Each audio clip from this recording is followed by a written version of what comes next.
Live. Live. Live. Amazing. It's awesome because now I can see everybody's screen. I can see exactly. So I see that Ciaróg has, he has the sidebar, the half collapse thing. It looks cool though. I think it looks like more like a video game than when it has the letters. But I need the letters. I really need them. I can't. Uh, but yeah, I think so. Yeah, I do think that Ciaróg's look better than everybody else's, but the others are more usable. Right. So let me tell you another advance. I remember the party sheet. The party sheet is at the top. It is the second icon with the three people. So I found the setting for party inventory. So now everybody will be able to see what everybody's carrying. I just need to turn on the option. This is gonna be helpful because you guys have a lot of fucking items, and if only one person has an item, can see the item, then the others. Okay, let me.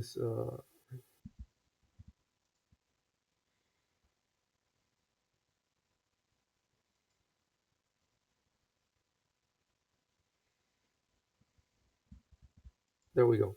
Show inventory to players. So now if you go in the party sheet, there should be a tab that says inventory, Yep. and it says party inventory. You can see what everybody's carrying. You can see everybody's money, who has what money. And the only difference is that let's say that now you give one item to somebody else, like Caleb gives something to Nicholas, right? It's not going to be reflected in the party inventory. I have to press a button here that says rebuild party inventory. So every time you do anything to your inventory, I need to press this button. Otherwise, the change will not be reflected. The other people won't be able to see the change. So keep in mind, I'm not going to be doing. I'm not going to be pressing the button all the time. But I will be pressing it when we need to, or when you guys ask me to, or when there's, when we get a lot of loot. Um, so definitely, because there's puzzles and there's keys and there's all this shit, and it's better if you have four people thinking about it. And the only way for four people to think about it is for everybody to know what everybody's carrying. There might be instances where we might want to hide items. If you have an evil character in the group, or later if we have like two groups, playing together, 8 people in the same, we might have to hide that. But right now, it'll be easier for everybody. If you become good players, that's the thing. If you become good players and you're good with your inventory and you're good with remembering the items and you're good with reading then we can do it. Then we can hide that stuff. But you're not good players yet. So can't try to remember anything else that I wanted to tell you. No, I don't think so. So what I'm gonna do is I'm gonna start Sirenscape right away. Oh, I'm still carrying Edison. Yes. Yeah. We'll fix that. Actually, that's the first thing we're gonna fix. So this sound set is called "The King's Dead." This is specifically made for the point when you get out of the. So let me look at. I think that because Kiro came and went, he doesn't. Yeah, he doesn't have on his screen. Okay, it's okay though. We'll fix it. I'm gonna delete everything, and I'm gonna give you these lines again.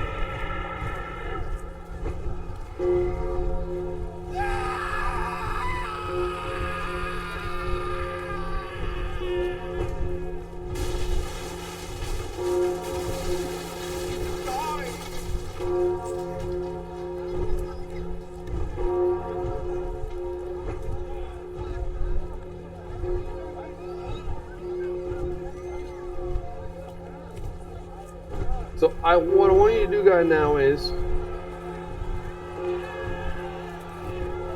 reread this text. You've just emerged from the fishery.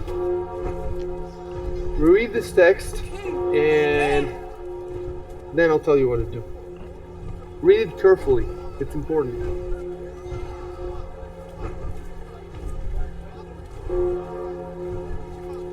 Try to imagine what your characters would do when reading that, like as a response to that. How would they react?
Is everybody ready?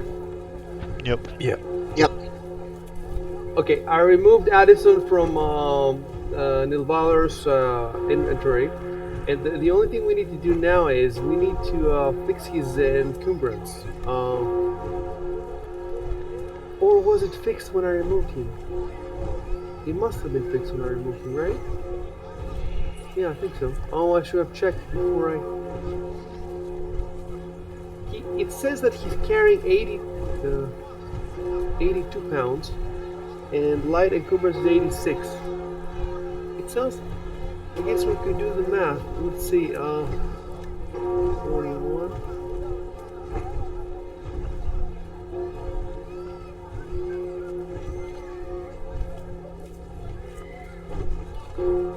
Try to do the math, the weights next to him. Does it add up to 82?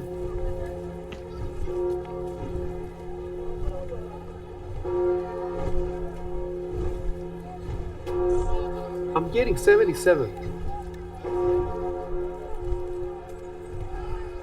Dang.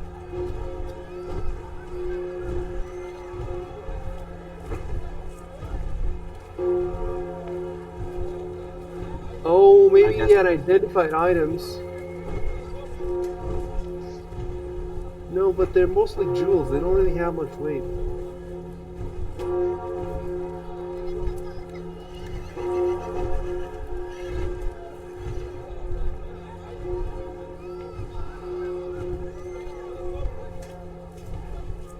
So we have no idea. You know what? Let's try another character. Let's try Caleb. Inventory. It says that he's carrying 84. So he's heavily encumbered. That means he can barely move. Is he really carrying 84 now?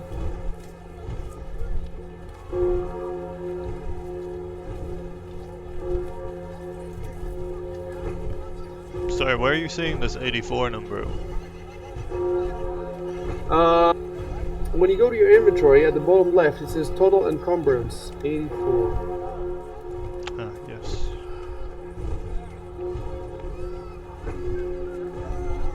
Let's check Nicholas' inventory.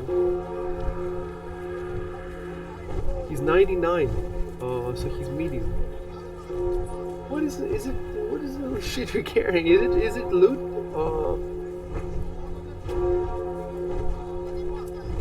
Okay, I'm dropping this some shit like keys and stuff. Are you dropping? Don't drop anything. Wait. Have you dropped anything? Rusty iron key.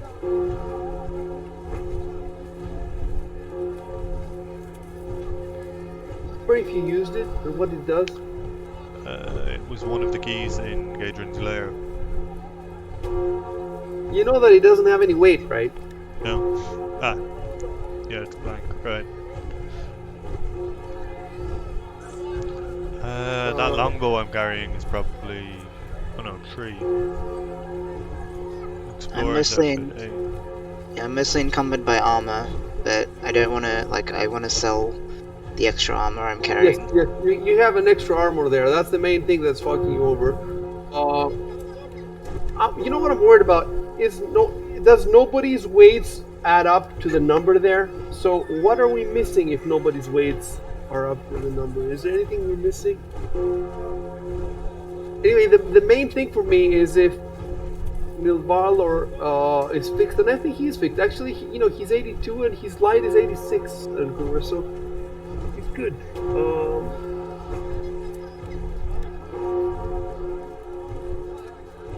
His rope weighs a lot, 10 pounds. Alright. What does it mean to be so heavily... No, he's a medium encumbrance. So Caleb has medium encumbrance. What does that mean? Does that make him go slower? I think so. I'm gonna have to look in the... Yeah, I'll see if I can find the rules in the core book. It's gotta be in movement. Maybe environment.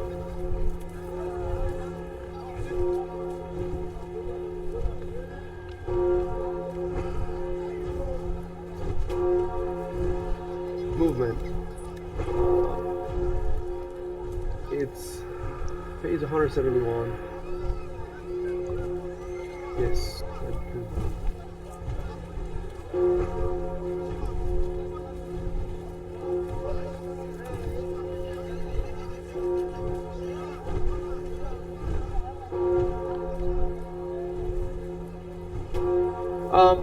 This doesn't matter for the exploration mode.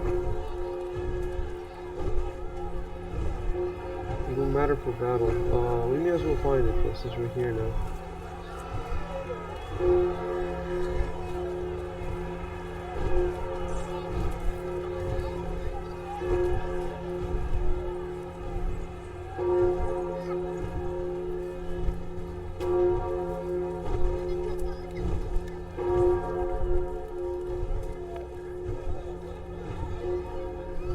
Yeah.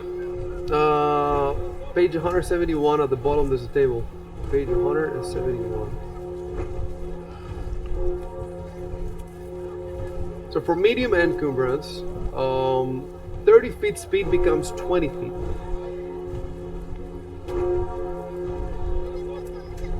And there are some other penalties, but the main thing seems to be that if we were in tactical now, he would only be able to move 20 feet around.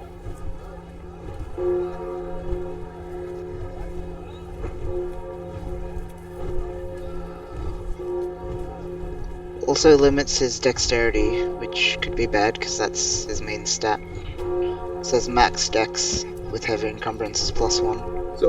What's it with medium? +3. I've got +4. Yeah, so I think if you're heavily encumbered, that +4 just becomes a +1. Look, the problem with Caleb is that his light encumbrance is only 30 pounds and he's carrying 84. It's a huge difference. He needs to drop a ton of shit to get to light. And I wonder if we might have made I wonder when did he become, because if he has been like this for the entire fishery, we've been playing him very wrong. We only started picking up loot after we killed Gadrin, right? You know what? I worry that the way that I see things, maybe from the beginning, because just your studded leather armor is 20 pounds and you can only carry 30 unencumbered. So you have 10 on top of it. Your rope is another 10 pounds. So Yeah. that's 30 pounds. You know what we could do though? I mean, have you used the rope? No. All we have to do is drop the rope and we say you just weren't carrying it. And that fixes the problem. Well, it doesn't fix the problem because you have 84. So we have to see Heavy crossbow I've been carrying as well is 8. from the beginning, right? Right. Is this correct? Is this correct that you only have, is it your strength? Because it's 9, huh? Probably. Let me see, in that page, strength 9, yes. Yeah, it's based on strength. 30 pounds or less. So, well, you're a weakling basically, and you need to keep that in mind, and the group has to adapt. We're gonna have to fix this now, retrospectively. So you have like 50 feet of rope. Like, it makes sense for the rope to carry rope, but it's just so heavy. There's no way you can carry rope and studded leather, because then you'd be encumbered. Studded leather is more important than rope. So how expensive is the rope? Let's see. The rope is 1 GP, right? So what I'm going to do is I'm going to delete the rope here, and I'm going to give you 1 GP. That's it. And GP now you are at. I don't really need the trail rations or the water skin either. Well, yeah, in town you don't need the water skin, but generally speaking, you know, as a group you will need it. But somebody else who has a lot, you know, can. So you have 2 water skins. Let me see. 1 GP each. I could carry more. Delete the water skins, and I give you another 2 GP, so you have 61 now. And we're down to 66, so we need to get rid of at least 36. Explorer's outfit, I don't really need that, do I? Let me see what it does. It's just a change of clothes.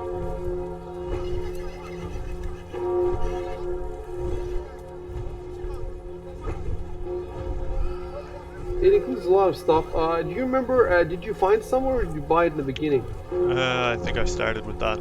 80% sure.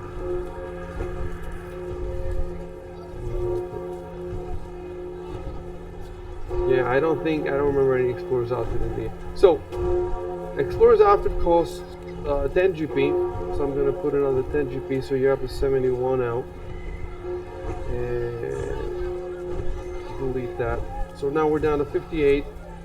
But wait a minute, if you don't have that outfit, what else are you wearing? Just your armor? Yep. He's naked. Is that normal? Is that a problem? Look, no. So let me tell you something. When Dan was making all the 16 characters, the only one whose inventory he properly built up was his own. His inventory has everything. Like it's like a shop, and everybody's inventory is just bullshit. Everybody else's, because they don't know how to play the game, and Dan knows how to play it extremely well. So back in the 2E days, we didn't bother saying what kind of clothes you're wearing and all that stuff. You know, unless there was a special occasion or you had to go somewhere where you had special clothes. Generally speaking, you were assumed to be wearing clothes. Like your inventory did not write down clothes. But you know, with Pathfinder, you know, they're making everything very complex, and so it makes sense for the Pathfinder to have clothes and to have them in your inventory. But I'm not sure that everybody has done this. And there's other stuff too. You know, people should have torches and so that they can turn them on, and not just one torch, but several, because they might go out and everything. So one of the things I wanted to do is come up with a list that a normal adventurer of items he has to have, and then go over all 16 characters and make sure that they all have these items. If they don't have them, I have to sell them to them, put them in the inventory, take the money away. And if there's special cases like with Ciaróg, where he's a weakling, he can't carry shit, then we have to accommodate that. And you accommodate it by giving as much stuff to his friends and everything. So that's something that I wanted to do. I haven't done it yet, and I don't want to bother with the clothes right now. So, on the other hand, wait. I mean, I'm not homeless, right? Why would I be carrying a change of clothes with me instead of in my house? No. You're not carrying it. You're wearing it. Ah. So, I searched for clothes and couldn't find much. Okay. Well, let's see Addison here. What is he wearing? What is he using for clothes? It says here scholar's outfit, and it's 6 pounds. All these clothes, they're really heavy, aren't they? 6 pounds. Nicholas has scholar's outfit again, and Newballer has explorer's outfit. Makes sense. So let me see. Instead of clothes, what if I search for outfit? Yeah, there's a lot of them. Cold weather outfit, and there's a lot of them. Okay, if I'd known all this shit, I wouldn't have used strength as a dump stat. Well, what other choices did you have though? It doesn't matter. Like, your dexterity is important. Yeah, you could have put one of the 11th there, like let's say wisdom. Have you whizzed wisdom so far? We could do it. You know, we could. Isn't perception based on wisdom? That might be pretty bad for him if he can't notice anything. Perception is based on wisdom, I think. Let's see. So low wisdom would mean that he's a rogue who can't notice anything, like traps and stuff. Strength 9 gives him a -1 to hit. Does that mean that every time you use a sword, you get a -1? I have the feat that uses dexterity as the hit. With all weapons? With all... I think with all weapons. Finesse it's called. How would I check that? Abilities. Go to abilities, weapon finesse. I'm looking at it. Light weapons. Okay.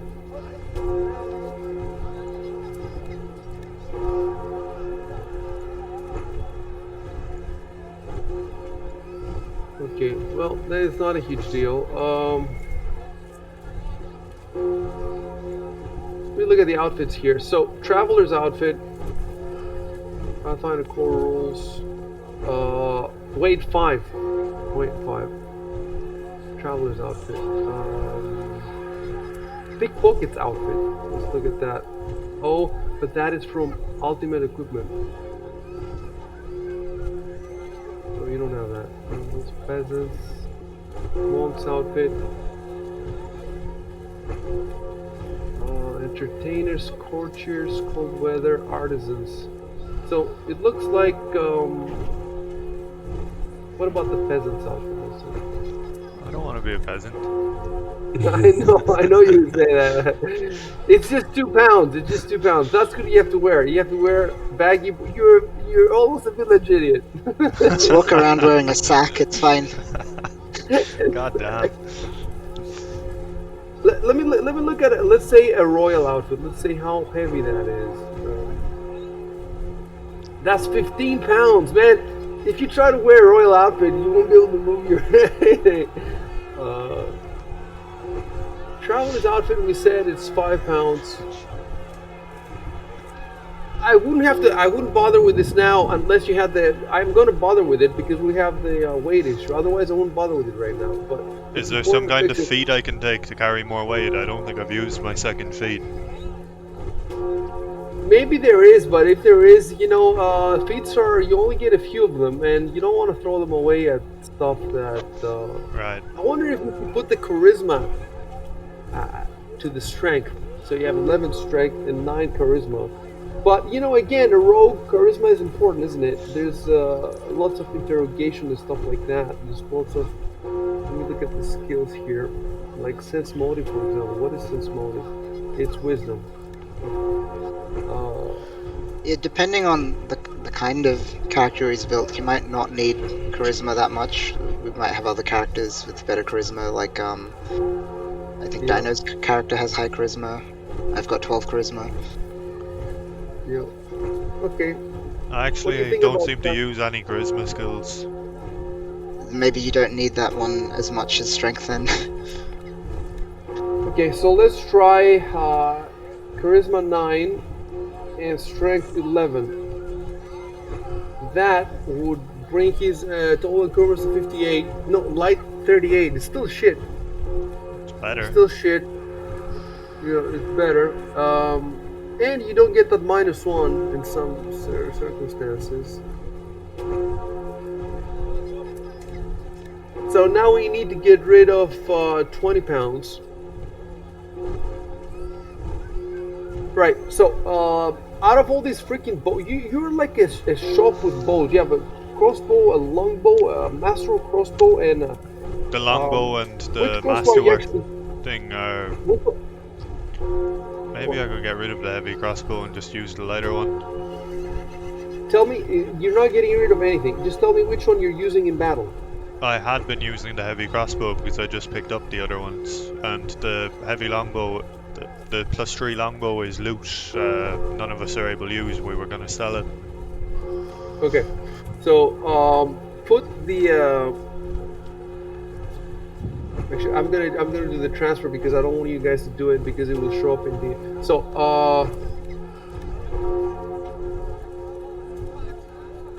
it looks like is everybody okay? Let me look at the encumbrance. 16. Okay. You know that Addison is pretty much empty. Well, he's supposed to be empty because he is out, so let's leave him empty.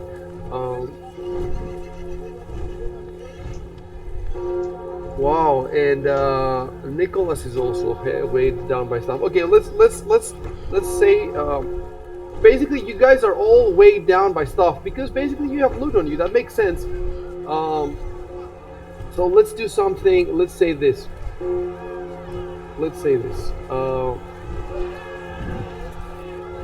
During the battles, before, you were not encumbered. You became encumbered after the battles with all the loot. And that's why you're encumbered now. And you guys are going to go somewhere to unload all this stuff. And when you unload this stuff, that's the point when we'll fix your encumbrance issues. You understand? But, listen to this. We are assuming that when the battles happen, the items were distributed in such a way among you that nobody was encumbered. You get it? Yep. Yep. We don't have, we just assume that we did it earlier, and now it's not an issue because there's another battle. However, you know that there could be a battle. That's the thing. There could be a battle, and if there's you know what, if there's a battle now before you unload, then you're just gonna have to play encumbered. Does the encumbrance also affect? Yeah. Anyway, that's gonna be one more reason for you guys to hurry up and. Yep. Okay, I'm gonna give you back out of the outfit. Look, I don't see.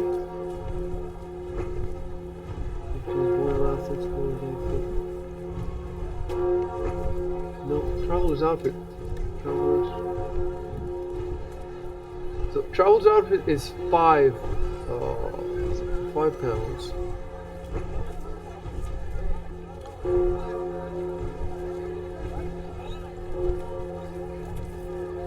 Maybe I could start using that padded armor I picked up off Gadrin. It's probably lighter than what I'm wearing. Let's see.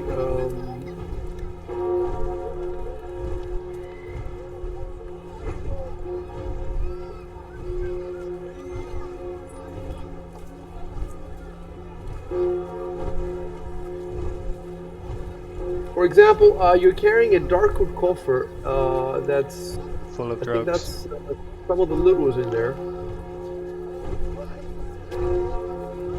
So Lots full of shiver, which is quite valuable, so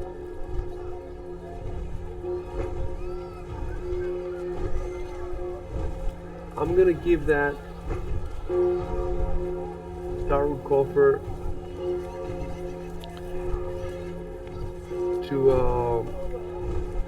Nilvalor. So okay, so it shows it over there.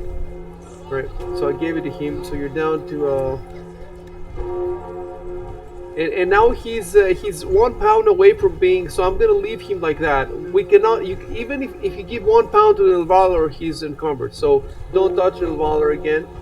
Now I'm gonna check Nicholas. Nicholas is way encumbered. Like he needs to get rid of 4. There's really no fixing this. If there's battle now because you're carrying all this shit, you're gonna be encumbered because you're greedy. There's no way to fix this for any of you. All 3 of you, well, only Valor is not encumbered, and Addison. The reason that Addison is not encumbered is because he just woke up. He could not be encumbered. Now that he woke up, you could give some stuff to him. He could carry. wait, 20. shouldn't he be way down because of his strength drain? No, he never had it. He was never a strength trained. Huh. He was never strength trained. And he's fine. He's fine. He woke up and he had all the. We did all the hit points, the heals the day before. He's full hit points. He's fine. Let me tell you how much you could give him. You could give him 20 to 21 pounds or something. So if we remove 21 from you, then you'll still be slightly encumbered. There's no way to make Nicholas unencumbered because he has almost twice his encumbrance. So, but if he takes even a single extra pound, then he'll be super encumbered. So neither Nicholas nor Nilvalor can take a single extra pound. The only people left is Addison. But even if Addison takes all his extra, then Caleb will still be encumbered. So I think we're at the best that we could be right now. There's no. The only thing you have to choose now is you could choose: do you want Addison encumbered or do you want Caleb encumbered? I don't know. Would it fuck spellcasting being encumbered? I don't think so. I don't think the spellcasting is anything. But we should check. In any case, it doesn't matter right now because right now we we cannot give stuff to Addison before. Only from now on you can give stuff. So if you want, you can type in the chat. You can ask Addison. Can you take the stuff? Nicholas and Nilvalor don't do anything. Only Caleb can, if he wants to, transfer enough stuff to Addison so that Addison will be encumbered instead of Caleb being encumbered. So you have to talk it out within yourselves. Keep that in mind. If a battle breaks out, then we're gonna have to take the time to figure out exactly what the penalties are for Nicholas and for Caleb or Addison, depending on who you choose. But for now, the last thing we have to do before we can start playing is just give Caleb clothes. And I have the traveler's outfit here. It's 5 pounds, and that looks to me the lightest, unless you want to go peasant. I really don't. You don't want to go peasant. And the other options is, listen, there's other ones. Let me see.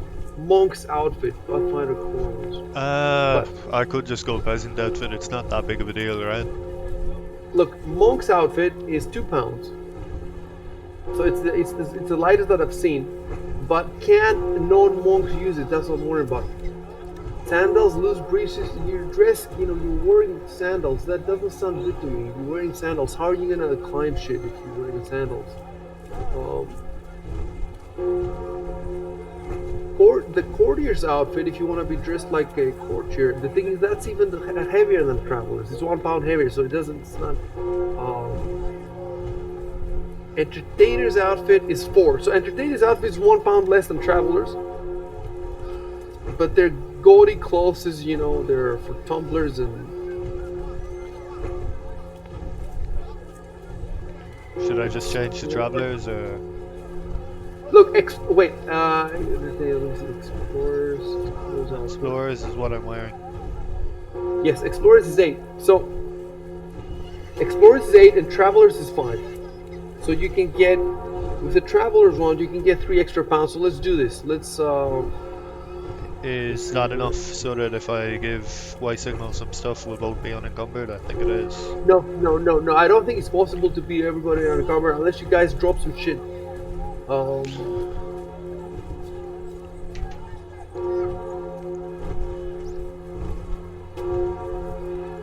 So you're not carrying any clothes now because I took away your clothes before. So now I'm just gonna give you the traveler's outfit.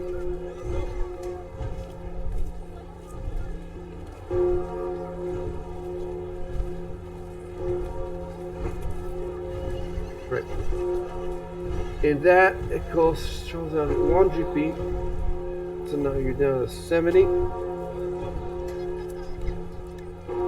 And yeah, you are light. You have light encumbrance. Right. So there's nothing else to do there. That's done.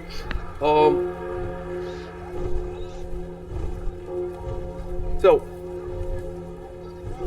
I told you that Addison woke up, and we have everybody. Let's see. Okay, Addison is behind. Zoom in the map. Addison is behind Ilvalor because the Ilvalor just deposited him there. The others are where they are. Alrighty. Okay, So, are guys, we playing now? You can start speaking. You can start talking to each other.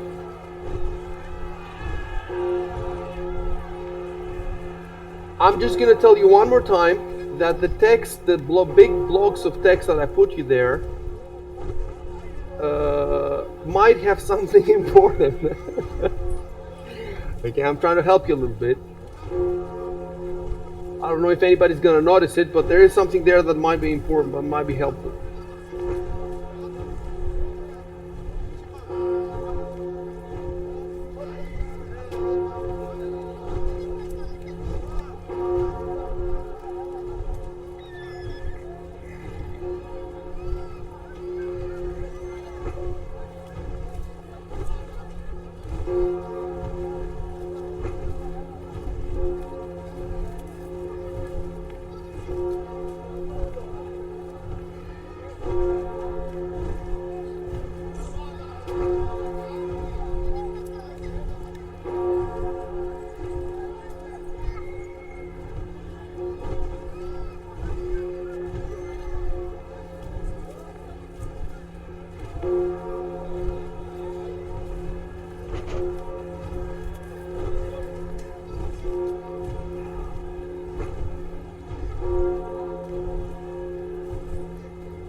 Ciaróg, pin the map to your background.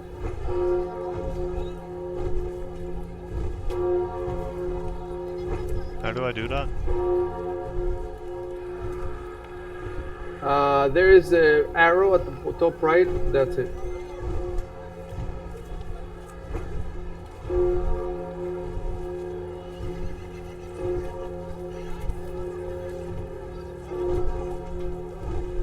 Yep.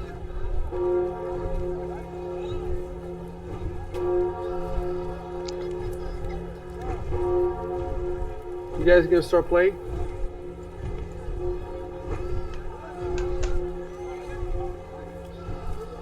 You should see some text from me. Yep.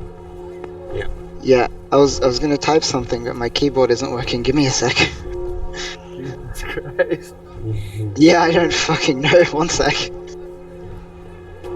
His keyboard isn't working. Oh my god, I thought I heard everything.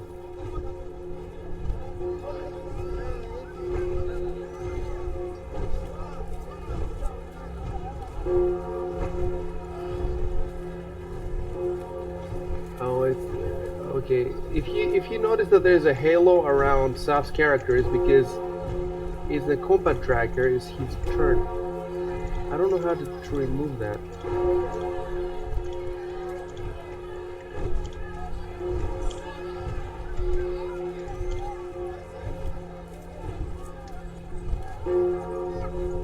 Oh, okay. Clear all initiatives. Okay, and now there's no halo. Nice.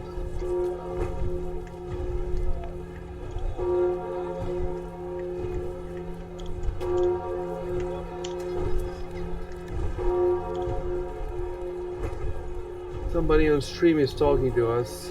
I'm leaving. Look, not much to say, dude.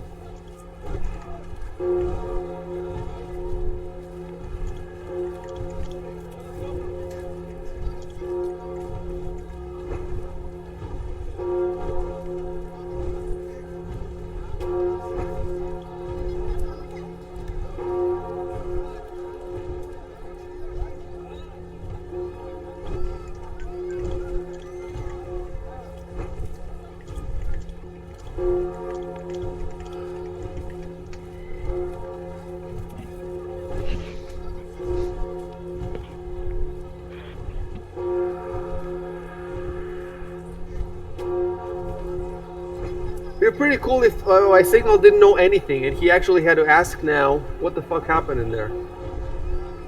It'd be pretty cool. Maybe someday we'll get to the point of being able to do this.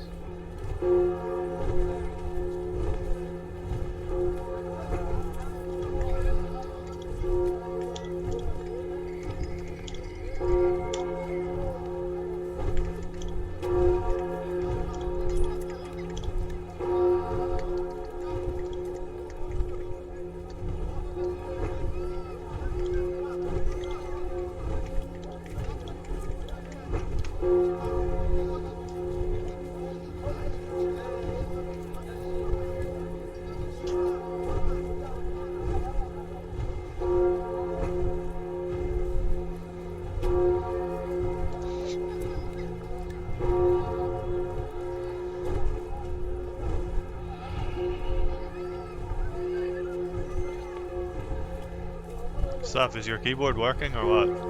I grabbed another one. Yep. He had another one. Yeah. That is awesome. Gotta play one way or another. You can email stuff to me and I can put it.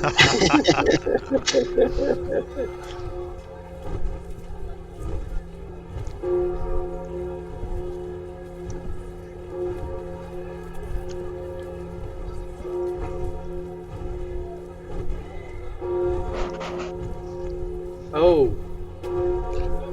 This is the sound of a crashing hippogriff.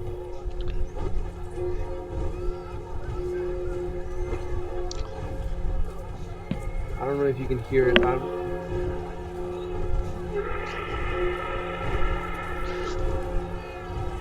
Did you hear that? Yep. So you know when The description said that he crashed.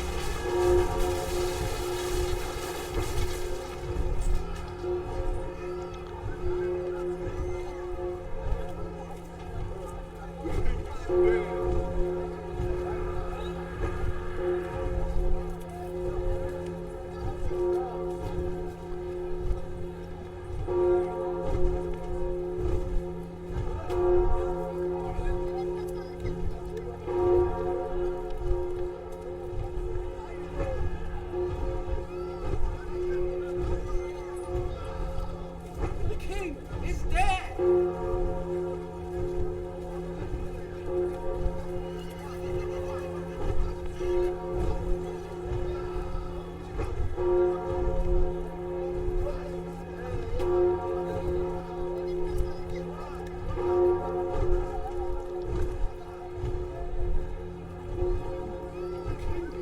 He died!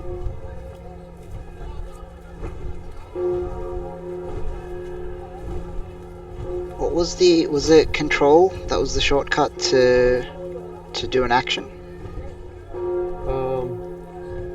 I've forgotten. There's no shortcut. You type what you want and then Control Enter. Control enter, okay.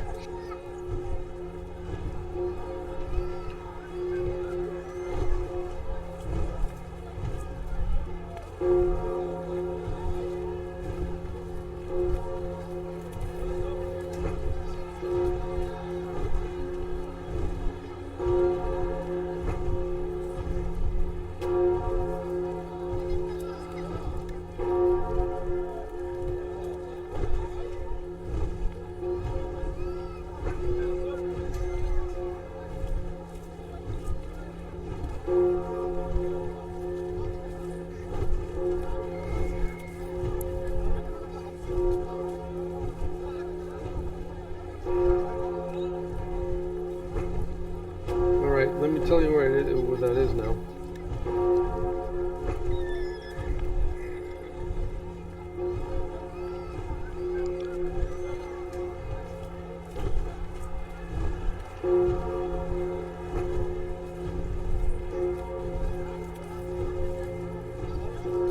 Right, crashes headlong into a statue. So the adventure doesn't give me exactly where that is. And the question is, where would the statue be? I'm just trying to place it. I can't imagine it being anywhere but the middle of this road, no? Yeah, pretty much. The question that I'm trying. Look, let me tell you exactly what's happening here. When I read this description, the first thing I would do is just go straight for the hippogriff and look, for the rider and take the stuff. But the adventure does not predict that people will do that. It doesn't mention it at all. It doesn't give items for the rider or the hippogriff. Nothing. It gives nothing. It pretends like the players won't do that. And the first thing in my mind was to go there. So when I saw that, I thought, okay, can I find the hippogriffs, the riders, and his stats and stuff? And I indeed can find them. They're in the Corvosa book. So I have all his stats, everything. I have his equipment. But I have to decide where he is. So the only thing I have to go on is that description to place him. I don't know how far away from you is he. Is he right in front of you? Is he? So that's what I have. He rained blood down on the street around us, and then crashed. So he can't be too far. He cannot be that far. He cannot be that far. But I don't think he's on the dock. I think I would put him somewhere there, or maybe somewhere there, or maybe somewhere there. And so the question is, where would it be reasonable to have a statue? And this big street makes more sense to me. Harbor Boulevard South, that makes more sense. So let's say, well, you know what? Let's put it this way. You don't know because after he fell down. Well, no, you can see the statue. You should be able to see the statue. So let's see. Okay, you know what? There is a. You see that through here. You have line of sight. So we can say that the statue is drawing mode. Are you seeing that? Wait.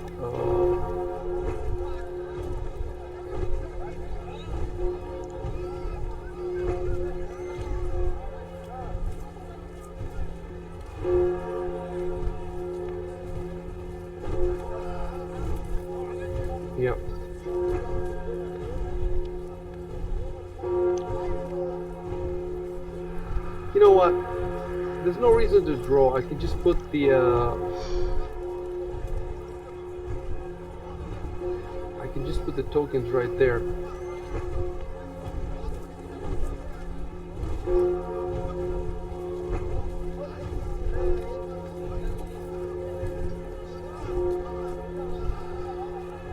Jesus, it's a mindfuck trying to put things down. You're in such a distance. Okay, and then I can put also the rider there, for example. So these, if can you see that stuff? Yeah. Yeah. So these are approximate positions. They're not exact. You have to go near there to see the exact positions, but they're in that direction. That's where the statue is. I would actually like to put a statue there. I'll make a note. And well, hold on. Maybe do I have? Let me look at my tokens. Assets, tokens, and let me see if I have here statue. Because I bought a bunch of tokens, and I might actually have a statue.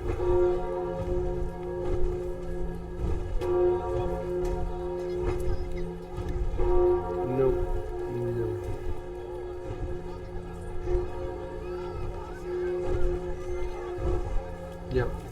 Yeah, that is where it is, and and then you definitely have the option of going there.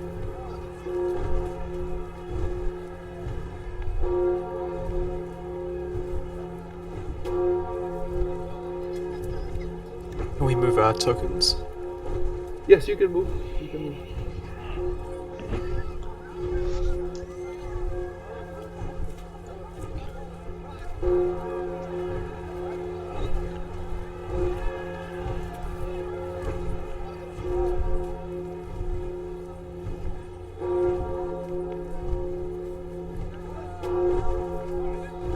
Okay, I'm gonna stop you right there.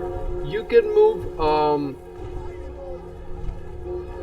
do I cancel this? You can move. I canceled. There's. How do you cancel? There's a way to cancel. I think it's maybe right click. No. Try escape. It's cancelled anyway, so. I canceled it. Yeah. So in exploration mode, especially when there's things happening like now, let's say that you should move 2 squares at a time maximum. So try that. Because the dino was trying to move like 3-4 squares or something. Try moving 2 squares. That's it.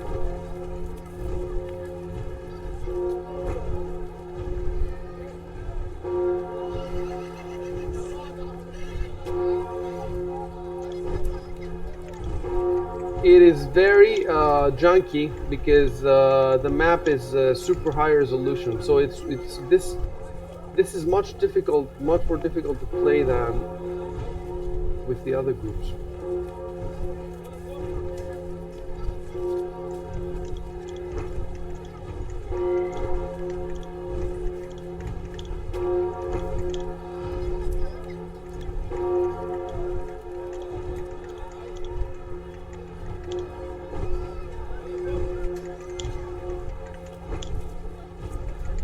You're gonna get yet more loot from the rider. You won't be able to walk.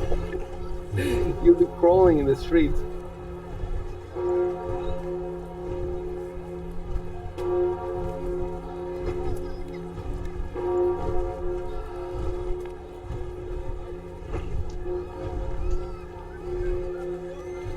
I don't know why I have trouble.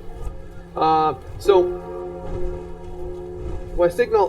Don't move like a chess piece. You can go diagonally. Escape doesn't cancel it. What's the button on the keyboard, or do I just drag it? Try again, Dino. I couldn't for some reason. The button for diagonal is the diagonals.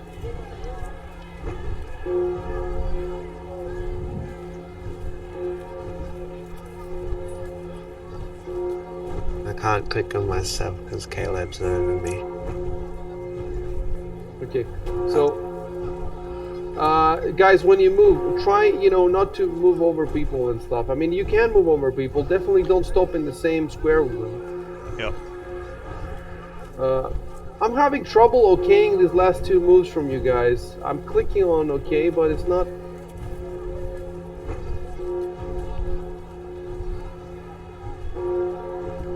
I can click on the X, but I cannot click on the try again. Try again. Okay.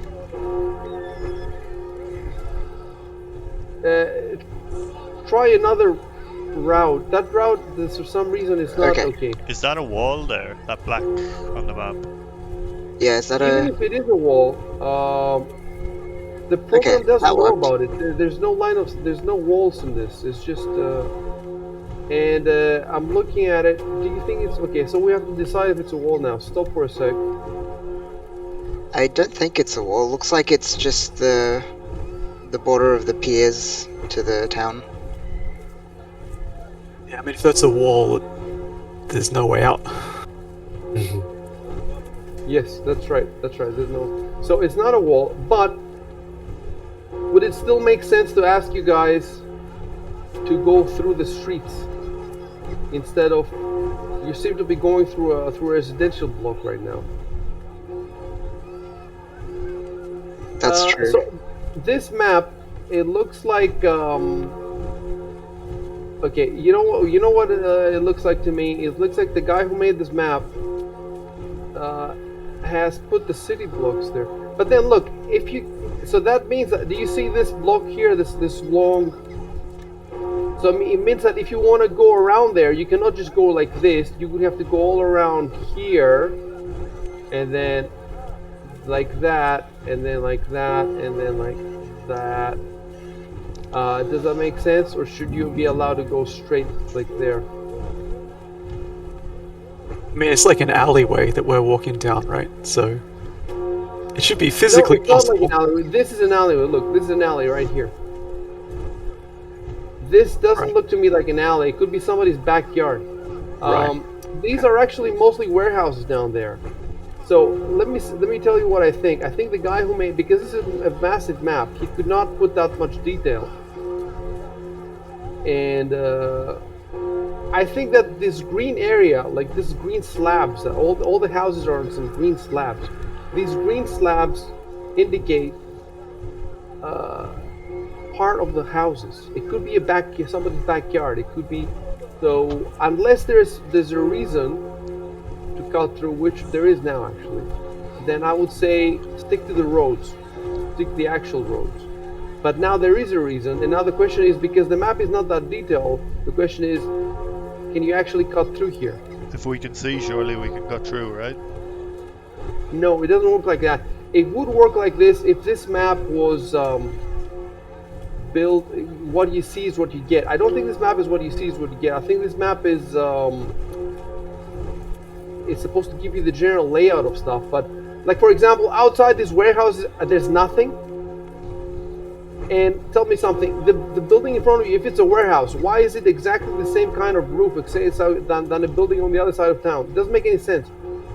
But if you zoom out and see how massive this map is, if this guy, the cartographer, wanted to represent every little backyard in all these thousands of houses, he would have to work for months on this thing. And he wasn't, they don't pay him enough for that. That's not what they're asking for. So this map is not supposed to be played the way we're playing it. Tactical Yeah, maps where time. The blocks of buildings are probably just abstracted out. They don't necessarily represent what's there. Yeah, and they don't represent the exact size of its building, etc., etc.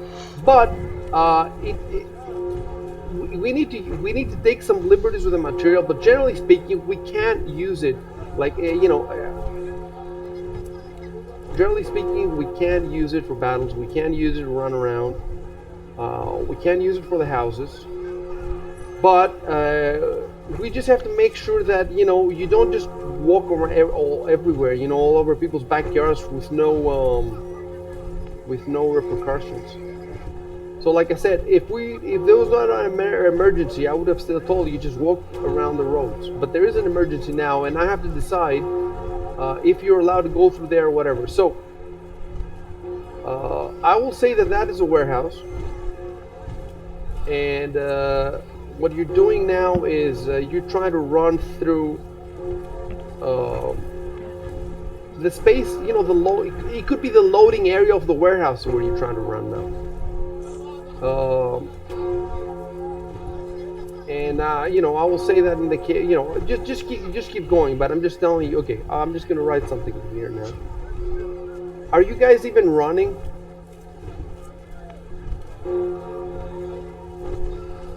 I think that would be wise, Yeah.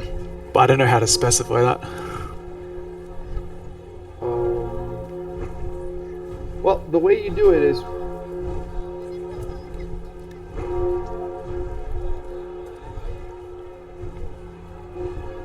you're trying to do too many things at the same time. You're trying to have a conversation about what you're going to do. At the same time, you're trying to reach the hippogriff. I figured we could talk while we were moving, but if you think I should If do you're one thing at a walking time. leisurely, yes, but if you're running, no. Right, that makes sense. You would have to shout to each other over your shoulders if you were running. Okay, I'm going to go to the toilet. I'll be back in a sec. Yep. Me too. Same.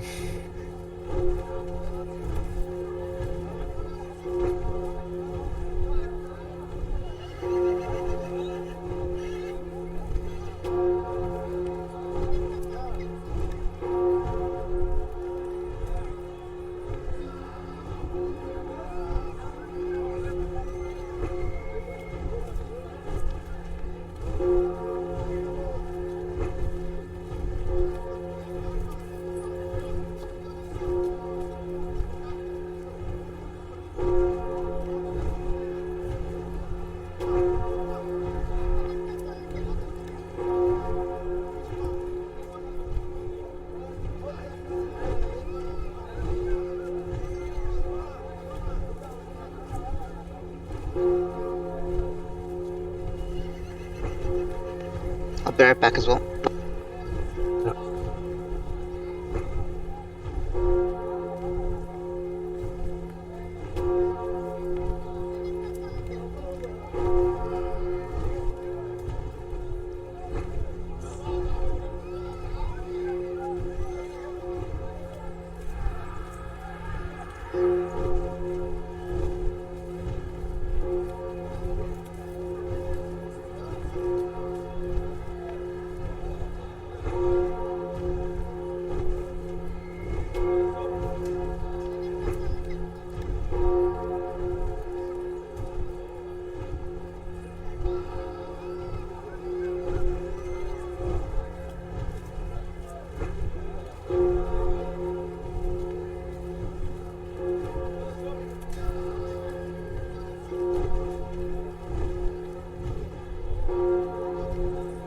I'm back.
All right.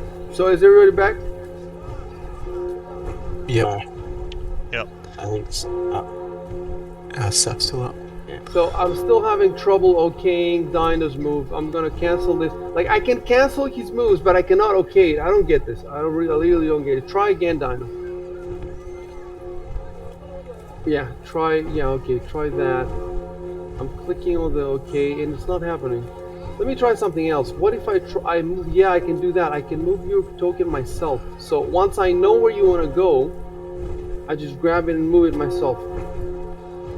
It's, it's awkward, but at least it works that way. Okay.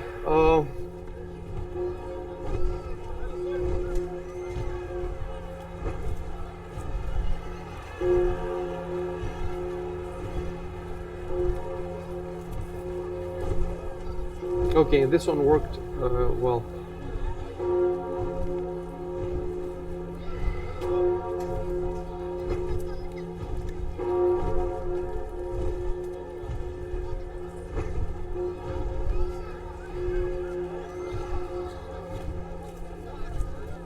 I see. We only know what district we're living in, right? Yes, the district will do, because once you decide where you want to, instead of me finding out 4 houses, if you decide where you want to go, then we'll just have to find that house. Unless 2 of you are in the same district, and then Okay. So figure that out first. Dude, I feel like I'm playing PA with this when I zoom out to see the map.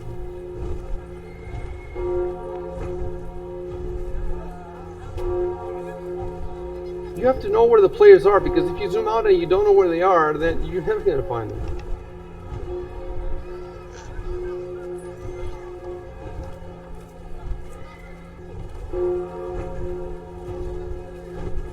So that's not back yet, is he? No. Yeah, okay. I'll just wait before replying. Oh, so I get it. So Caleb is staying in Midland, but he doesn't know where exactly because I haven't told him. Well, we'll see. We'll see what the others say, and if you decide to go to his place, I will tell you where it is.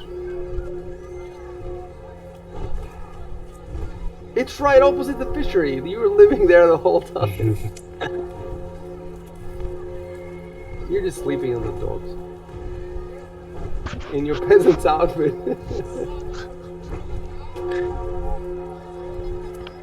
It's a fantasy setting, so you can sleep on the docks without worrying about homeless people pissing on you. It's great. No, yeah, here you have monsters to worry about.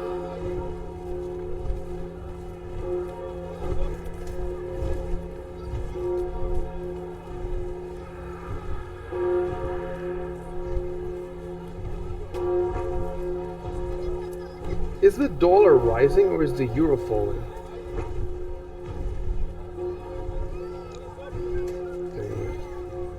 Off topic.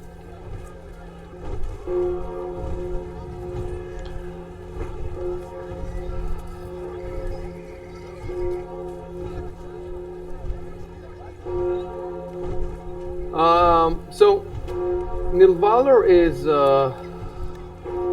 40 feet from everybody. So you have to keep that in mind when you guys are speaking. Alright, yeah.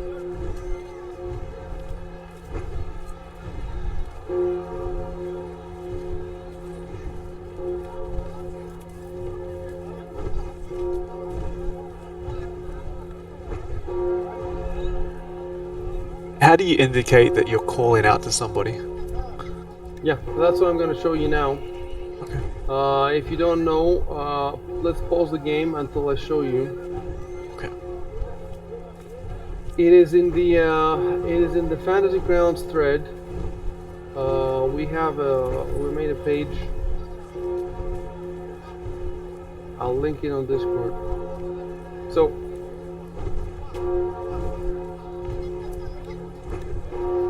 this check out on Discord and open that page. Keep it open the whole game, and you can see how to. You need the mood, so you need. Right. Yep. /mood and then whispering or shouting or pointing. If in the parentheses you want the parentheses, everything should be lowercase. The parentheses. If you want more than one word in the parentheses, then you need to use a parenthesis. Even so, /mood parenthesis. You'll see it there. Try it out. You really need to learn this because it makes the conversations and everything more clearer. And Okay, I'm back. oh, okay. Okay, well, so Saf, if you check on Discord, I pinned a Google document page where we put some Fantasy Grounds commands because Y Signal is trying a. Check it out. Can you see what he did now on in the chat? Okay, cool. I see. And the way you do that is /mood and then parenthesis calling out, and then the rest, I think. So make sure you learn these keyboard commands.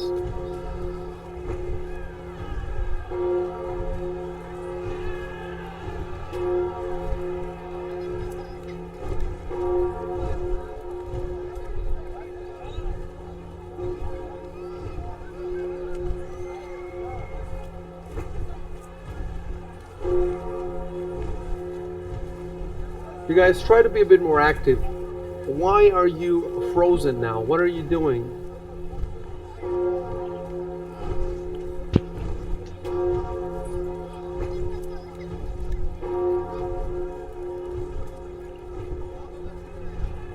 Yeah, the chat log is good.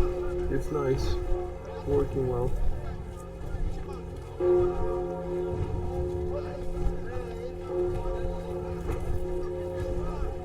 Well, the thing is, nobody's moving too quickly. Like, Nilvalor was moving, but then everybody else stopped.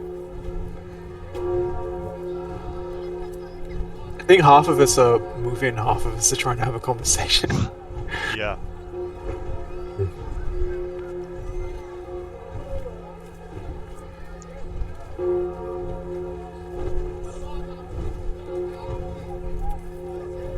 So what I'm doing now is when somebody wants to move, I click on the to approve the move. But if the approval doesn't go through, then I move you manually to where you want it to be, and it's working.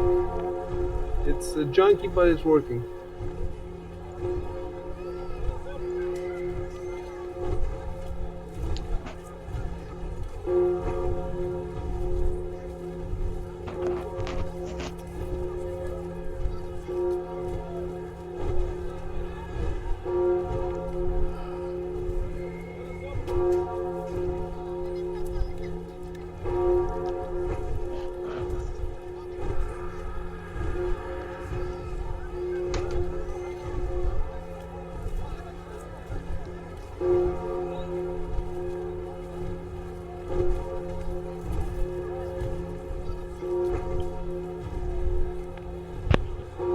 Is this district Midland or the Midland, by the way?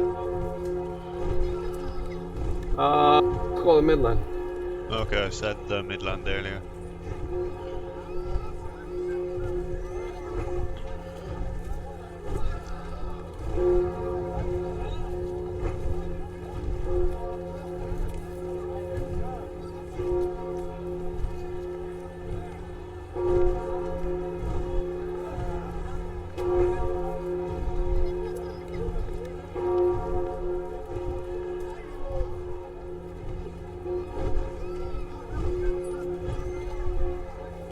What time of day was it again? Just to double check. Daybreak. Early morning. Okay.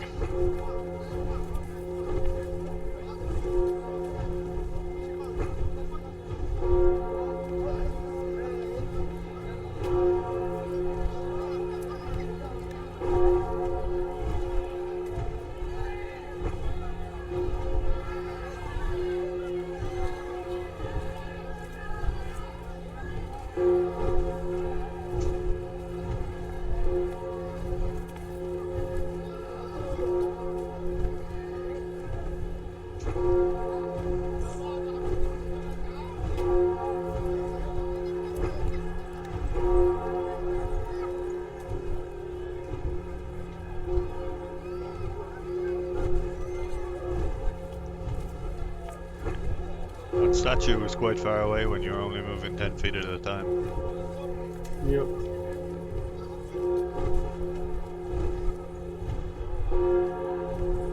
You makes it easier for me to spring encounters exactly when I want them, instead of hoping that you will stop when I say stop, and it Yeah. just makes things extremely.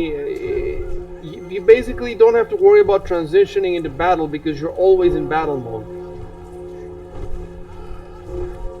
It would be a bit faster if the map wasn't so huge and the movement wasn't so junky. So, in the colony in Aslan, it works fantastically well because the map is big, but it's nowhere near as big as this. Like it's like a tenth,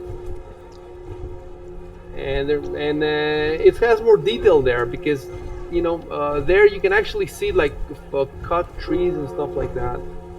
There's no way they could put so much detail in this map without spending months on it and making it, extremely.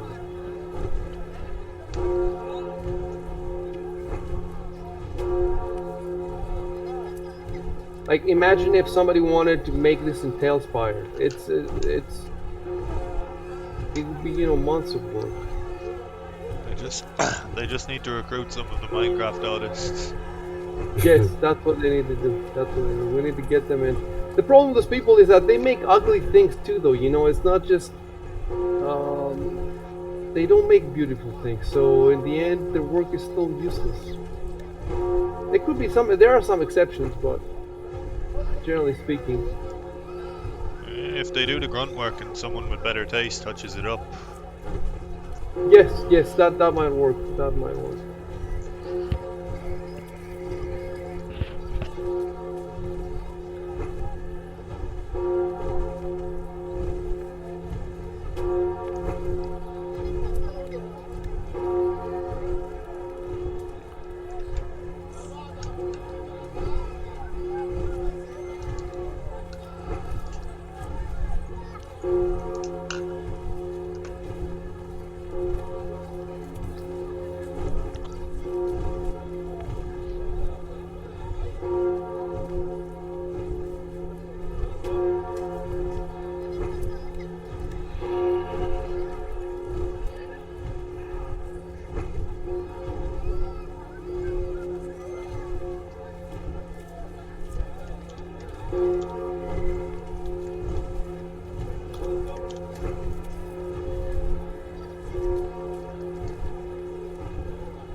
Do we see anything now that we're past the warehouses?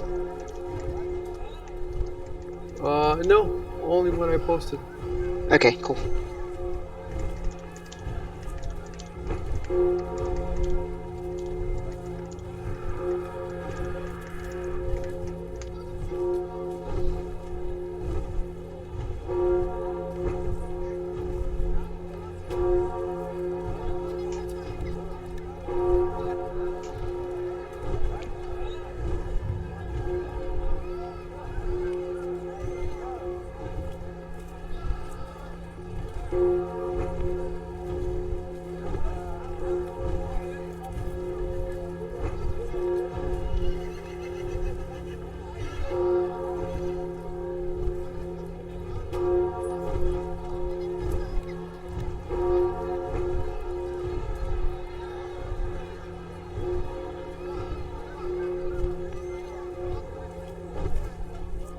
Yeah, everything is definitely way junky now.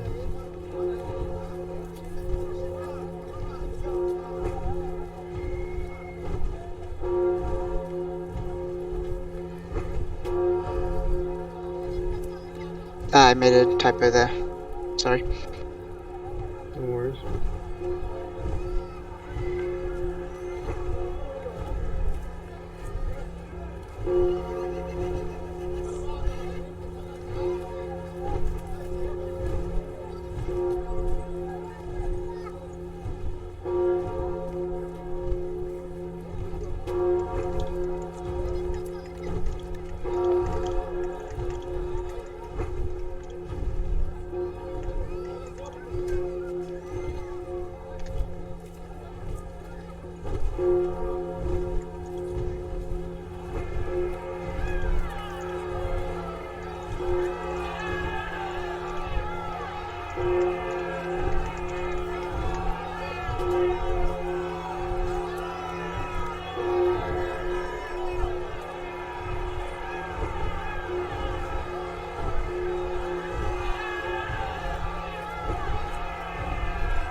Where's the crowd?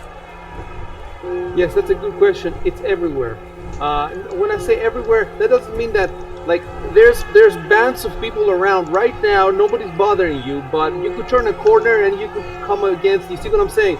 So it could be that nobody's here, nobody's here, nobody's here, but right here there could be a group, or there could be a group right here, and you just turn around the corner and you hit on them, and then you're in trouble. You see? So it's very scattershot. Like I told you, the warehouse behind you is abandoned because nobody's working. So that's that's why you pass through there. There's no problem. But you could enter another area and it could get bad quickly.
So all the crowds are basically yelling, "Hang the Queen." The crowds. What did you ask again? Oh, are they all yelling, "Hang the Queen," or "The usurper must die"? They're yelling several things. Some of them are yelling "Hang the Queen," but they're definitely they're not just saying that. Okay. Some of them, well, if you scroll up to the description, are saying "Long live the Queen," actually. So it's mixed.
Give me a sec.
So,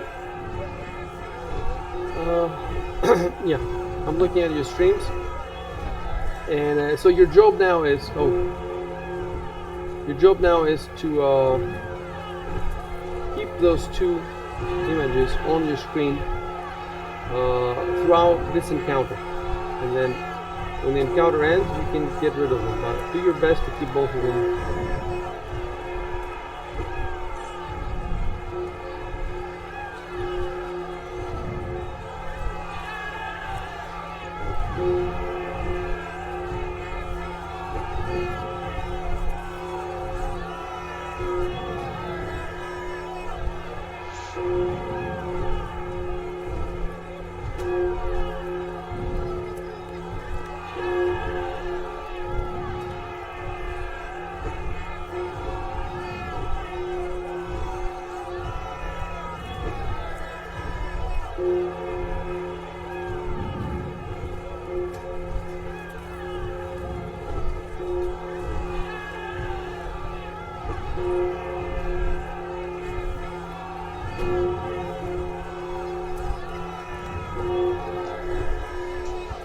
You can play.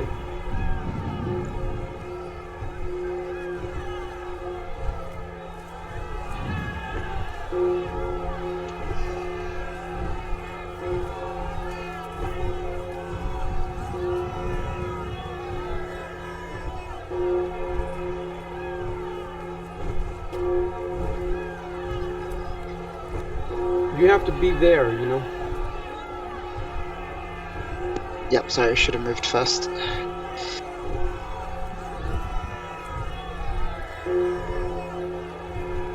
And you're still not next to the writer now, you know.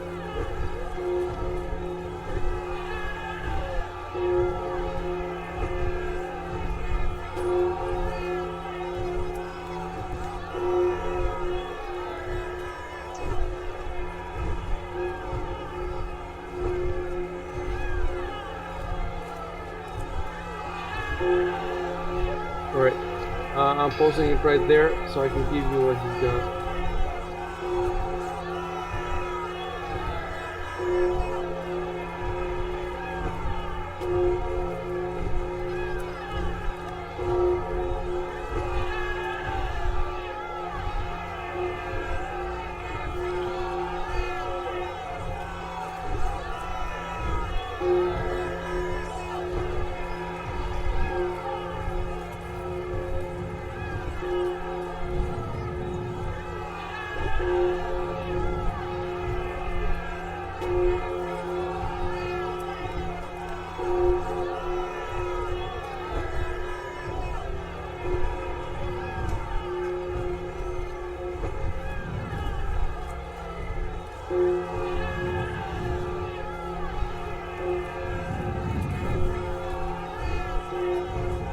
Okay, well, I think the way we can do it is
And we resume. Yep.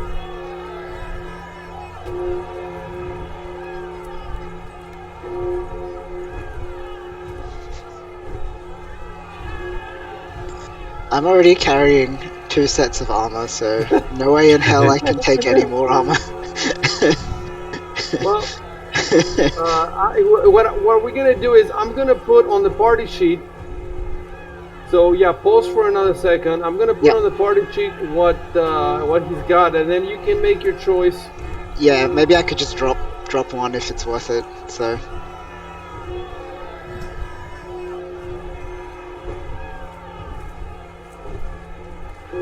Okay. Don't look in the party sheet. Make sure you have it closed because I need to drop stuff, and I need to make sure as I drop it that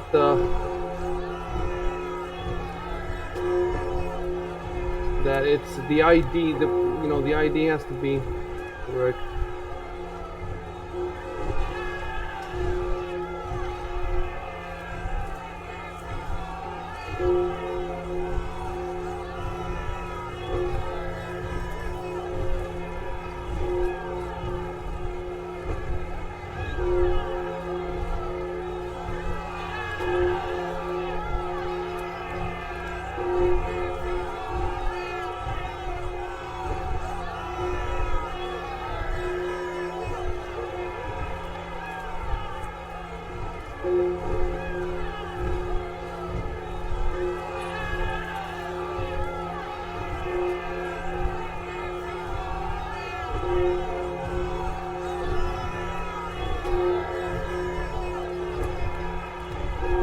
So, somebody check the party sheet real quickly and tell me what you see there.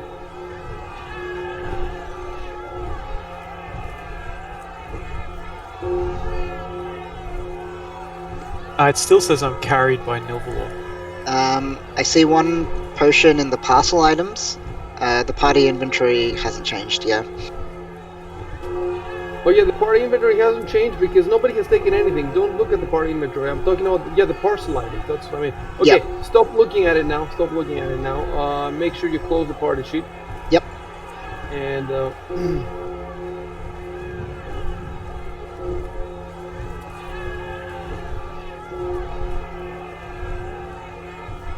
normally, the Fantasy Grounds gives me the items to drag and drop, but in this case, they haven't added them that way. It means I have to find them in the book and drop them myself. That's why it's taking me a bit.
It's taking way longer than normal because of this. They haven't put this guy's stats like this because they weren't expecting you to fine tune this.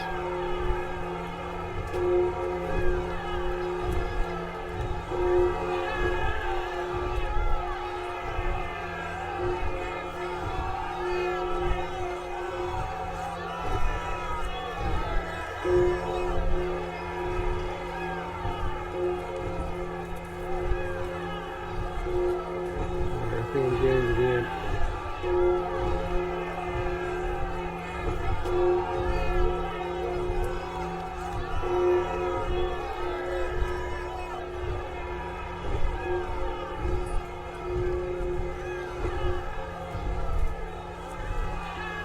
Hmm.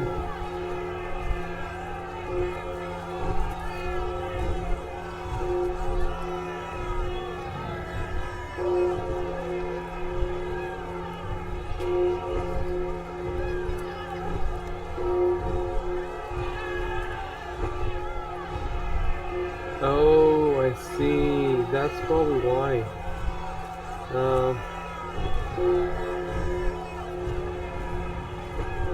Because he's built.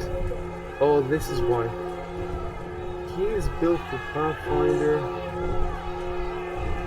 for Dungeons and Dragons 3.5.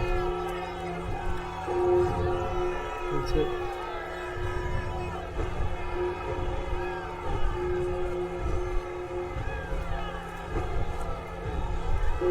So his bow. So I have his armor. You can look now. Check out the party sheet. I have his armor there. His arrows. He has 40 arrows. His longsword and 4 potions. His bow is what is giving me trouble now. Okay, I see all the stuff you said. Yeah. You can start thinking about what to do with it. Don't talk between yourselves though. I just have to figure out how to enter this weapon. I can enter this weapon. Wait, you know what? If I go to assets, maybe I can turn some books on. I'm not sure I have turned all the books that I own. Maybe if I turn them all on, then one of them will have this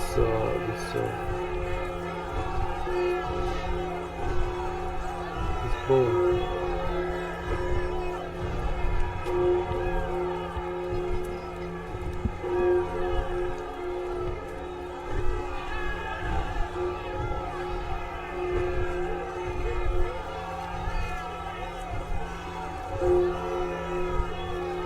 No, it does look like. Was it last time? Did you guys wait for me while I was loading all these books?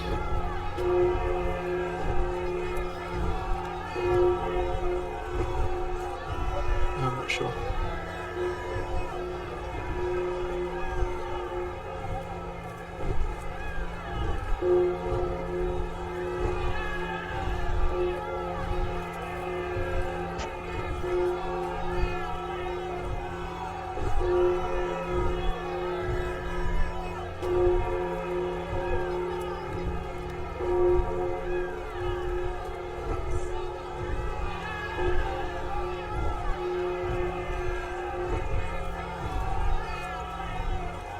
So if this doesn't work, one thing I could do is add the bow without the stats. Just type bow or whatever, and then. Well, if you decide to sell it, then I don't have to have the stats. But if you want to keep it and use it, then I will have to find how to put the stats in. There's so many bows now.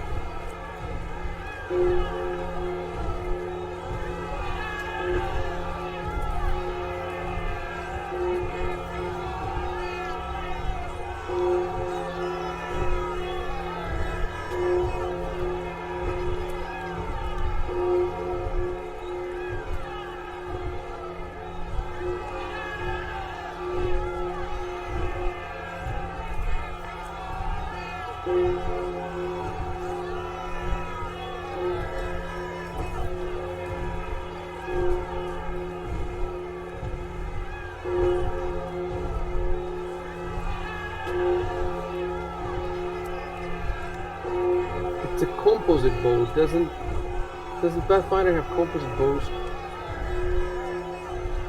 I thought I saw those somewhere.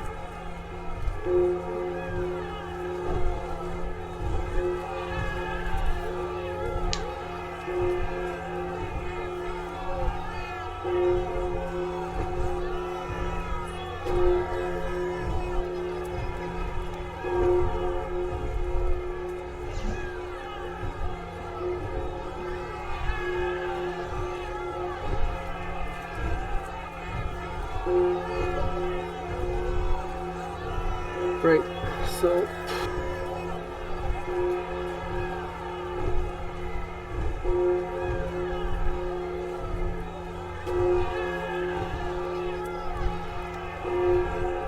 So there are composite bows.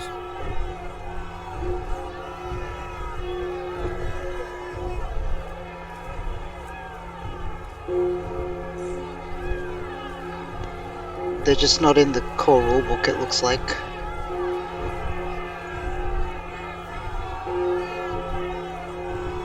No, there does seem to be shortbow composite basic rules. I'm looking here.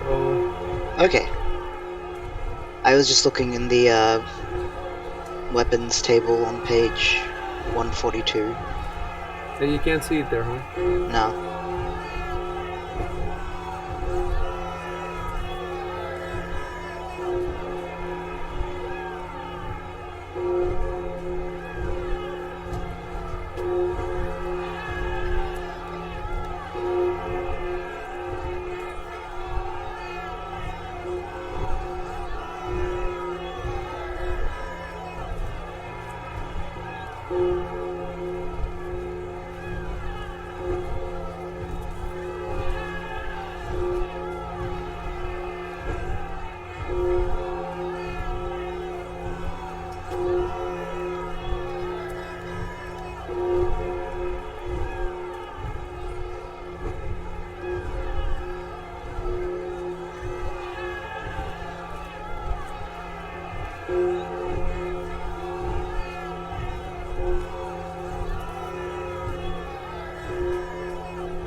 Alright.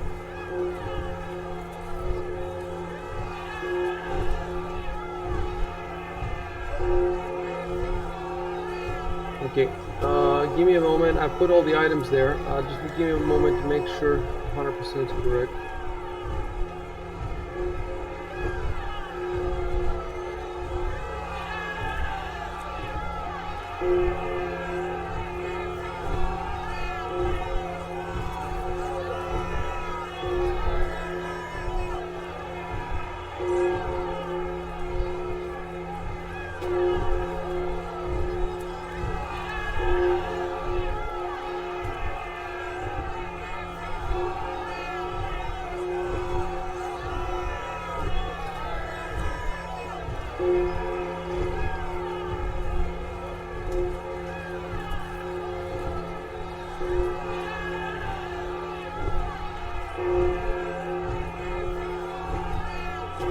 Okay.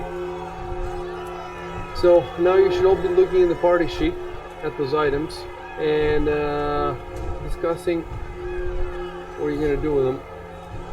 If you want the armor, you're gonna have to, undress him right there in the middle of the street, and it's gonna take a while.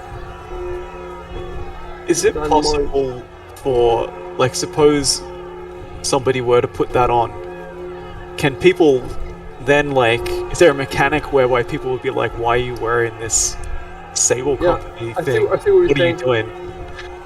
I see what you're saying.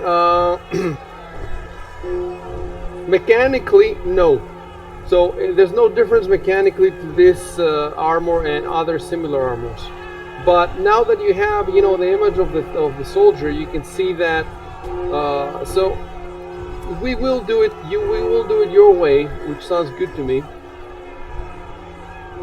So let me put it here. Yeah, so it says Sable Company Marine Studded Leather. So that people will be able to know if you put it on, that either you are a Marine or you stole it.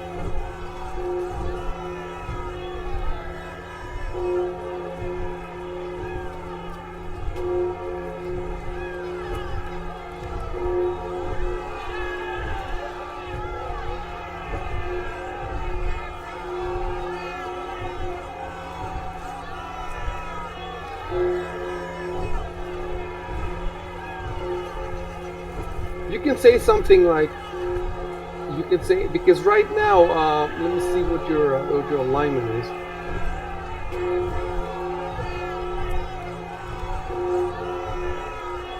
Where would that be? Would it be in notes maybe? Yeah. Lawful neutral. So you're lawful, so you wouldn't be looting. If you're lawful, would you be looting him? One thing you could say is that you have to start thinking about this sort of thing. You could say Yeah. that with the city in turmoil,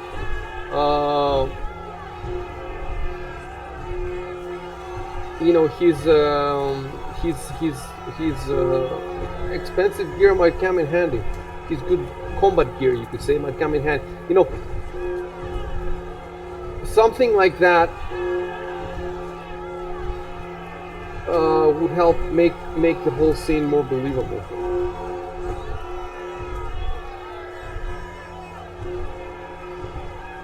But I do want to see characters like the Paladin, I do want to see, Dino is not really playing a Paladin, and that is a problem. Yeah.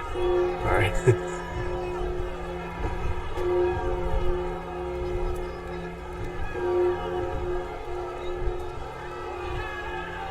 If you weren't going to role-play him, you really should have just made a fighter.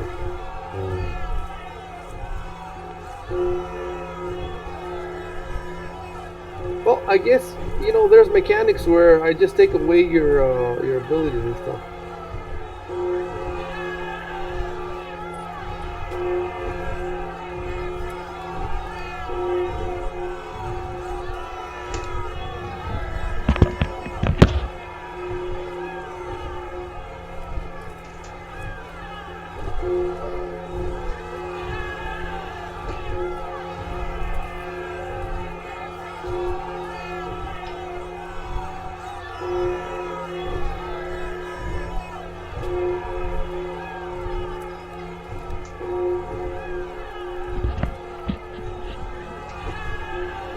We could have interesting scenes. Like I do think that the Paladin, it makes the game interesting if he's played. If he's played.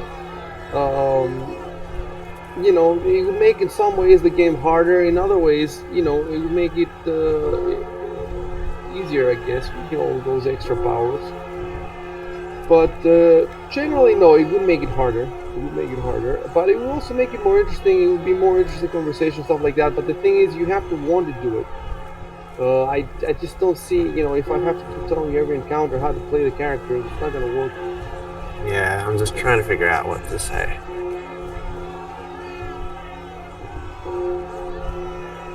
At the end of the day, if they continue looting everything and ignoring the law, your character will just walk away from them. Unless you wanna, call the actual guards on them, or if his character is combative and confrontational, you might fight or you might call the guards. But if his character is just not confrontational, then he will just walk away from them. And then it's their choice if they want to compromise with him or not.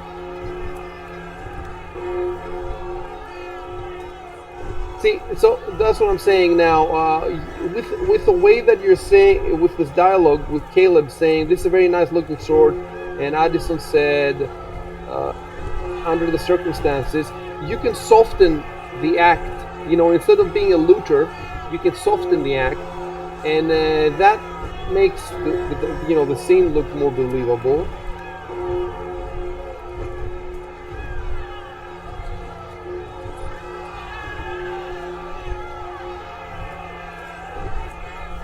And Saf's new post is also good. So these posts are good. These posts are good. But we still haven't dealt with the paladin problem. So the question is, can a compromise be made with the paladin here? Ultimately, though, we have to decide if Dino wants to play paladin, or if he just. It's understandable, if you play a lot of computer games, you make a paladin because he has good abilities. Then you don't have to think about the alignment. But here, and I'm really a stickler for role playing and all that stuff. So you have to decide if you want to play, 400 hours of a paladin. You see. If not, it's understandable. But we've already played quite. Like, there's no way to take away your class. To just switch it over to fighter. You're just gonna have to be a fallen paladin. There's rules. I don't know them for Pathfinder. There's rules how this happens. And I think what happens is he gets turned into a normal fighter. But on the other hand, if you do want to give it a try, if you do want to, so the question is, are you going to enjoy it? That's the only question. Do you think you're going to enjoy playing paladin? Yeah, I'm willing to give it a try. It'd be a bit challenging, but all right, let's give it a try. Let's see what if it was earlier. If this was before we got to the fishery, I would tell you. Think about it. Maybe let's switch to a fighter for your first character. Because it's not just the paladin. It's the fact that when was the last time you role played, and how much have you role played? Do you have a lot of experience? No, not at all. Yeah. So it would be better to play a fighter for your first character, and then after a whole campaign, the second campaign, maybe you want to try. But now it's too late. That's the thing. It's too late. You've already used the abilities, the paladins. You've already. All the roles, so we really don't have a choice in the matter right now. You give it a try, and if it doesn't work out, we're gonna have to downgrade him to. We're gonna have to look at the rules. I don't even know if it's 100% downgrading. I don't know. Maybe there's even some advantage to it. I don't know. But okay, I'm so quite we're sure waiting for it's you. a pretty heavy penalty in Pathfinder. It really. There's like I guess atonement. It's not. There's atonement mechanics. Like, you really are encouraged to stay as a paladin. I see. Well, we'll see if worse comes to worse. Another option, would be for him to switch classes. Like the next level be completely not paladin. Like, he could be a paladin 2 and then warrior 1 or something like that. That's another option. Multi-class or dual class or whatever. But well, the potions are far too long. You could say that the potions won't do him much good now, but leave his body alone. So it's a decent compromise.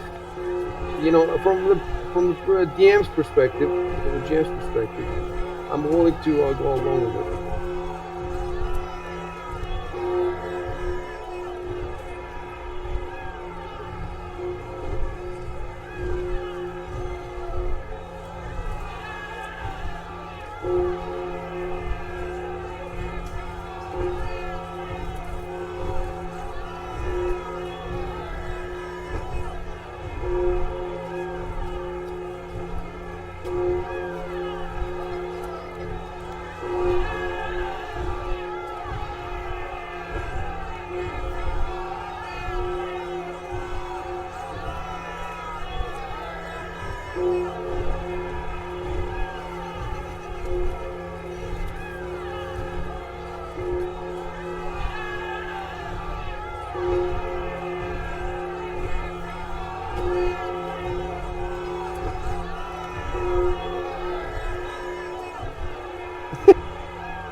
So take them from the sheet. You know how turn.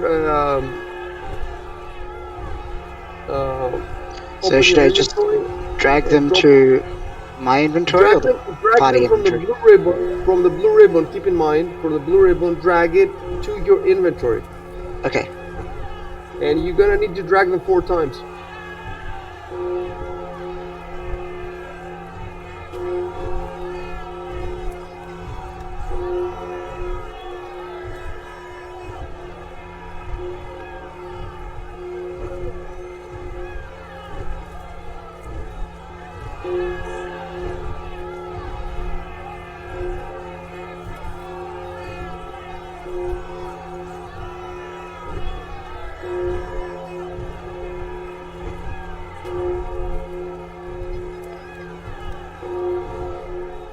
This is good. Now this is good stuff.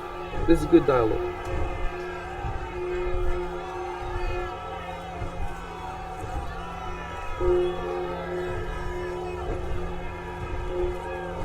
Basically, the other characters are gonna have to work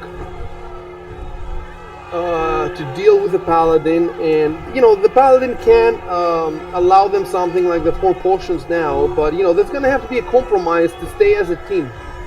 And I want to see both camps do their best, push their worldview. And I am willing to award XP for good role playing. So if if you have to convince me that you're trying, I don't want you to give up before the other side. You see what I'm saying? Don't give up before, because you expect a compromise. Don't give up before the actual compromise. Push all the way. Both sides are trying to get their way, and in the end, we do want them to come to compromise, but we want it to be tension there. Don't get rid of the tension.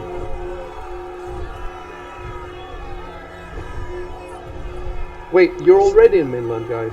Yeah, I was about to say. Oh, sorry, I meant Caleb's place. Didn't realize we were already in Midland.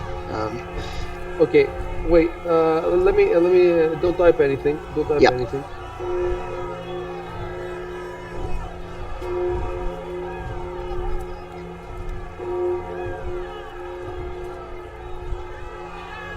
All right, you can type.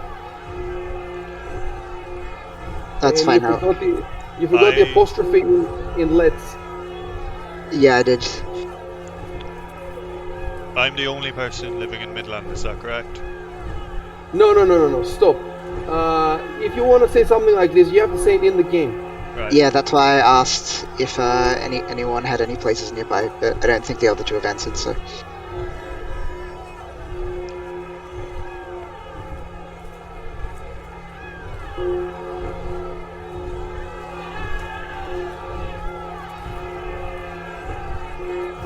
His family. Be an heirloom. It's a good excuse.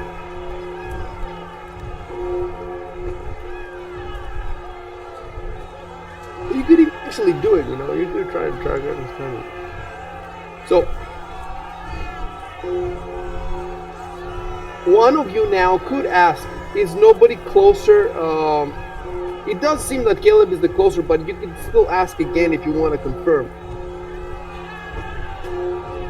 If you tell me that you are agreed to go to Caleb's place, then I will tell you where it is. It's nearby.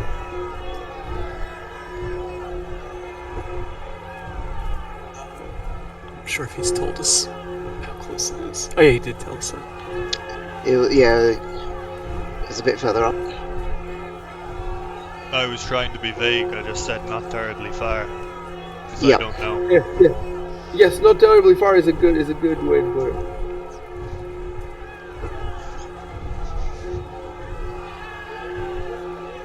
Well, are you taking the sword or not, West Signal? And what is in Valorous and everybody else's, if you want to take something, you don't need my permission. If something is on the party sheet, you just pull it, and everybody will see that you took it, because it will appear on the. So do I go to the... Oh, yeah. I wanted to just step back a couple of feet, so then someone else can, if they want to. Ah, right, yeah.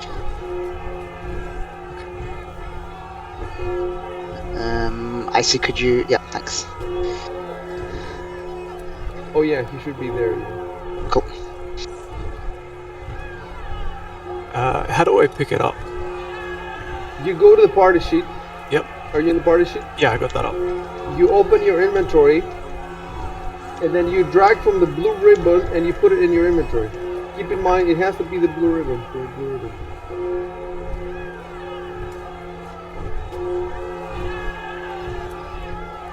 That's it. Oh, I got it. Yep.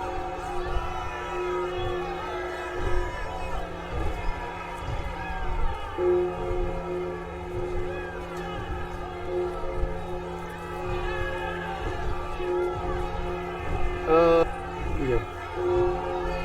I'm looking for Caleb's place. In the meantime, if you want to exchange some words, you can do so.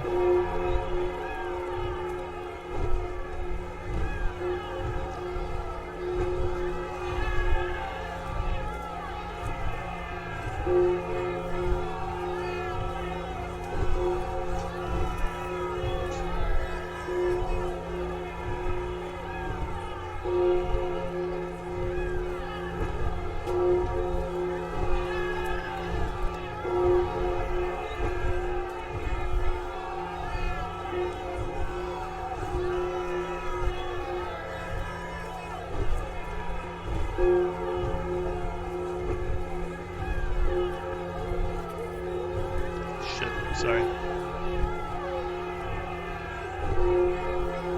What did you do there? How did that happen? I'm not sure. I think I clicked on the text and dropped it or something. Yeah, that must be it. I was actually trying to inspect what exactly happened there because I'm not sure why my name came up in green before that. Yeah, you must have clicked on something. That's why I keep telling people, grab stuff from the blue ribbon, don't grab the letters. Yeah. Let me cut something there. Delete.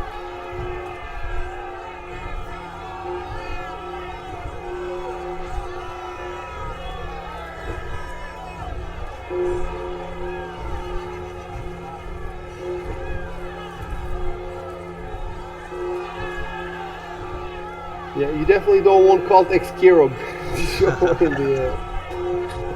Why even your name is called Ciaróg there? It's not. That's weird, It's I not don't your know. character.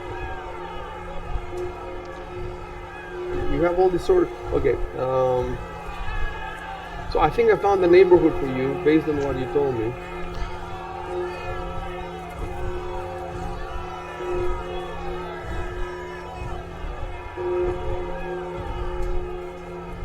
I just need to check something and we're good to go.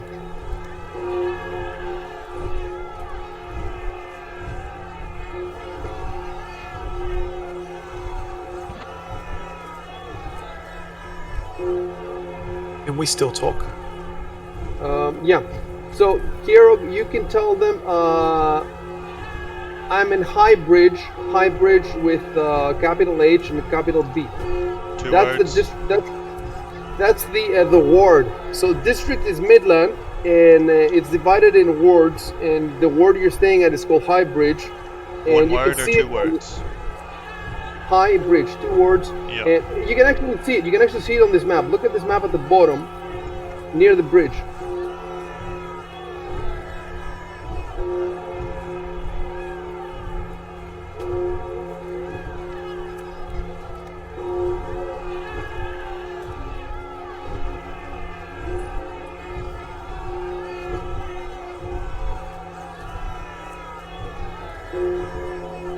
Oh, I'm waiting for you to resolve this thing with the sword.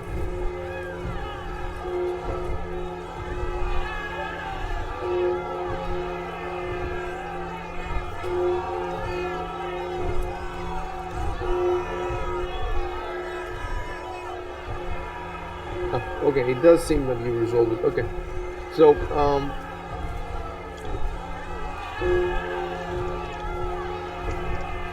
I need to put the exact location of Ciaróg's house, and we're gonna need a number. So this is gonna be number 3.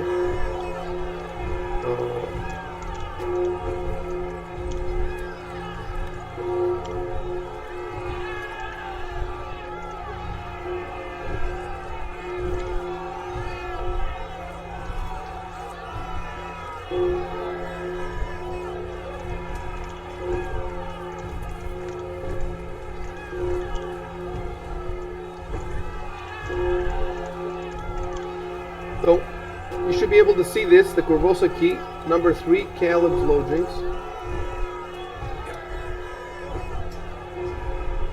Assets. I'm gonna put the 3 now.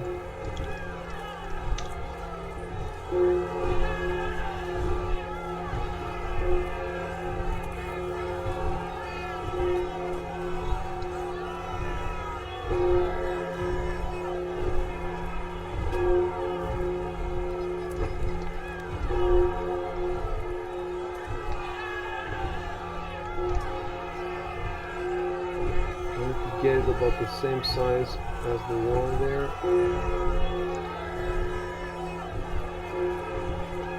Is that the same?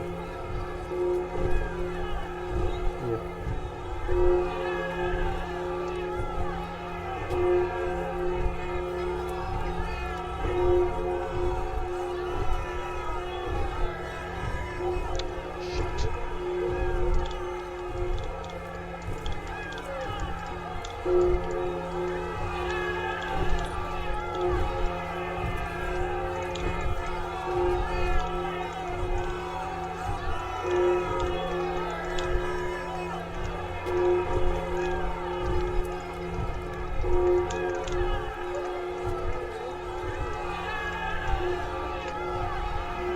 I put the where the place is.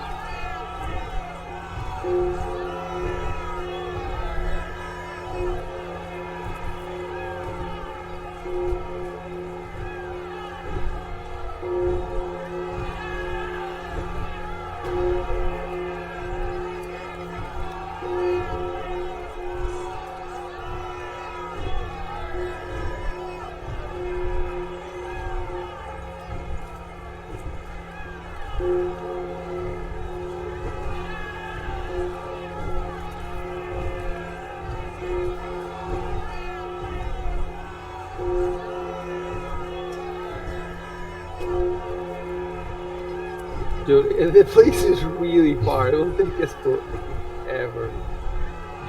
That's actually awesome. I really like the way. I just hope the whole system wasn't so janky with this giant map.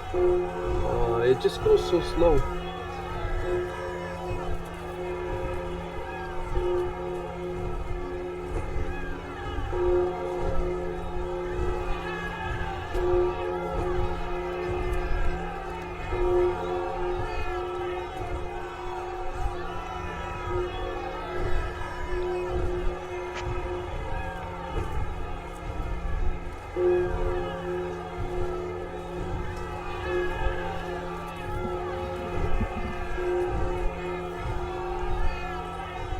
Okay, let me tell you something else now.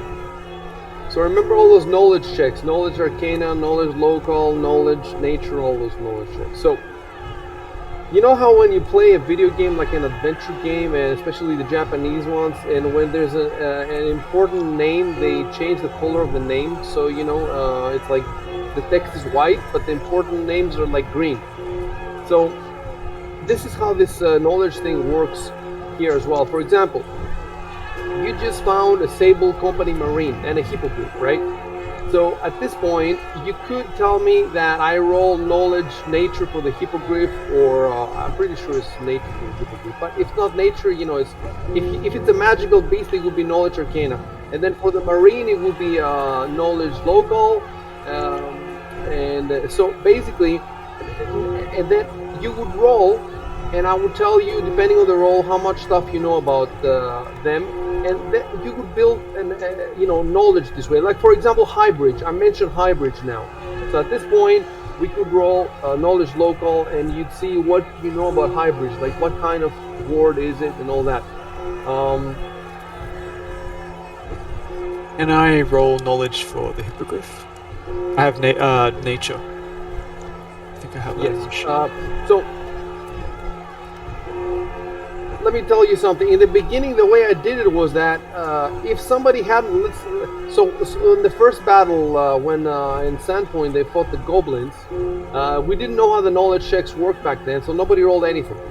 And then I told them that because you're going to be meeting more goblins, then you know you just roll the checks next time. But now that I think about it, let's put it this way: you guys are in a hurry now. So it does make sense for you to not think about things too much. Then you run, you go back home, and then when you're at home and you have more peace and quiet, then you can start thinking about the marine and the hippogriff and all that, and then we can roll the rolls there. So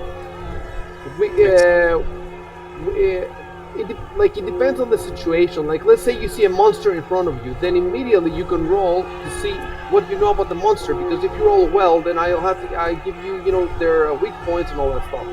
But in this scenario where the hippogriff is dead and the marine is dead, it's up to you. Like, if you think that you could use this information now, then tell me to roll and we'll roll. No, I don't think we need it now. Or when you're in a safe location, then you can scroll up the chat log and you can see all the words that seem important to you, because you can roll about everything. You can roll about Queen Ilosa, you can roll about the harbor, about the fisheries, about anything, absolutely anything that comes up in the chat log. And the thing is, here there's no green letters or anything, so you really have to go through the like, for example, let's see, about what do you know about the king? What do you know about everything that was in that block of text? And okay, so I told you this. It's up to you to ask for the knowledge checks. Keep in mind, knowledge checks are things you already know. So in the beginning we didn't know this. We thought that, let's say you kill the monster, then you examine the monster, then you learn something. No, that's not how it works. The moment you see the monster from a distance, you can ask me, what do I know about it? And then you roll the check. Right. Okay, so go ahead, go play. A knowledge check is just 6 seconds, right? I don't even think it's any seconds at all. I think it's instant. It's what do you know about the thing, the moment you see it. In that case, why would we wait until we get home? Well, you would wait to think about it. Like, even though you know some stuff, like, let's say you know what the marine is and what a hippogriff is, but you wait to go home, not to think what you know about them, but to just, I don't know how to put it. So, like, we're probably not going to talk about it until we get home, I guess. So, like, actually, right. like, it's sort of just assumed knowledge, I guess. Let's put it to you another way. We want to have those blocks of text closer to where the discussion is going to happen. Yeah. Otherwise, you have to scroll up the chat log. Right. Right. So if you're going to be discussing stuff at home, then you can roll, like, for all this stuff, for the queen, the king, the all that stuff. Because it's checking what we already know, so it doesn't have to do with when we learned that stuff, right? It's just we already know it, so it makes sense to do it close to the conversation. Other times it might make sense, like in the colony as land. They're in the middle of a combat situation and there's monsters everywhere. So if the moment that they roll the checks as soon as possible because they use that info. In your case, it doesn't seem so urgent. Although you don't know, like you could turn a corner and something could happen and you might need that knowledge. But that's in true. that case, you can roll at that point. You can roll right there. Yep. Right. So go ahead, you can play.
By the way, guys, I don't know if you've noticed, they've changed something that when you mouse over somebody's token, it shows you, I think, the area they threaten. Can you see that? Yeah, I see.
I see, we're essentially waiting on encounters, so we don't need to roll for perception, is that right?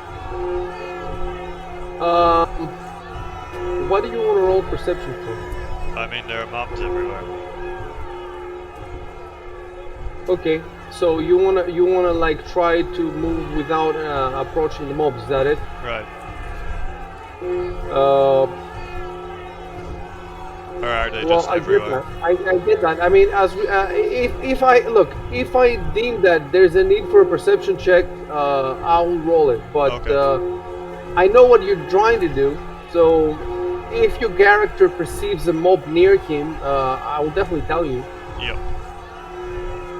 Or if I think that a mob perception, I don't think that a perception check is needed for a fucking mob. You know. Right. But if there could be circumstances, maybe around a corner or something, I don't know. Stay away from corners, I guess. But generally speaking, you don't have to worry about perception checks yourself unless you're looking for something specific. But perception check is not for a whole mob. It's for small things. Like searching a room. Yeah, searching a room, or you could be looking for something. Okay. An asset.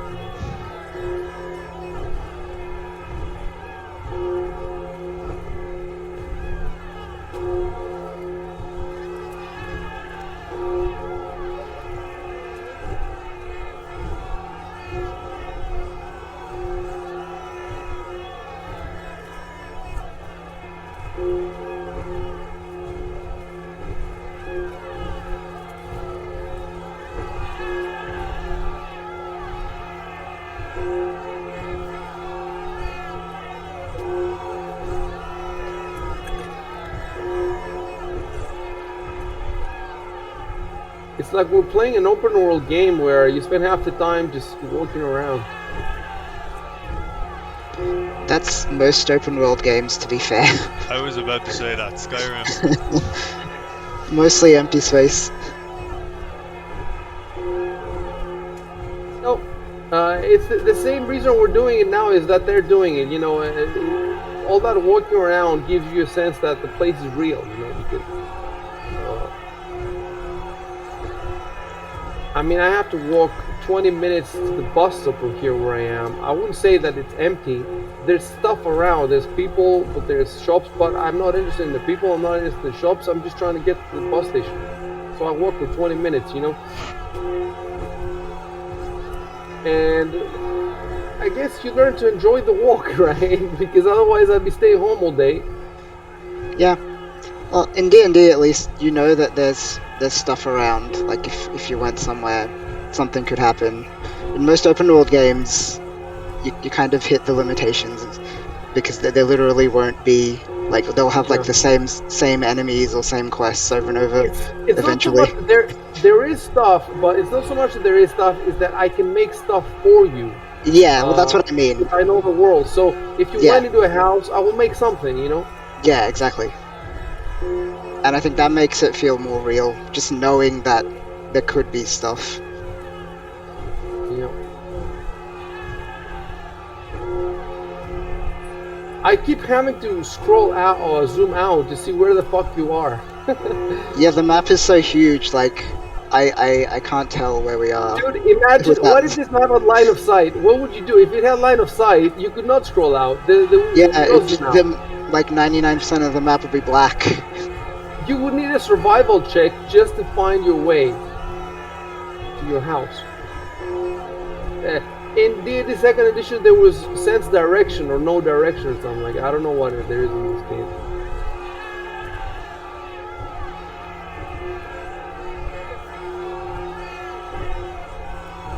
I don't think that the computer could play this with a line of sight.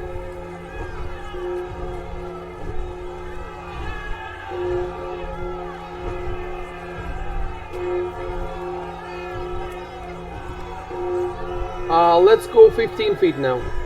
Instead of every step being 10, try going 15.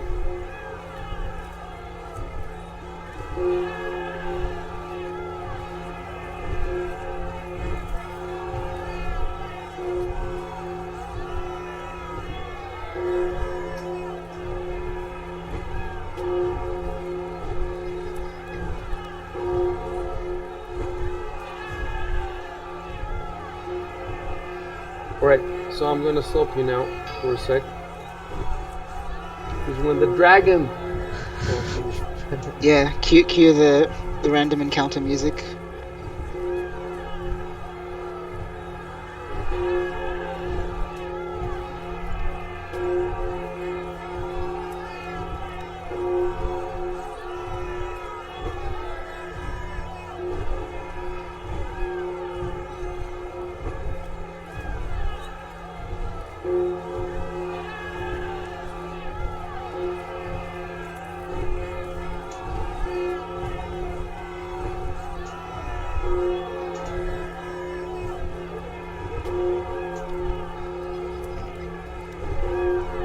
Alright, you can keep moving.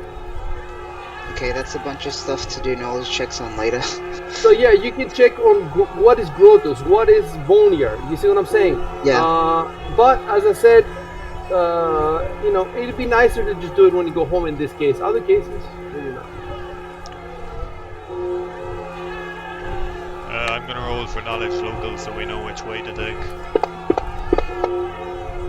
What is this? Oh, I see. Okay.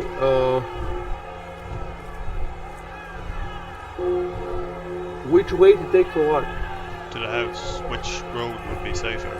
Or less populous or whatever. That's what I was thinking before. I was thinking, is this in the knowledge local? Which way would be safer? Would it be in local? I mean, if there was a riot in the city I lived in, I'm pretty sure I'd know which way would be safer. I see what you're saying. Yeah, that makes sense. That does make sense. Okay, well, that roll was terrible. Let me check the skill description real quick. Pretty sure you can't take 10 during a riot.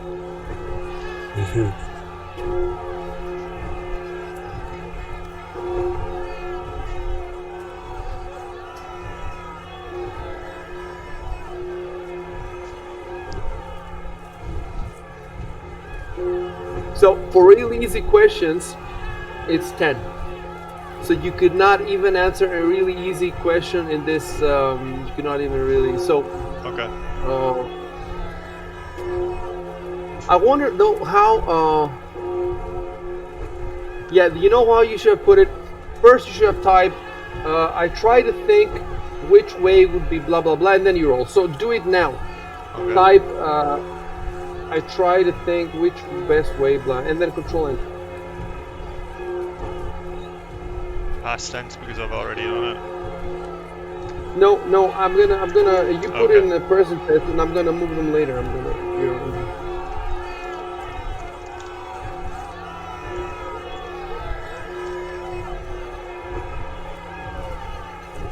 Control enter.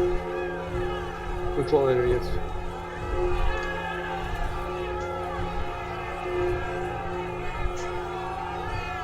Okay, you could have been a bit more. The best route to avoid. Yeah. Right.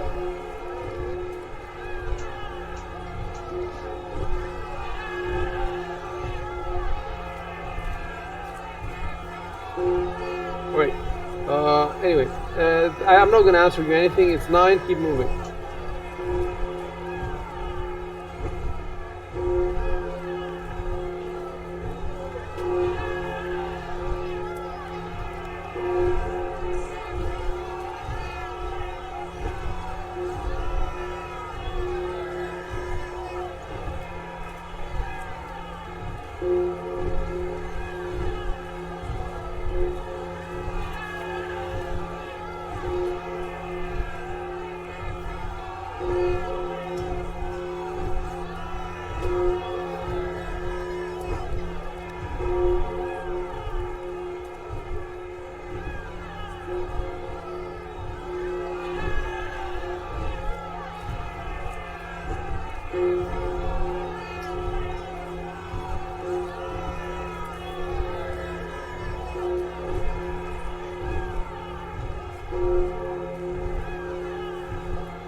I'm so happy when I play this game. I don't know.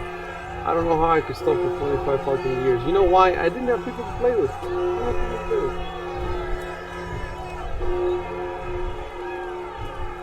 I don't think you'd be able to handle a map like this with pen and paper. You know what? I don't even know how we play without computers. That's all I can tell you now. Like, I cannot remember how the fuck I played for 4 years without computers. Without soundtrack, no soundtrack, nothing. We didn't even have like tokens. Like, there's no tokens. You had to use sometimes, you know, like chess pieces or whatever the fuck you had around, and I had lots of miniatures. I was stealing them. They were very expensive. I couldn't afford them. I was buying lots of books, and the miniatures for me were secondary. The most important was the books, and I was spending a fortune on books and also stealing a lot of them.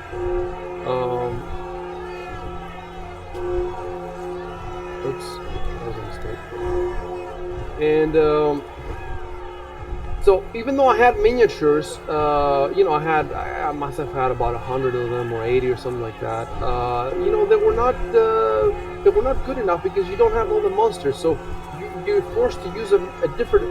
If my choice is between a wrong miniature or a chess piece, I would prefer the chess piece, or like a coin.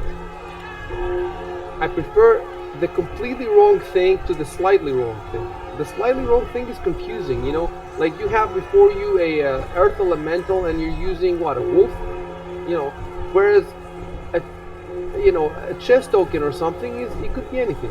I don't know if you get it. It's the uncanny valley kind of thing. Yes, that's right. That should be it. So that means that 99% of the time my miniature army was useless.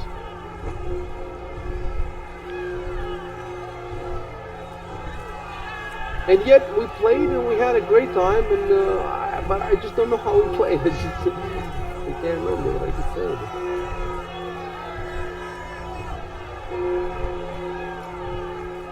That's why I don't understand when James Jacobs is saying that he's still, to this day, he doesn't like BDTs. So how does he play? Well, on the other hand, he works with Paizo, and they have the pawns now. You know what the pawns are? There's little cardboard things that. Okay, I have to take that movement back by Addison. I think he's going in the house. Yeah, he's going in the house. So staying in the bright color.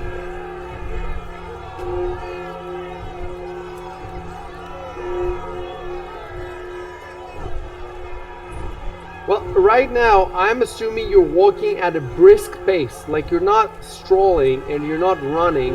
You're walking at a brisk pace. So if you want to talk about stuff, you can do it now. That would make the journey more interesting. Instead of just, walking for 20 minutes without saying a word.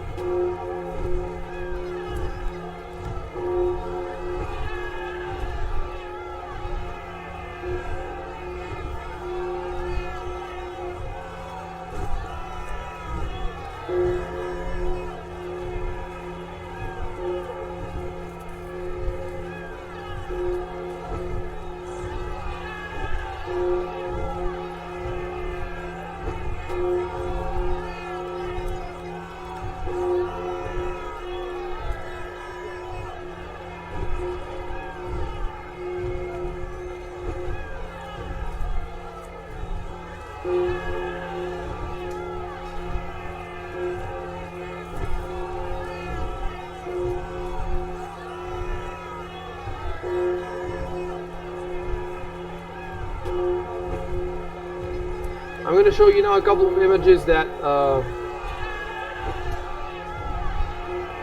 I should have showed you earlier.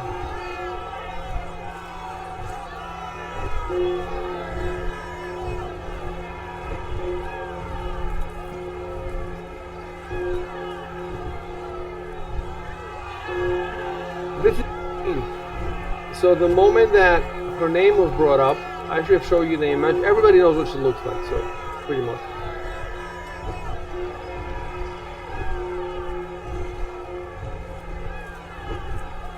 You can close that image. It has nothing to do with the context. I just wanted you to have it.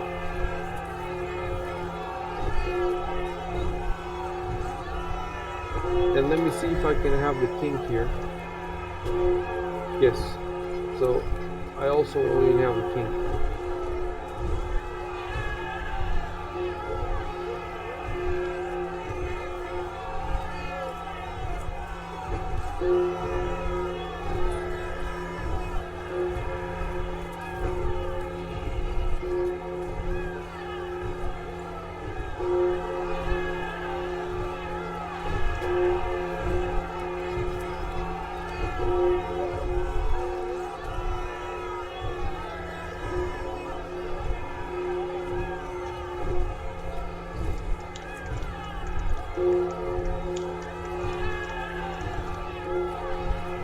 Do we still need to keep the hippogriff images open?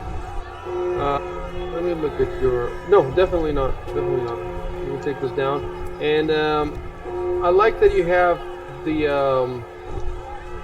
So, guys, what you can do is you can have the map open of the districts. So you could have this map open in one corner, zoomed in the midland or something.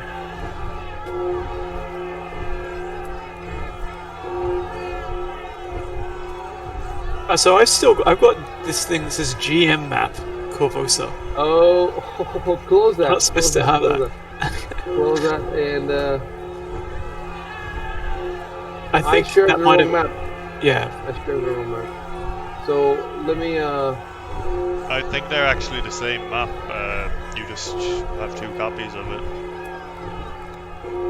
No, this one has more detail. No, it's not. He has a different. Yeah, one. this was from before. I see how you do shared the I- GM one earlier. Sure. How about now? I think. Put the right Can you do me a favor, Y Signal? Go to your images. Click on the images to the right. Yep.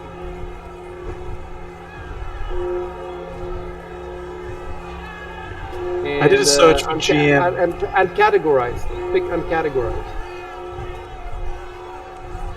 No, close that. Click on the top on categorize. Okay, and just slowly scroll down if you can find that map. Yeah. Uncategorize, and the scroll bar. Yeah, just go down. Yeah, thank you. I don't think it's there. So Okay, if it's not there, we're good. We're good. Yeah, I share the GM's map.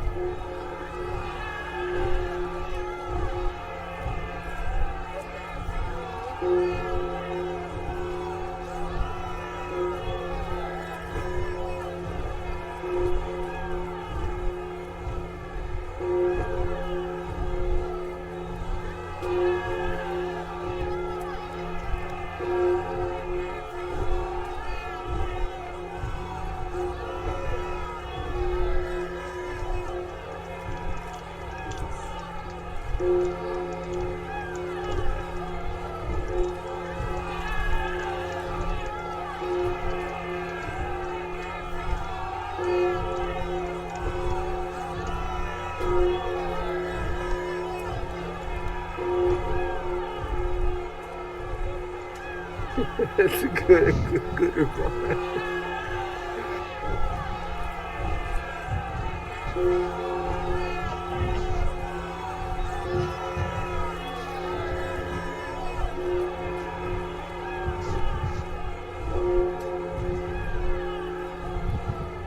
Okay, so you guys are going through backyards and people's things, and unless you want to, you want to go on the street, unless you want me to have to describe to you all these weird, places that you're going to. So just go on the street, and if you have some specific reason that you want to cut through some plot, then we'll deal with it.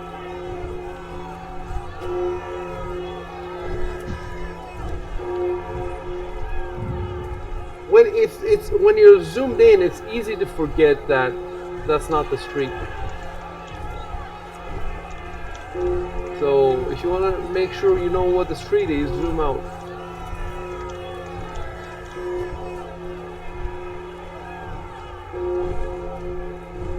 Imagine if you wanted to go to Old Corvosa. Old Corvosa is at the top, so that trip would take forever.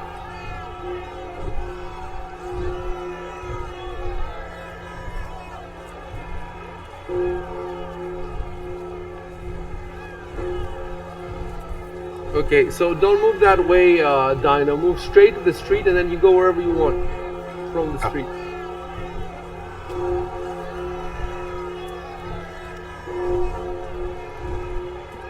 I think that you would call it. Yeah, it could be forgery. Isn't forgery for like paintings and stuff, and like for an item, like for would you call a forged? I mean, you forge necklace? paintings, right? I think a necklace would be, Like counterfeit. or a brooch would be yes, a fake. counterfeit. Counterfeit, that's right, that's the word. I have heard Forge use that way, but maybe it's incorrect. I don't know. Problem is, like with an item like that, solid items that you forge them anyway. Like you forge any sword, for example. Yes. So, be kind of weird. Yeah, my character is a 17-year-old who can't read very well. It's fine.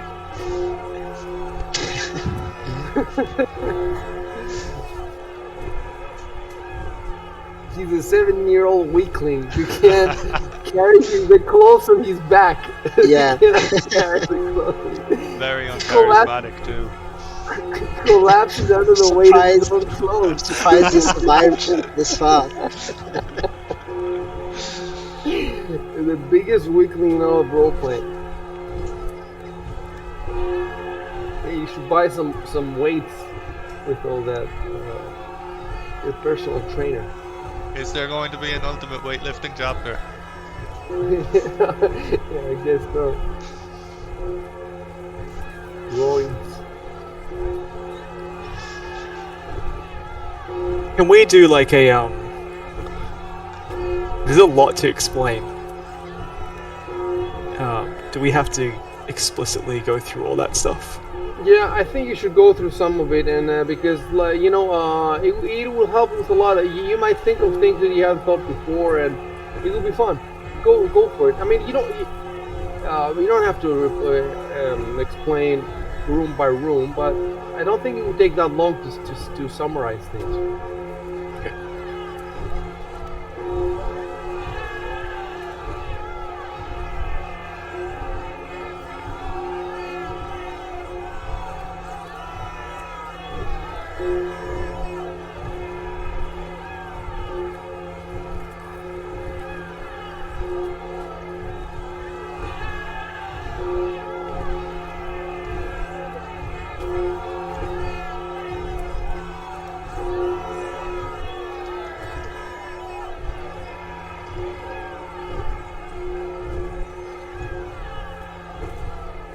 You're like 1/5 of the way there. That's awesome. I love it.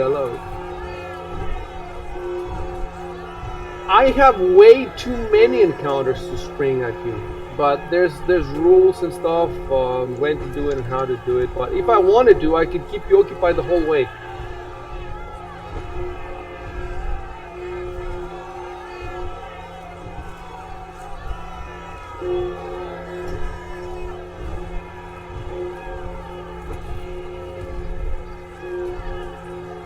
Okay, let me tell you something else now that we were doing with Recall and Sandpoint, because Recall is a local at Sandpoint, the other guys aren't.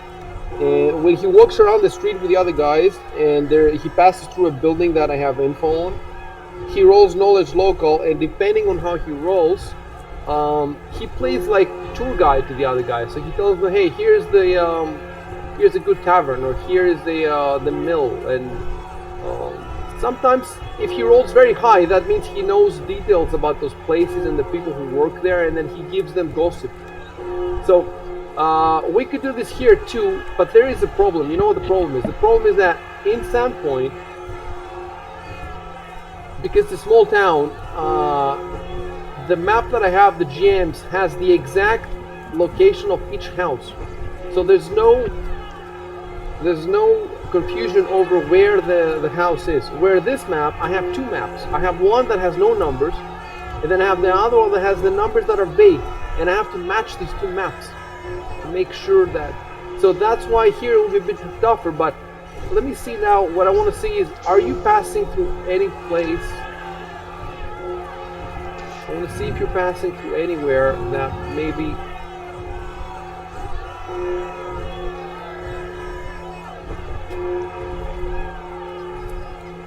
And the question, yeah, let me see.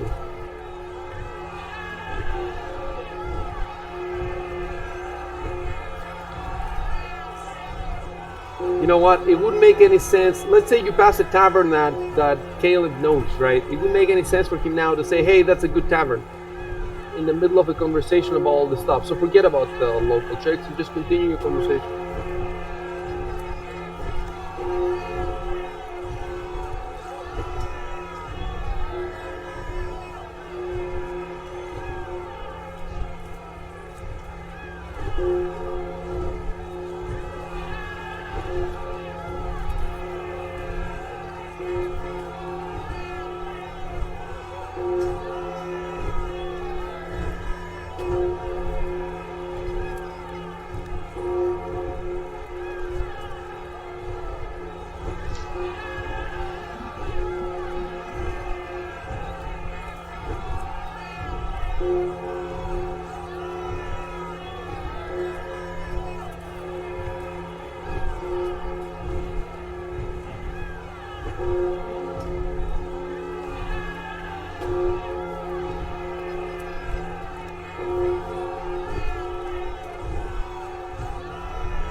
Keep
in mind you're coming across the letters now. If you zoom out, those are letters. So just, walk over the letters basically.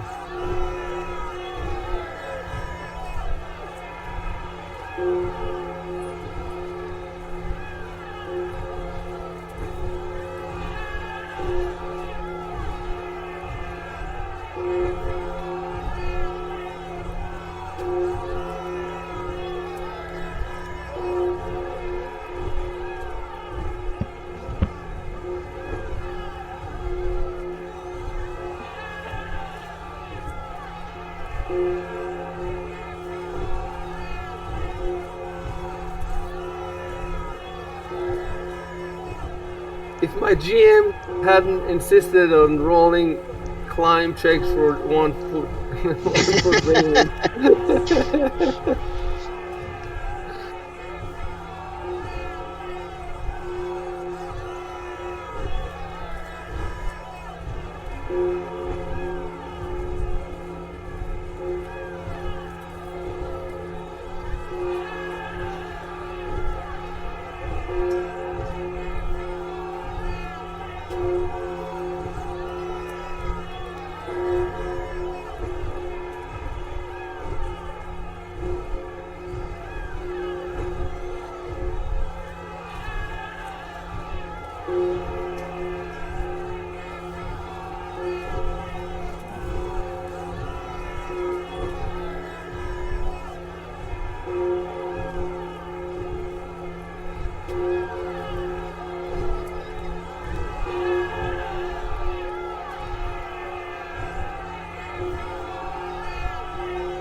Can we move 20 feet at a time? No. Okay. Can we move 100 feet at a time?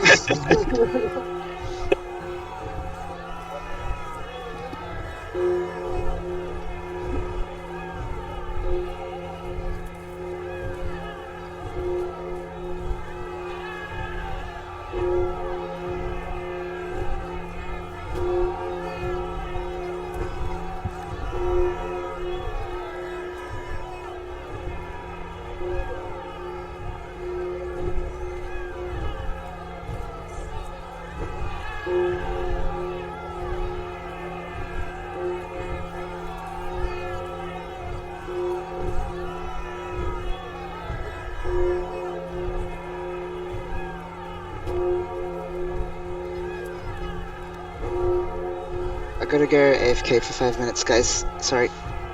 Okay. And we're Will pausing as for well, 5 then. minutes.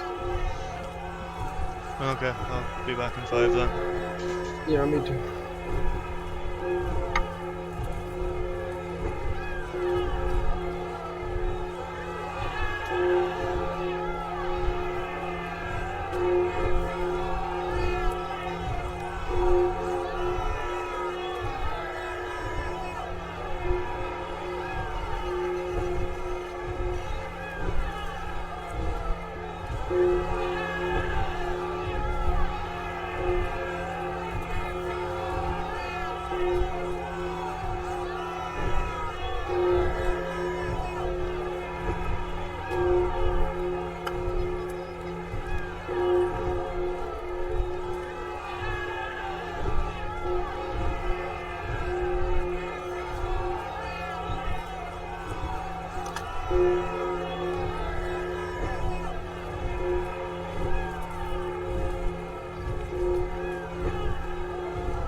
Back.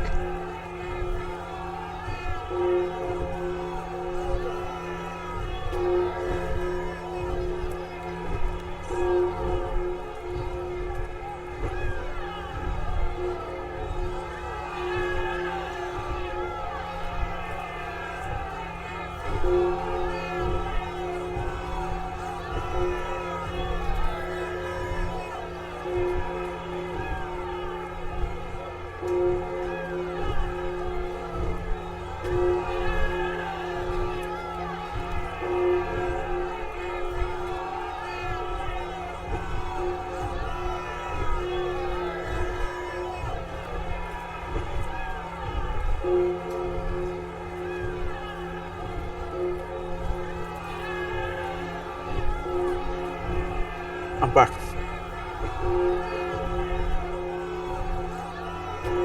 Is everybody back? I 1 think- second.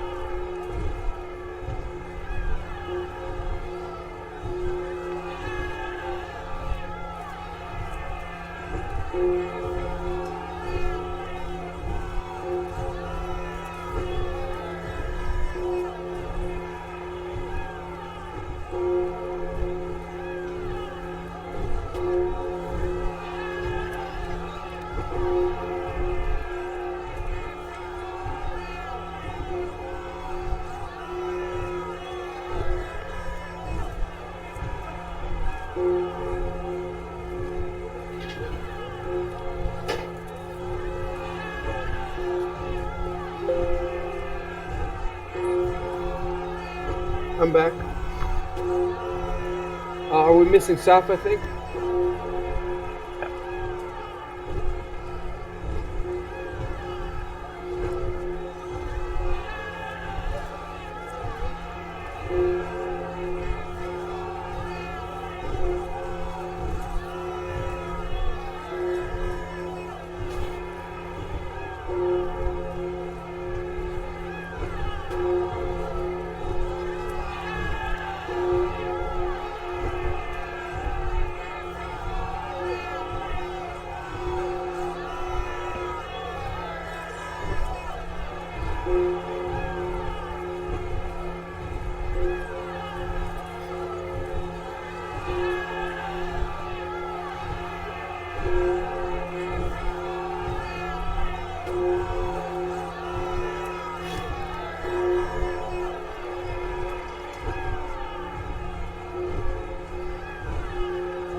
Saf, are you back?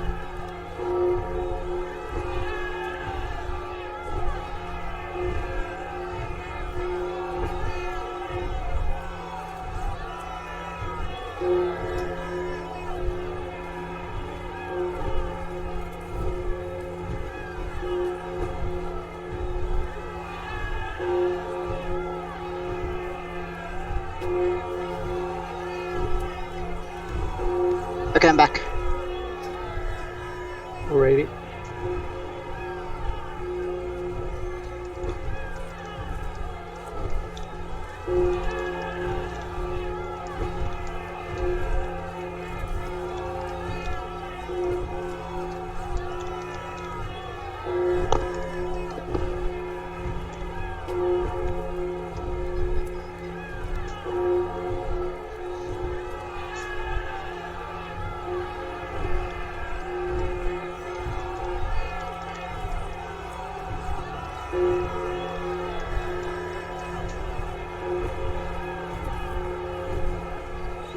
Okay, stop now. Don't move anybody.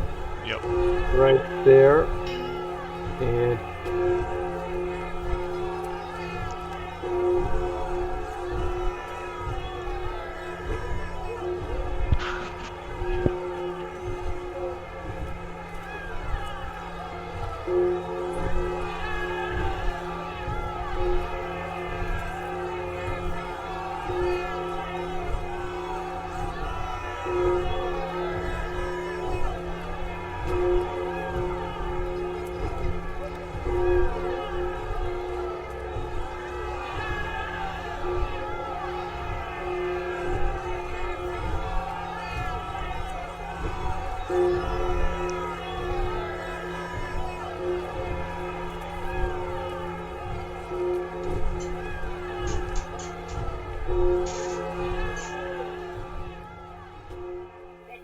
I bet you never worked an honest day's wage in your life, eh, Queensman?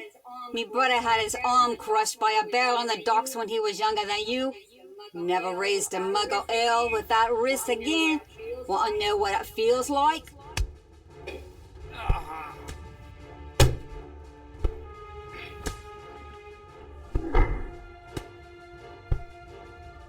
all right. There's a problem. There is a problem with the sound. So they're not fighting yet. So there shouldn't be right away sounds of. So forget about the punches you heard. Sirinsky has had it set for them automatically to play after the woman's voice, which is a mistake. So that's why you see I have to personally check the sounds, all of them, before.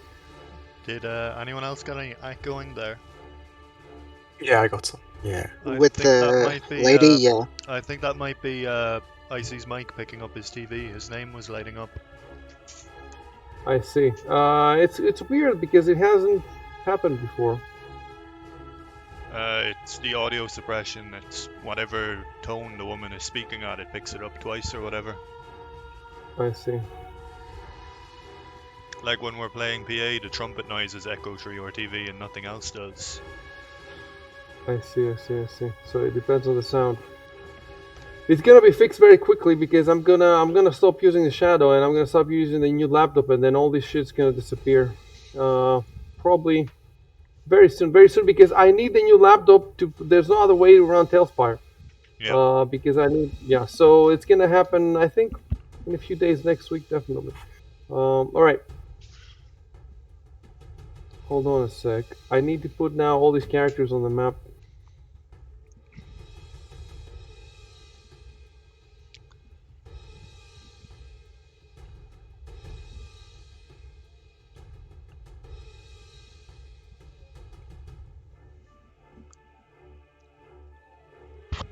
So, hold on a sec. There's music.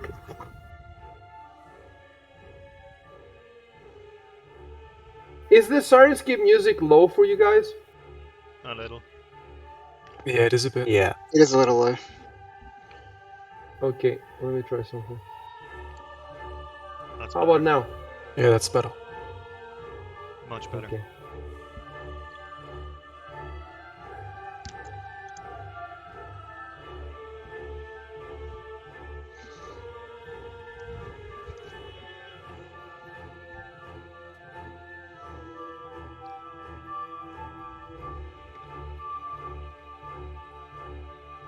So, I want to make sure I have all of them. 1, 2. So 1, 2, 3. That's it. Okay. You can play.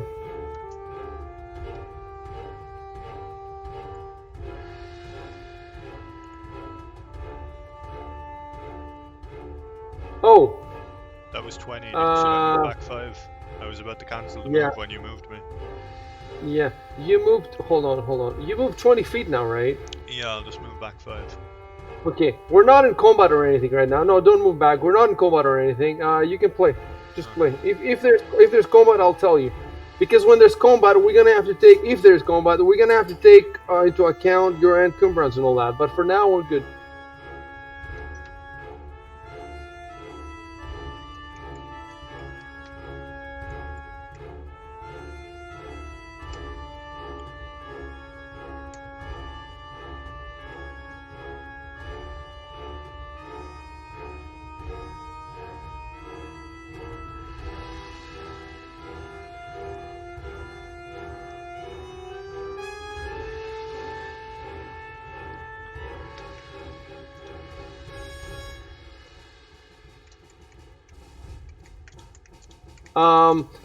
Nilvalor, you should have put yelling. Okay. So not yells, but yelling. But otherwise it's good.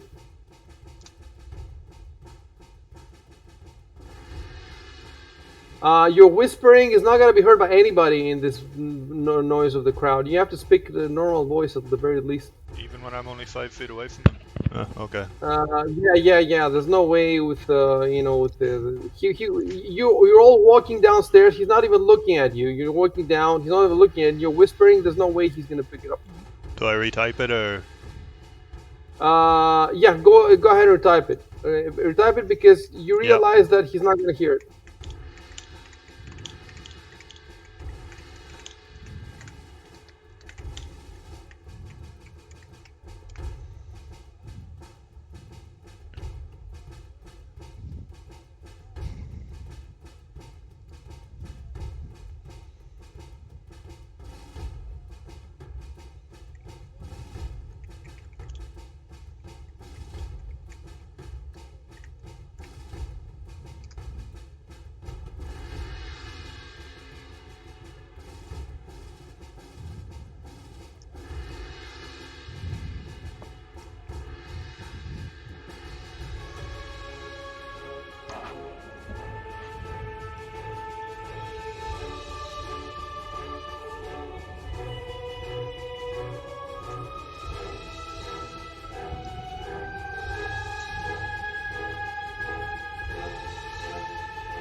Right. So,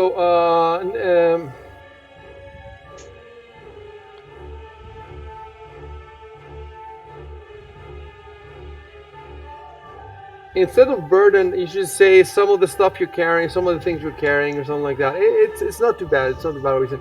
What I want you to do, Dino, is pull up your skills and roll diplomacy.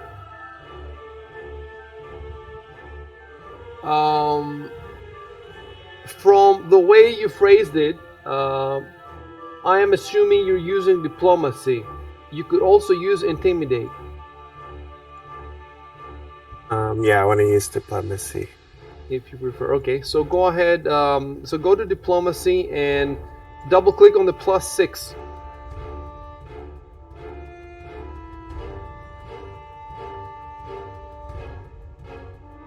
All right. Can I roll knowledge local to try and see what we can say to calm them down or something? To see what you can do. What? As in why the locals are pissed off and what we could say. I see what you're saying. No, it has nothing to do with local. You could use like sense motive or something like that. But I have something to respond to that roll. So hold on a sec. Let me do that first.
Are we able to move?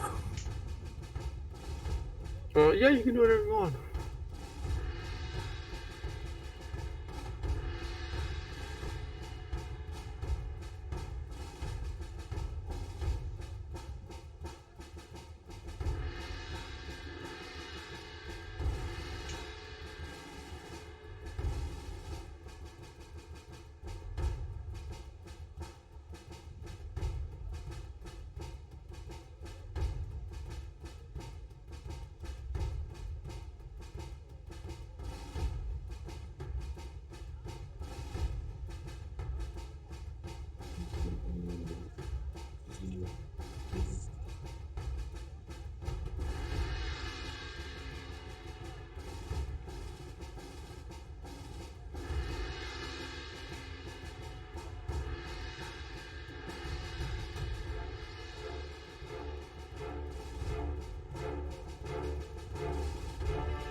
Your roll saved you. You would have had to fight 6 people if you had failed the roll. It was 15 DC.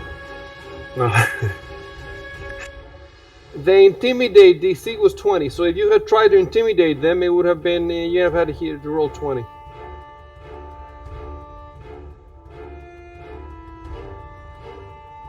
But the only thing is that those commoners, if they took any lethal damage, they would run away. So all you would have to do is take 1 hit point of lethal damage from each, and they would run away. But you know, there's 6 of them, so it could have gotten ugly.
Oh my god. Hold on. I pressed the wrong. That's it.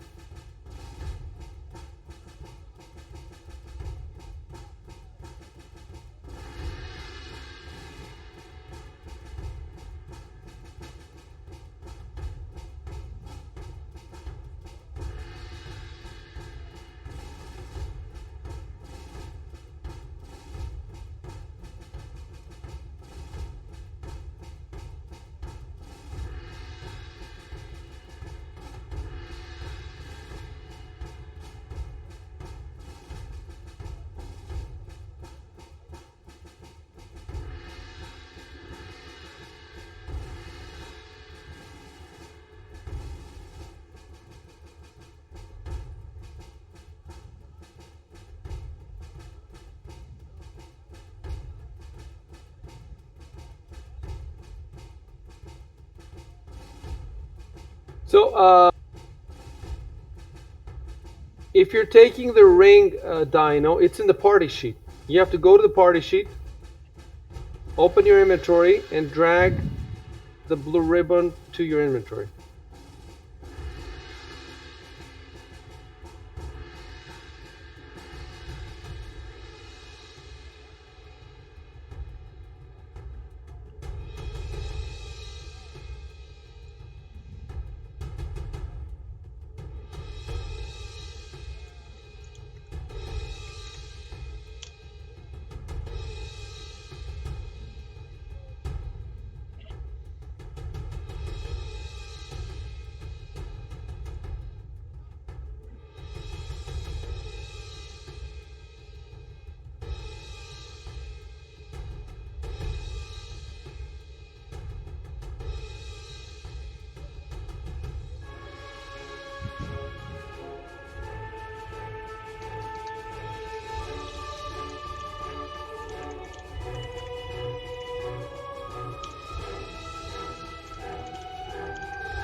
Oh my god, again I pressed it wrong. Anyway, it is a dialogue, that last one.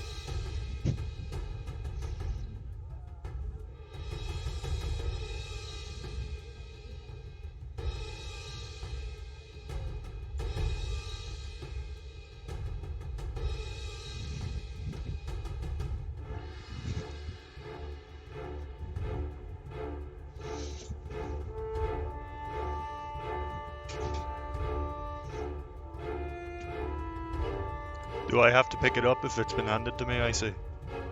Yes, you have to pick it up the same way I said.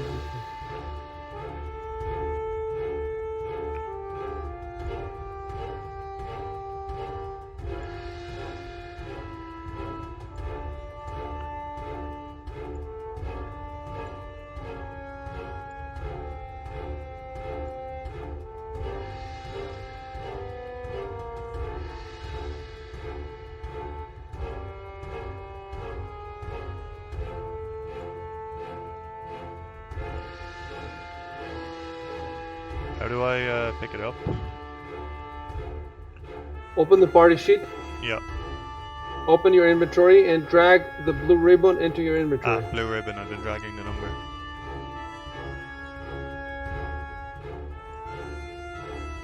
Yeah, we don't want you interacting with anything other than the ribbons. Keep that in mind, because you're going to be making all sorts of mistakes. Yep.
Are we back to playing? Yes, Yep. you've been playing all this time. You know what I mean. Back to moving. Yeah, I know what you mean. Try, you know what? Try to take that initiative without waiting for me to say it, because You can just stop us if it's wrong. yeah, it is better for me to stop you than for you to ask me if we can play. You see? Yep. Always better to ask for forgiveness than permission, right? No, because of the way this game. Other times that doesn't work, but for the way this game plays, the flow. There's many segments that look like cutscenes, but they're not cutscenes. You're supposed to play. And if I tell you, listen to this. If I tell you that you're supposed to play, that tells you that you're supposed to do something, and that gives away the whole game. You know, there's sections that seem cinematic, but you're supposed to do something. And if I tell you that you're supposed to do something, then half of the fun is gone. Yep. So you really should be trying to do things, and then I stop you if I want to. And the only reason I would stop you is, it's not because you cannot do something in the scene. You can always do something. It's because I'm typing something, you see? It's because the game isn't real time. That's the only reason. But there's no other reason. Like if you think that you can do something and I'm moving the game too fast for you to do it, then you should stop me and say, you know, I want to do this. I want my character to do this. The only thing in your mind should be, should my character be able to do this under the circumstances? And if the answer is yes, then you should try it. Even if we have to take back time. Like, even if we have to go like 5 minutes back for you to do something because I passed it quickly, then we will do it. So yeah, some of the other groups have figured this out. It depends though. It's, you know, it depends on the situation. You know, if you're in a dungeon, then it's much easier to. No, I thought you'd have to do some background shit to get rid of the noble's token or whatever. Oh yeah, I see what you're saying. No, yeah. For some of the tokens I have to do, for others I don't. Like I can actually leave him on the street and I can keep moving him. Actually, no, I'm gonna leave him now. There it is. But look, even if I have to do something for the noble, you still have nothing to lose by putting in the chat log what you want to do, because I'll get to it. I'll get to it 5 minutes later, but it will still be. You can put it in the chat log if you want to say something. Especially talking is something that is almost always okay, unless I've specifically said.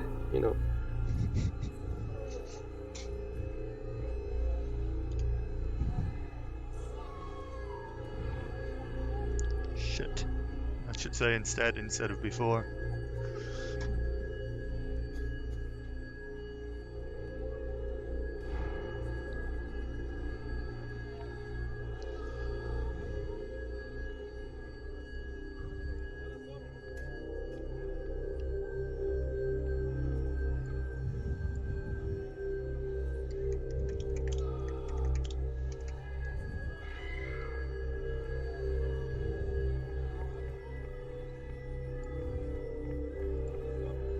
Oops, I forgot one thing.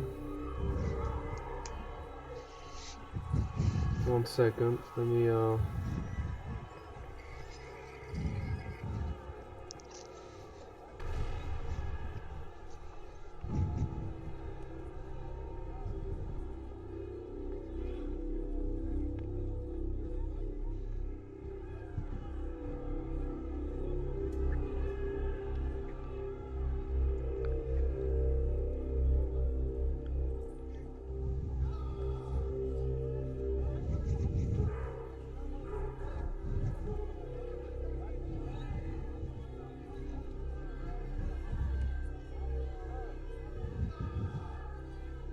That's what I wanted to do. The Sweet. XP.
Okay, I have an issue here. It says if you save his life, I'm supposed to give you as much XP as if you defeated him in combat. Well, he was really a bad. He was bad at fighting, I guess. But at the same time, the Fantasy Grounds gives me a story award for saving his life. That's 400 XP. I think, is that the same as the one for defeating him, or the or is it different? That's what I'm trying to figure out now. Let me look at the book a bit, because sometimes when I have an issue with Fantasy Grounds, I just look at the book and that solves my issue.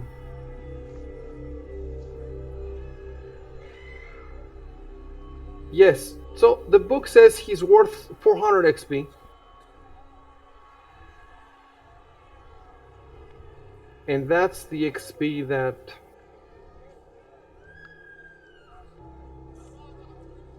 No, yeah, correctly. Yeah, I did it correctly. It's good. No problems.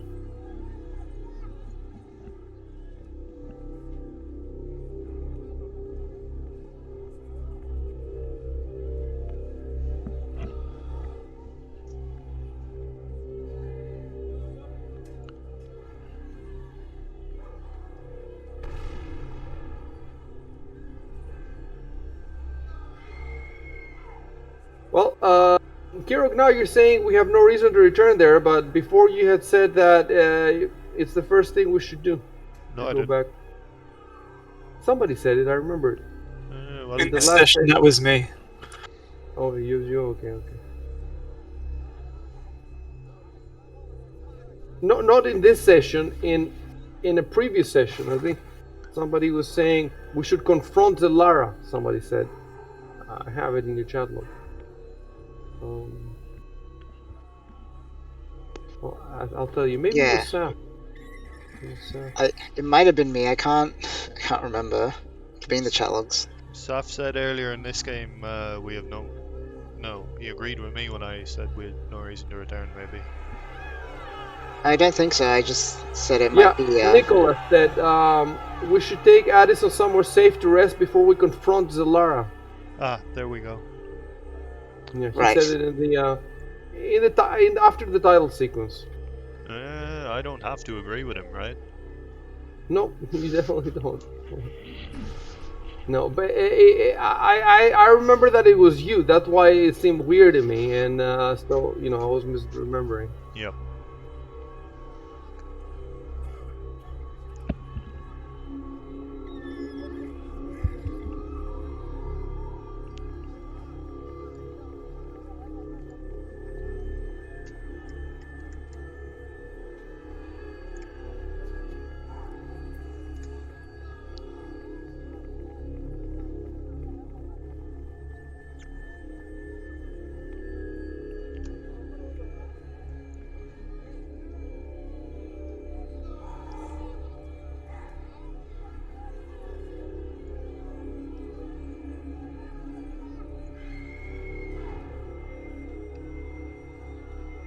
When you zoom in this far, that big number 1 is kind of ugly looking.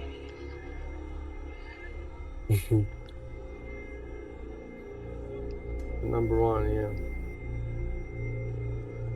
Enormous. Are there mods for Fantasy Grounds? What?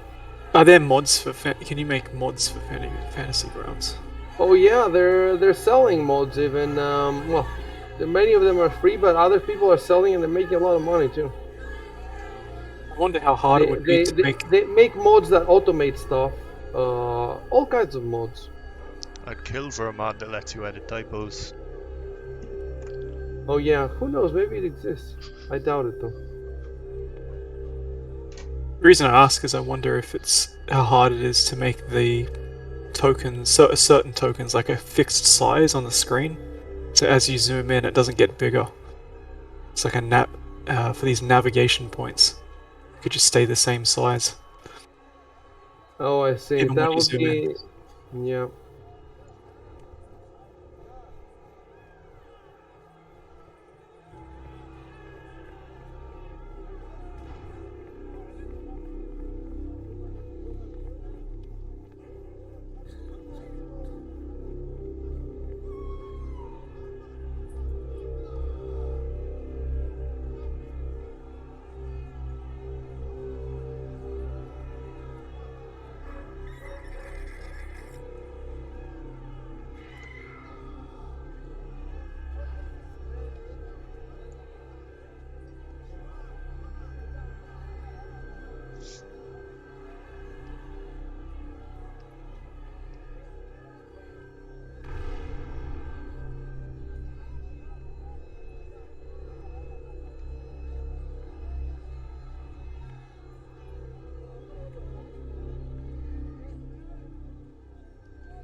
trying to figure out now if I should also give you the XP for the 6 commoners. Because if a battle had broken out, you would have, and you won, you have gotten their XP. And I'm wondering whether I should count the diplomacy check as like defeating them essentially. And I think so. Let me pull that out. Out of curiosity, does it count as defeating them if they flee? Yes, always counts as defeat. So that's what I'm saying. They essentially did flee before you with your successful, diplomacy check, which could have been an intimidate check if you roll intimidate, which would have been the same result, the same, the XP. It doesn't have to be aggressive. Let me pull out that encounter again, because let me just see how much experience we're talking about. Zeph, I think you've wandered onto the off the road. Oh, whoops. It's a little hard to tell right now. Yeah, it is. Yeah, that's why you have to keep really zooming out. No, it's because we're between like a giant letter and a giant number.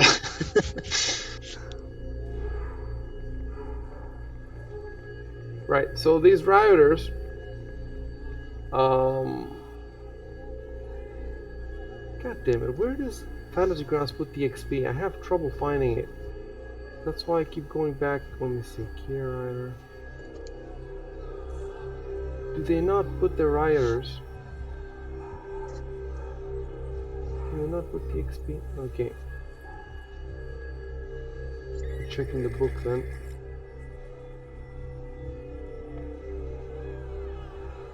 So the rioters are 135 XP each, and the 6 of them. So that will be about 150 XP each for each of you, and that's good experience. And I'm gonna give it to you. I just have to figure out. Exactly how. If I want to do it the official way through the party sheet. Complete encounters here and right-click menu. Let me see.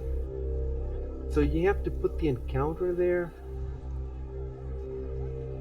Let's see.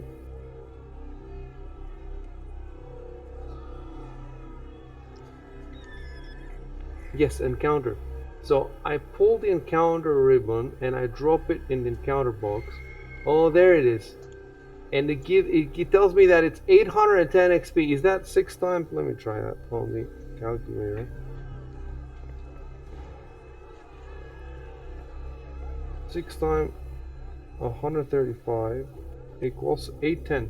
So exactly, that's exactly how much, and boom. So you got 303. So Addison now, that's the thing. You really wanna level him because he's under leveled, and he will get a bunch of hit points. He will be harder to kill if he levels. So he's up to 303 now. All his XP is from this encounter. However, I probably will give him some from the spider encounter later, but it's not gonna be much. So, how much does he need to level? I think he needs another 1,000 or something. Let me check. Was it that much for level 2? I think it was less than that. 1,000 something. I could be wrong. Character advancement. I think it's around page 31. Yes, page 31. So yes, you're using the fast table. Is this the only campaign that's using the fast? The others are using medium. But this one says it's fast. Or I think maybe even the Rune Lords. I think, yeah, this and Rune Lords maybe is fast and the others are medium. So he needs 1,300. He needs 1,300. And he needs like 900. It would be 997 XP. It would be nice if he told you exactly how much you need. Why is it not telling you? It's simple math. Pretty sure JRPGs have been doing that since the 90s. Exactly. So why isn't this not saying it?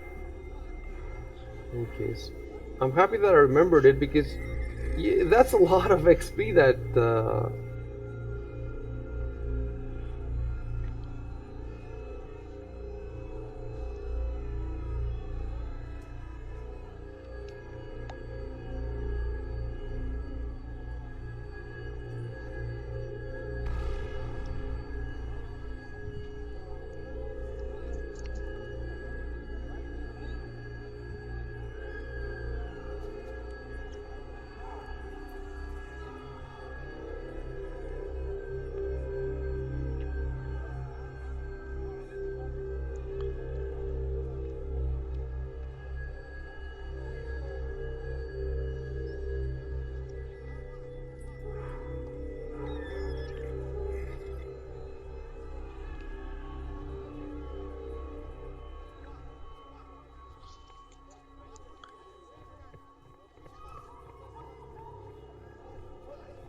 Normally, I would move the one out of the way. That's what I do with the other groups. I move the numbers away when they get near them.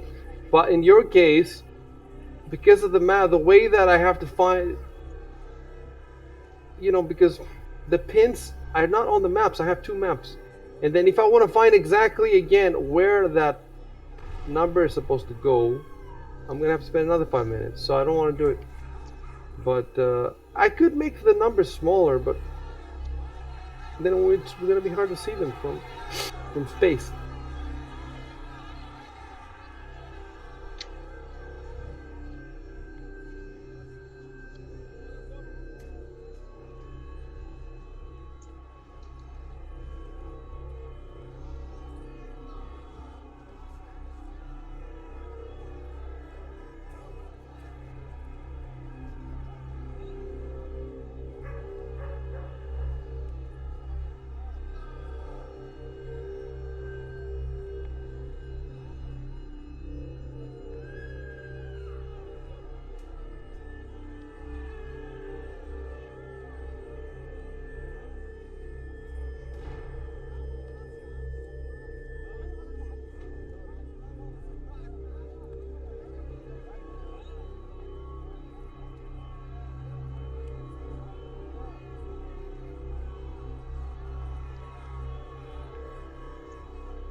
You can't go straight down. You have to choose, right? Either left or right.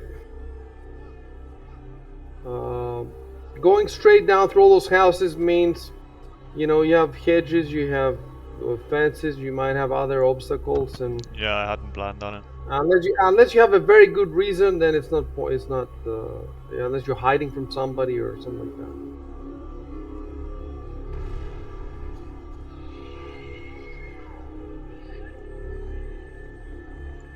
I think we're about halfway, are we? Almost. No, you're closer. You're closer.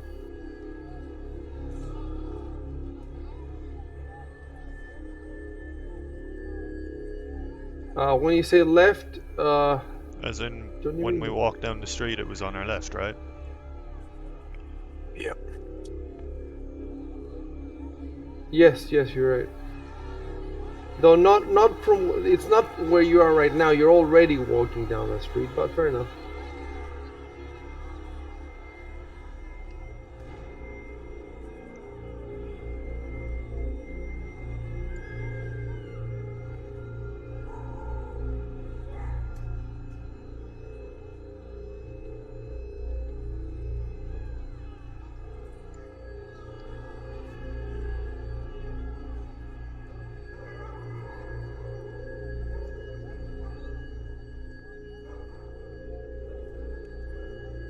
It's gonna be a long game if the paladin refuses every offer of loot and the others.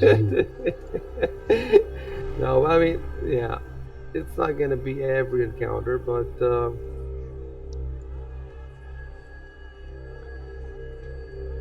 If you really want to the pad the point. game, just add some fetch quests where we have to walk from one edge of the city to the other. Yes, it's quite the opposite, though. The opposite of there's so much stuff. It's gonna take us fucking 1,000 hours to get through this game. It's the exact opposite of padding. There's too much to do. We have. Look, right now we're doing the best, but when there's no anarchy and stuff like that, there's other ways to do it. You know how we should have done it. I mean, no, we should have done it. We should do it in the future if there's no anarchy. I've been treating it as a city, but it's massive. It would be better to treat it like an overland journey. Again, the only group that has made an overland journey now is Rise of the Rune Lords. And you know what they did? Because they went out in the wilderness, right? And they were walking along the exploring. And we made one token composed of all their 4 tokens in formation. So they only had to move one token. And when you move one token, you can move it much further because it keeps the formation. If now I allow you guys to move 50 feet at a time, then you're gonna break formation completely, and you're gonna be very far from each other. And then if I have to pull a combat off, you guys will be nowhere near each other because you won't be moving in tandem. You'll be moving, but if you only have one token, then you're always going to be together. So that might be a solution if the city is in a normal state, and if you just want to go up and down to some shops, and if you want to, otherwise, if you go halfway up the city to a shop and then down to a library and then up to a temple, and we have to do this all the way, then it's gonna take all day, So we need a faster method, and we might move to Theater of the Mind when everything in the city is fine. Then we might move to Theater of the Mind, and when everything is semi-fine, we could do the single token, and when everything is dangerous like now, we could just move like now. We'll see.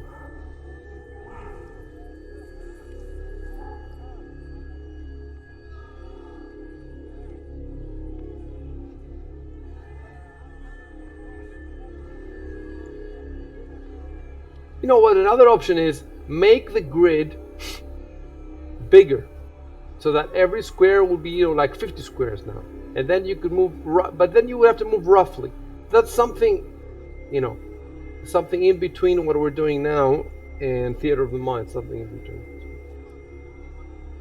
It'd be nice if there was a button that changes the scales without me having to reset the grid. I guess one thing you could do is you could make 3-4 copies of the map and put 3-4 different grids on it, and then switch. If you spend a shitload of time preparing, you could make the game extremely smooth.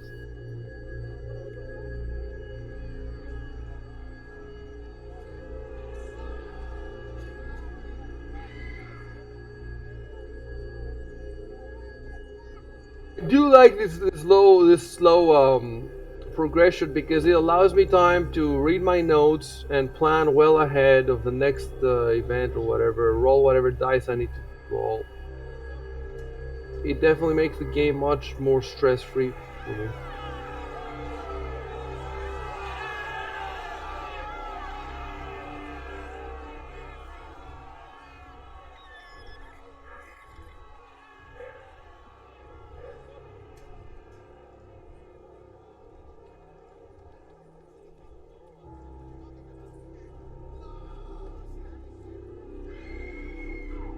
Let's try something. Try moving, 50 feet at a time, but try stay together. Try moving 50 feet at a time without, scattering yourselves. Like, look, now, for example, if I pull the combat now, it'd be terrible for you guys. So try to stick closer together. Yep.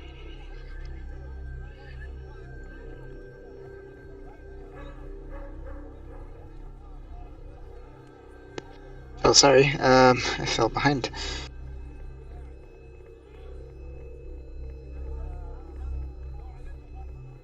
You haven't been listening, have you? I missed the last bit. My phone started ringing. You said 50 feet? Yes. Okay. And the point is to try to stay together. Yep, Because understood. the bigger the steps, the more difficult it is to stay together. So basically, the other shouldn't move until, yes, exactly, until you move there. Yep, gotcha.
You could also drag your token with your mouse, Dino. That might be easier, especially with longer distances.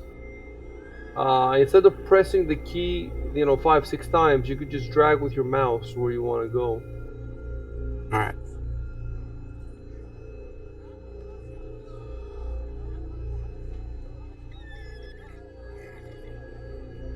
Yeah, that works great. So that's one way to speed it up.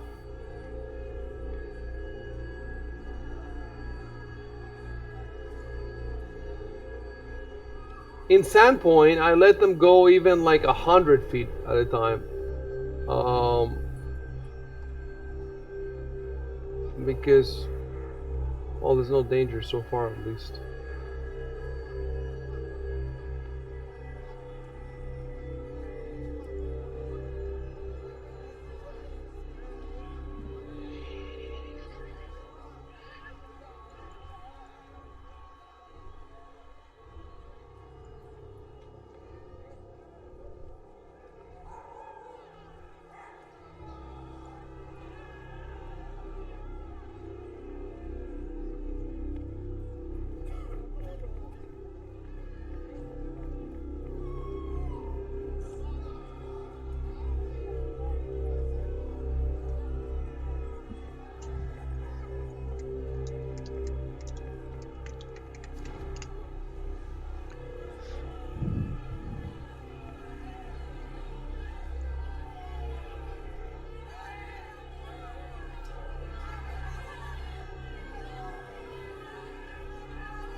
So I stopped you there.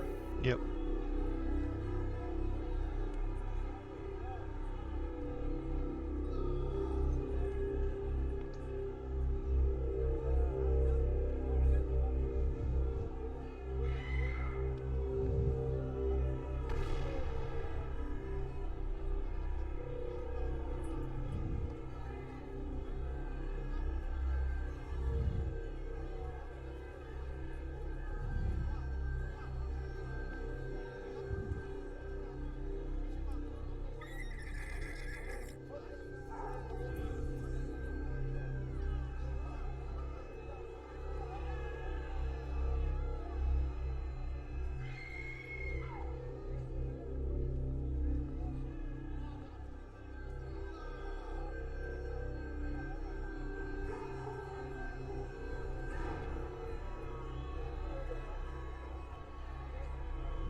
What? Yeah. I used to work in a psychiatric hospital. I know what I'm doing. The eye of Grotus has turned from the boneyard to look upon Carvosa. You! You're the one who haunts my dreams! I've seen it! In Carvosa's darkest hour, death will come for you, attended by great sickness and peril. Your fated meeting will usher in a new age of writhing doom. Doom! Okay, thank you.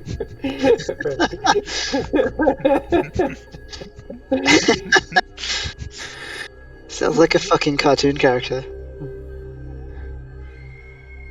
I worked in psychiatric hospitals. This is genuinely how you handle them.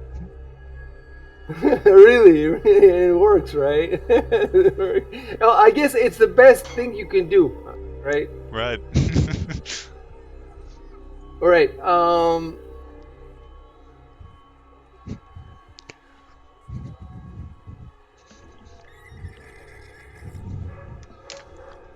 Well, you said that he played and he moved there.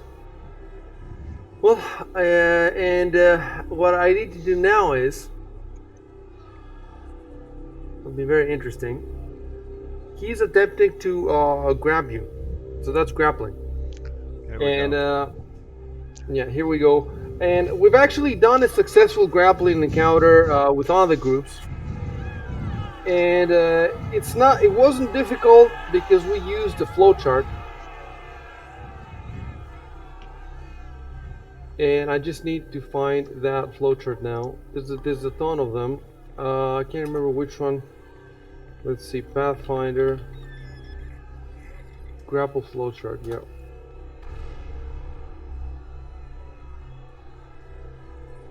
I have it. It's in Okay. the Aslan Crew Discord channel. I see. Can you move it over to ours? Yep.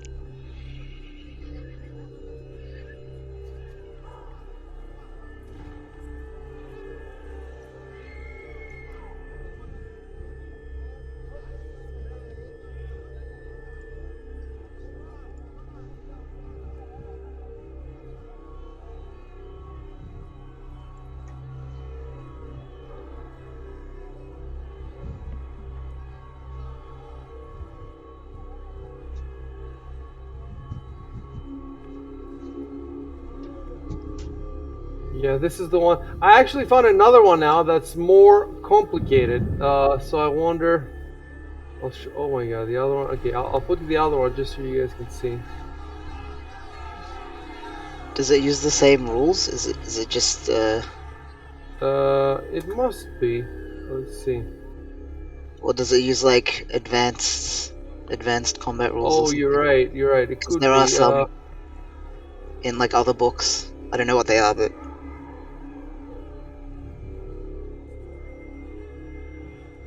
What? Why is the? Why is the thing Why does it say round 3? The one you. I think it means each round of combat. So each 6 seconds, I guess. Well, why did he start with round 3? The one he put on Oh, Discord Hero. He should have put it. Oh yeah, that is just round 3. I didn't Oh, realize. I thought there was Yeah, only one of them. That's why.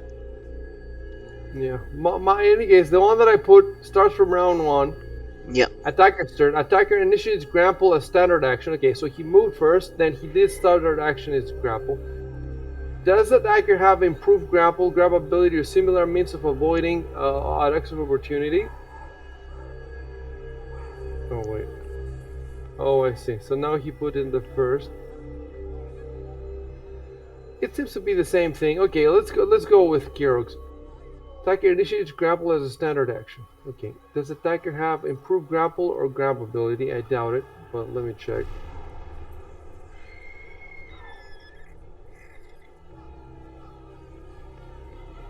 Okay, you know what? Let me rephrase this. I shouldn't have. Do you actually want to avoid him? Maybe he just wants a hug. I mean, he's a lunatic. I always assume they're covered in piss, like, so. Well, the question is, do you want to resist or do you want to not resist, pretty much? I think I'll resist. Okay. Yeah, I don't know how I could have phrased this without giving the game away. All right. Well, Let like, me I don't want see a crazy person touching me. It's common sense, like. Yeah, it is common sense, definitely. But you know, who knows? Maybe the paladin would say, you know, we give him a hug. All right. So, Beats. Does he have grapple or grab ability? The thing he said on Sirenscape kind of made me more wary of him than what the text says, by the way. What thing he said? I can't remember, but they don't match up exactly. He said, "You're the one that haunts my dreams," something like that. Yes. The text that I got also mentioned his dreams, but it didn't mention that he tells you this. Like it told me that about his dreams and Sirenscape. Yeah, it's interesting. I definitely have to start testing these beforehand. The If it thing wasn't is, for that, can I think- probably wouldn't have been wary of him. Yeah. Well, the thing with the text is that I can change it at will, but I cannot change the Sirenscape samples. There's nothing I can do to change them. Maybe it's not a good idea to use them, to be honest with you. Especially with NPCs that you have long discussions, and maybe you have a long discussion and I have like 3 samples. And maybe it doesn't match up completely. So we'll see. We'll have to decide about that. It's yeah, he said that he haunts your dreams. That's definitely yeah. And so the question is, if he has grapple ability, but is that ability supposed to be a feat or?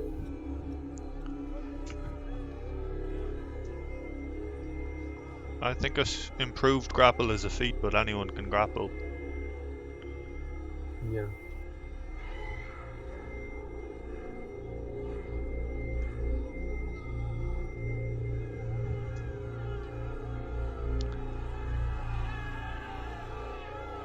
I'm not seeing it. I'm not seeing those crazy things. So So he provokes an attack of opportunity from you. And the question is, do you want to take it? You want Yes. to. Right. So the way to do that is you hit. Okay. Let's. I have the combat tracker there. Can I do an unarmed attack of opportunity, or do I have to stab him? Yeah, definitely. I'm pretty sure you can do an arm attack of opportunity. Let me see. I'm holding a rapier at the moment. Can't you use rapiers as non-lethal weapons? I can't remember.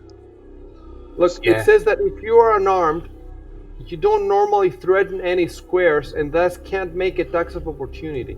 Ah. But you could use non-lethal damage with the rapier. I think. How? It's a stabbing. That's what I was getting at, It yeah. says, I'm on Well, with the 191. hilt, I guess. It says you can use a melee weapon that deals lethal damage to deal non-lethal damage instead, but you take a -4 penalty on your attack roll. Just logically speaking, you would not be doing much damage with the hilt of a rapier.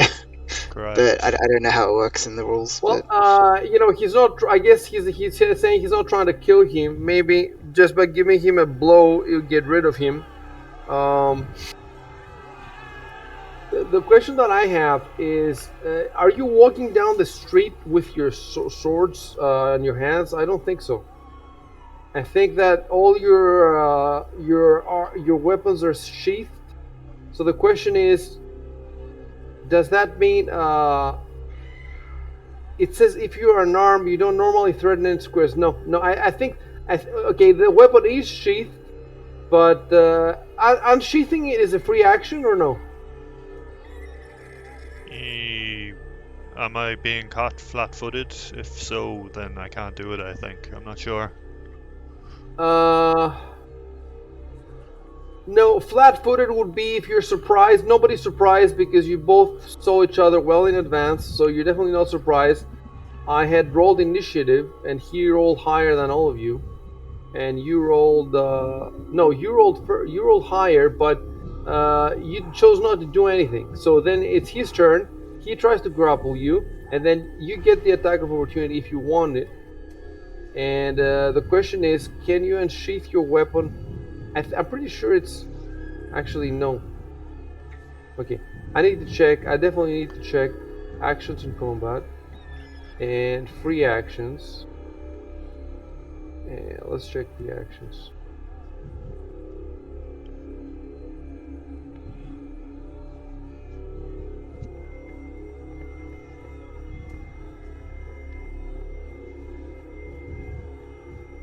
Draw or sheath the weapon. So it requires a move action.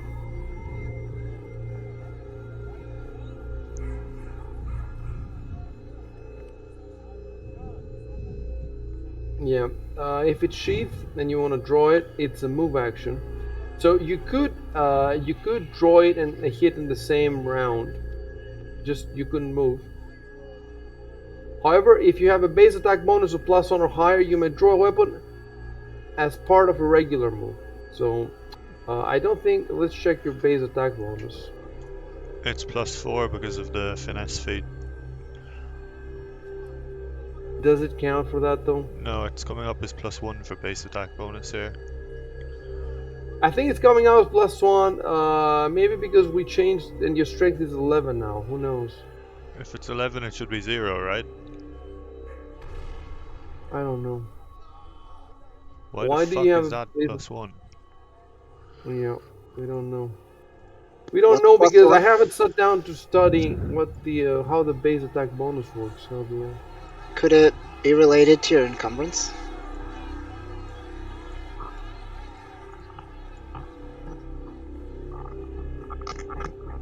Maybe, but I don't really know how to check that. No, my encumbrance is making my it should be +3 instead of +4 with the encumbrance, so it's still quite off. Your ranged attack bonus is +5, So, and then melee, the melee is all we want, is +1. It says here. I just don't know how they calculate that. Why is Why ranged don't we just +4? go +5. +5? It says here. Why? I don't know. But the +4 is probably from the dexterity. Yeah, it's from the dexterity. But I should have that Why for don't always because I have the feat that lets me apply it to melee weapons. You think it's being calculated off strength instead? Like it I- has the no. question is how it, I wouldn't expect that the feat changes the base attack bonus. It's a base attack bonus. It's not. The feat has a very specific use. It doesn't change your whole stats. Ah yes, It's attack cool. rolls on attack rolls with light weapons. You're right.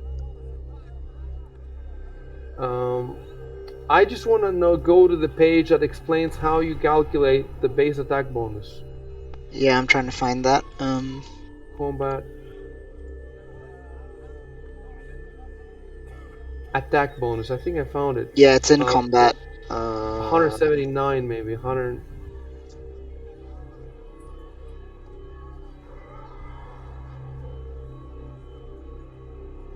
Should be right at the beginning of combat somewhere. Yeah, there's a formula there. The base attack bonus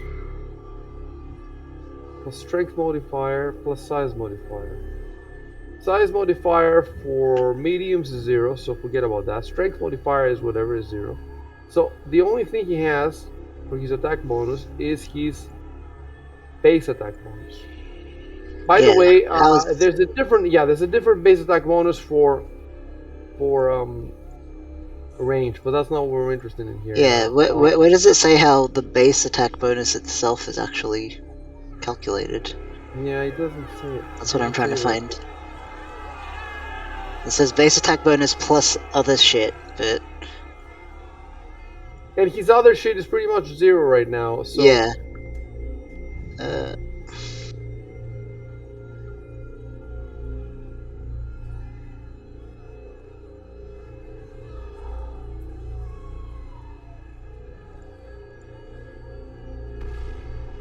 You know what? It should probably be higher in how combat works.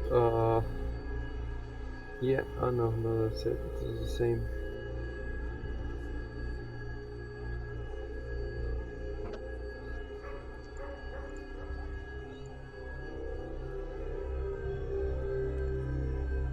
Oh, it already has rules for breaking masonry and stone walls. That would be very useful for Tails part. Is it tied to class or something? It might be. There might be a table.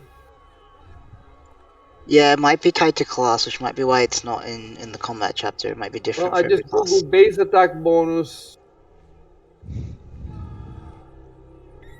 I'll see if I can find it in Rogue.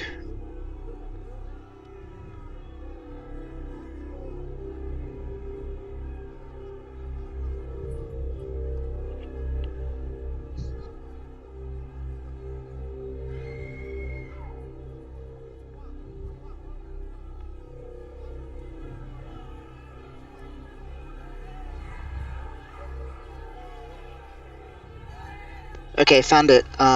Page... Okay, this doesn't have a page number. Page 69. If you look at the rogue table at the bottom of that, you can see base attack bonus, and it seems to just be based on the level of the character, that's all. The class level. I see. So at level 1 it's +0, at second level it's +1. Oh, that's where the +1 comes from. Yep. Jesus, we're geniuses. And the special column is what? That's just the like abilities that you get at each level. I think like the class abilities. All right. So now because he's second level, he can draw his sword as part of a move action. So he doesn't have to lose anything. He can move and. However, this is an attack of opportunity. Yeah, he can definitely take the attack of opportunity with the sword. That's so we answered that. And the question is, can he do non-lethal? I guess the other thing he could do is grapple back. I don't want to touch a homeless guy. Oh, you don't want to touch him. So, um, okay, so attack. Hold on a sec. Does it have? Yes. No. Provokes attack. What was the attacker hit? My God, this is so complicated. Who thought of this up? And it's very interesting how it's done.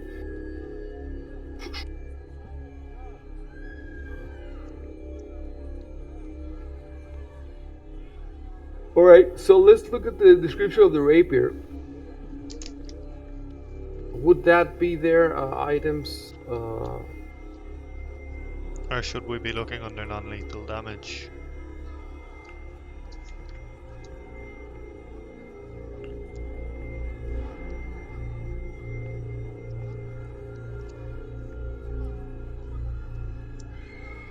Right, so I just looked at the description of the rapier, and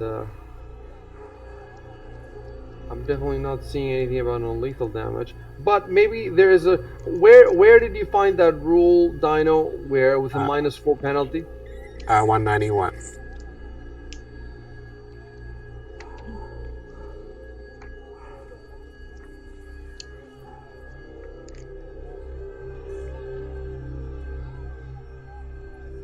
Okay.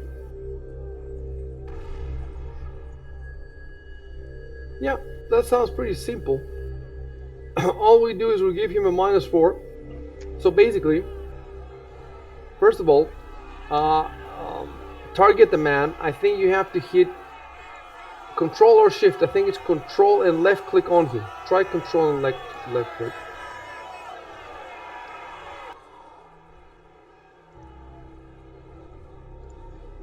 No. When I hover my mouse over him, I get like a white circle.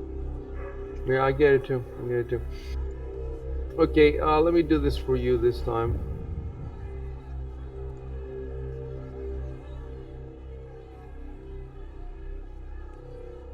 I see. Oh, that's why. Okay, that was a mistake of mine. I think I'm gonna fix it now. Yeah. Okay, try again. Control and left click.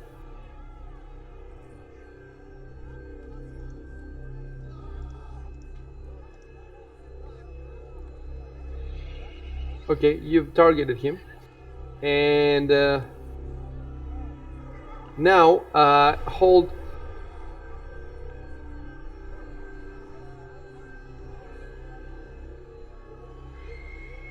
You're supposed to hold Shift. Okay, I'm gonna delete this. No.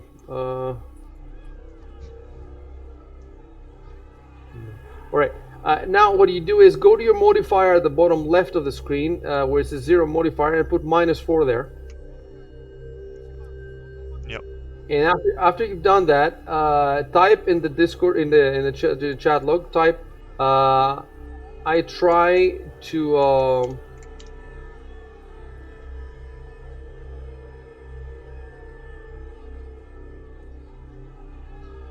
how would we phrase it in game, you don't want to say non-lethal damage.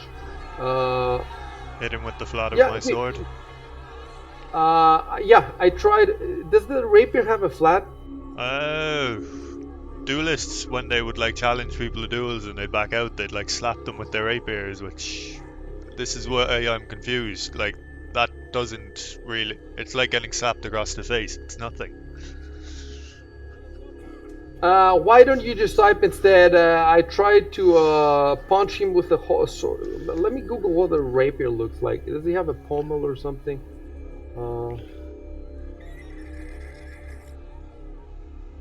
Okay, it does have a hilt there, I think. What the pommel is? Is that the round end? Is that what the pommel is?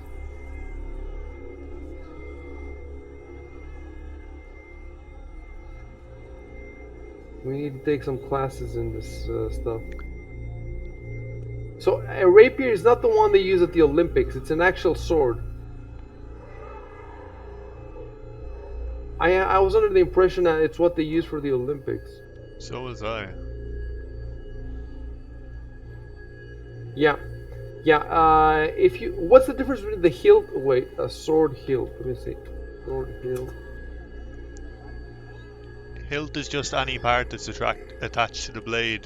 Pommel is something different. I'm not quite sure.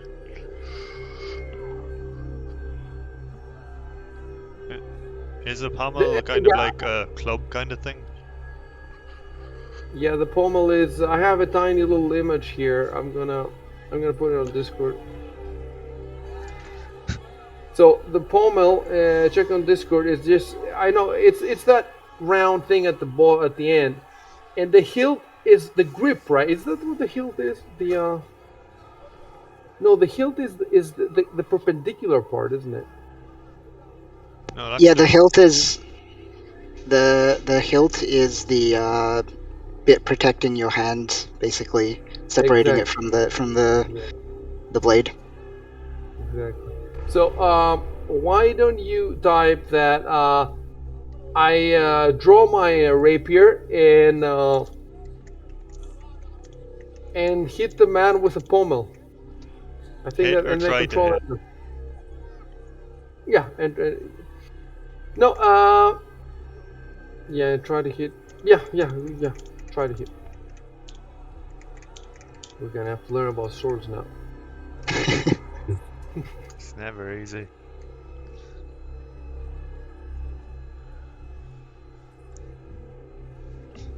Oh, there was one guy in the Discord who was giving us advice for these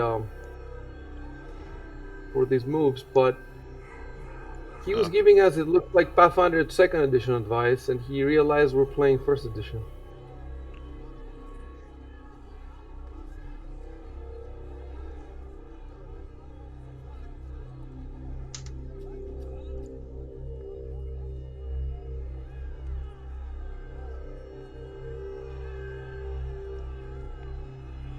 Right, so now what you want to do is pull up your sheet, go to your actions at the bottom, Yep. and then you hold down shift. That's how you designate it's an attack of opportunity. You hold down shift, Yep. and you double click next to the rapier the 1. Make sure it's, you put the -4, right? Yep. Right, so yeah, hold shift and double click the 1 next to the rapier, and let's hope, fingers crossed. So, attack of opportunity indeed. -4. Miss. What we didn't do, there's so much shit to keep track of. What we didn't do is take into account the encumbrance. It would So have missed we're gonna do. regardless, so. Yep, but we need to figure out those rules anyway.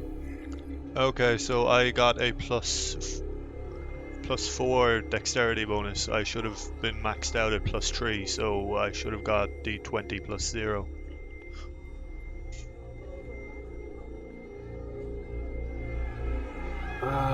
Okay, I didn't get all that. Go again.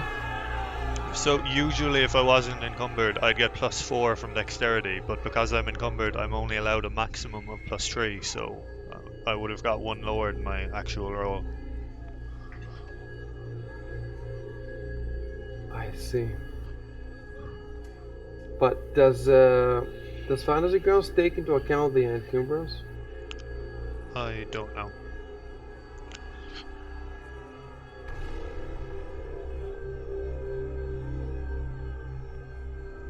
So, does Fantasy Grounds take into account the feat? I don't think so. The weapon finesse, I don't think it takes into account. It does. So Dan had to specify it, but I remember him doing it. Our very first session, when he was playing with us as like your assistant or whatever, he did it.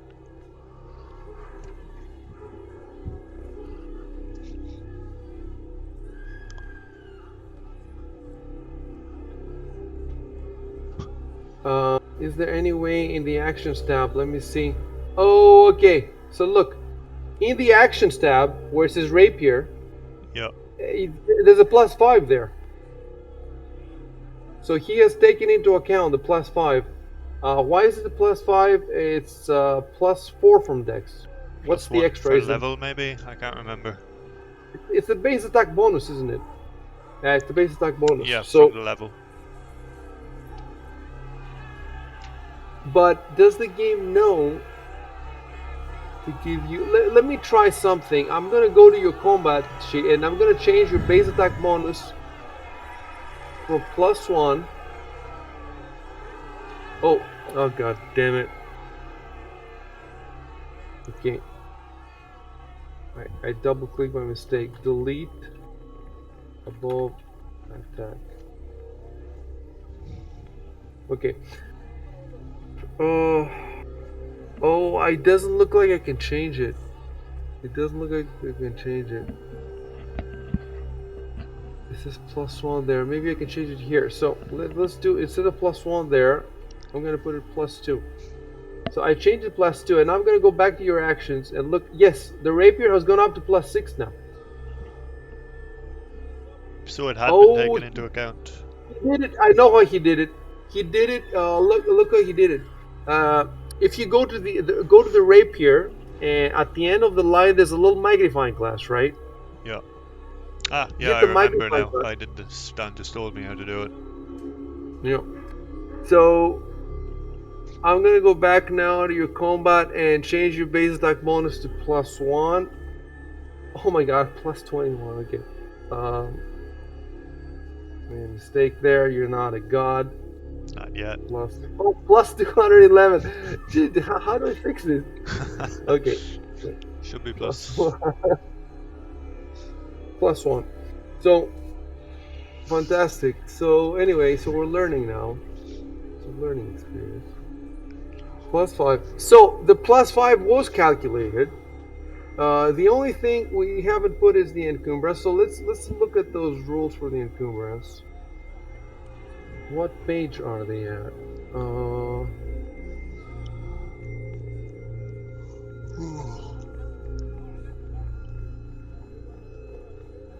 Near the start of the additional rules chapter, I remember.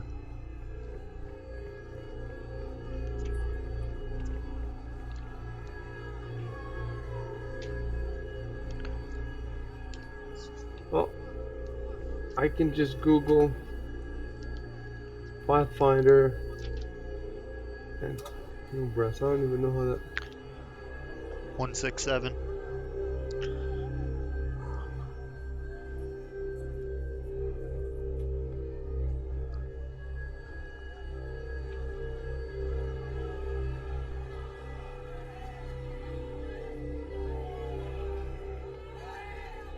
Page 167, really.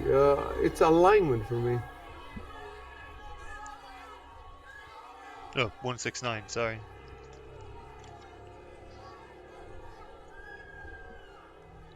Okay.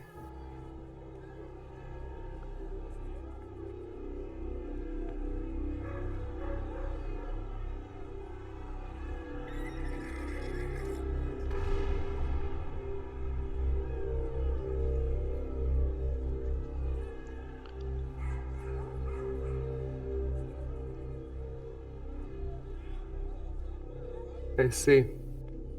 Yeah, it does say that a medium or heavy load counts as medium or heavy armor for the purpose of abilities or skills. Carrying a light load does not encumber a character. Hold on. Maybe you're a light.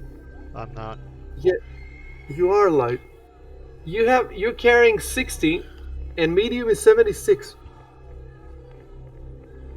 Oh, we'd been counting medium as up to 76.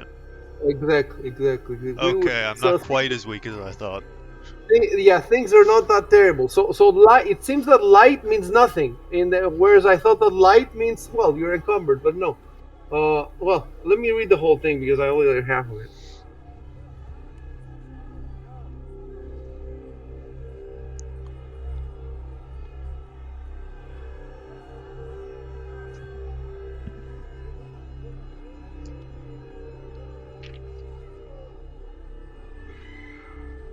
carrying a light load does not encumber a character.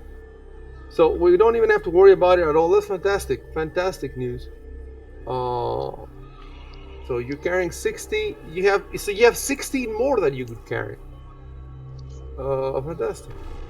And let me see the other characters that have issues. Neil Valor is even better than I thought he would be. I thought he was. So he can carry 173 and he's carrying 85. Jesus, guys, you could have carried the whole fucking hippogriff. And Nicholas can carry. Yeah, he can. Nicholas is the only one who really is almost there. Like he's carrying 99 and medium is 100, so he can carry 1 more pound. So everybody's good. We have no encumbrance problems. You tried to smack the crazy dude with the hilt, with the was the pommel, and you failed. So we're going back to our flowchart.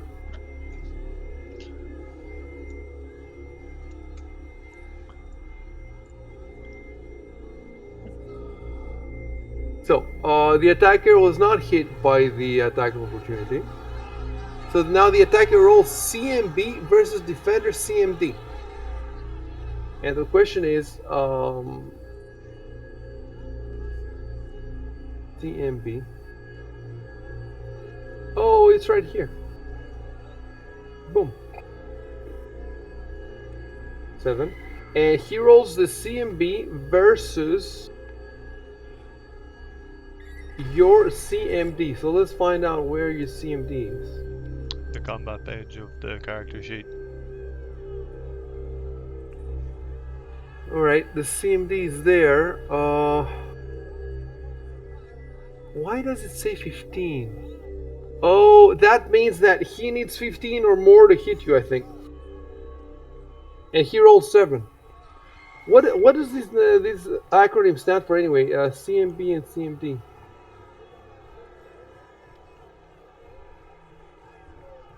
It's combat maneuver bonus. Maneuvering bonus.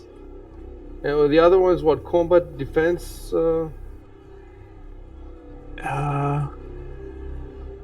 Combat maneuvers chapter. Grapple. Wait, It's combat in common maneuvers. terms at the start. It says combat maneuver defense and combat maneuver bonus. It's on page 12.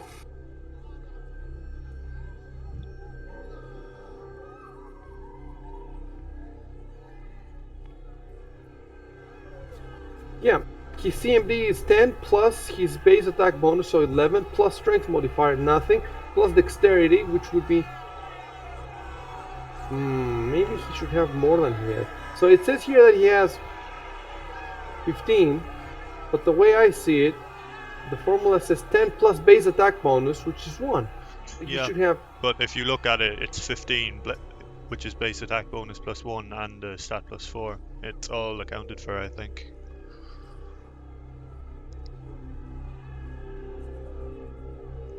It says plus dexterity modifier. Your dexterity modifier is it's 4. Yeah. It's 4. I thought it was 5. So 4 plus 1, yes, it's 15. So does that count like AC? I think that's how it works. If your attack roll equals or exceeds the CMD of the target, your maneuver is a success. So I think we played it correctly. If your attack roll, yeah. Let me go back to the. I'm pretty sure we're doing it okay, but let me go back to the flowchart for a sec. Attack your roll CMB versus defender CMD. Yeah, and it failed. Grapple fails. Neither party is considered grappled.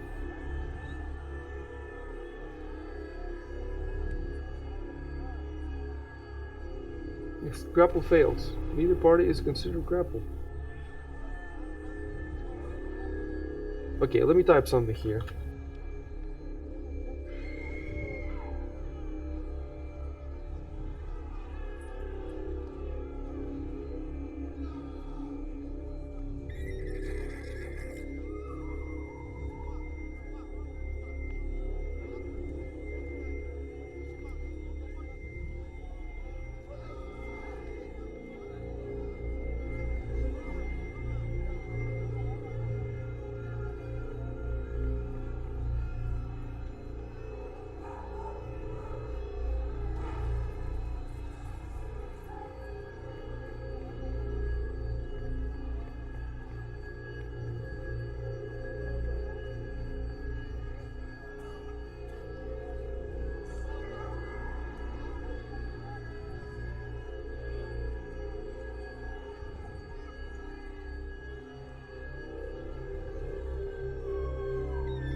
Right. And now it is Addison's turn. If you want to do something, if you don't want to do something, so you can do something, you can do nothing, or you can delay. Well, you can't really you can't really delay because you can't delay. But there's I don't know. Bring up the combat tracker so you can see that after you it's Nicholas, then Nilvalor, then the new round. Yeah, You that's can like also turn complete. you're not necessarily in combat unless you want to be. You can say something, you know, you can whatever you can think of. I think I'm just gonna do nothing. Okay, then you hit the down arrow on the combat tracker.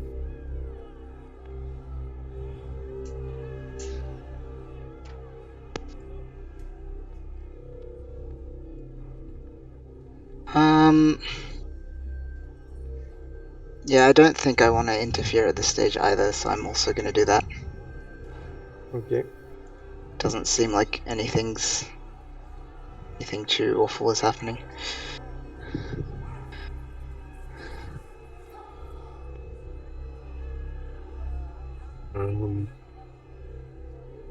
I just want to move down, and that's it.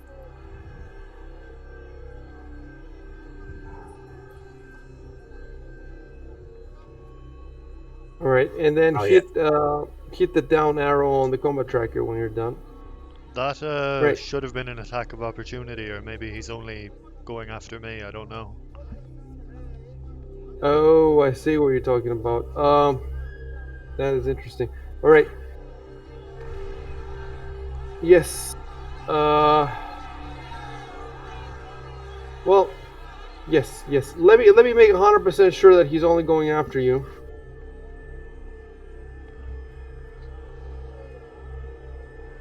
Yes, he's only going after you. So, you know what though? He only gets an attack of opportunity if he's armed, and he's not armed. So, first of all, he isn't interested in Nilvalor. He doesn't appear interested in him, so he wouldn't have tried to grapple him anyway. But even if he wanted to, he couldn't because basically unarmed. You cannot do unarmed attacks of opportunity because they just don't reach far enough, I guess. All right, it's you, Ciaróg.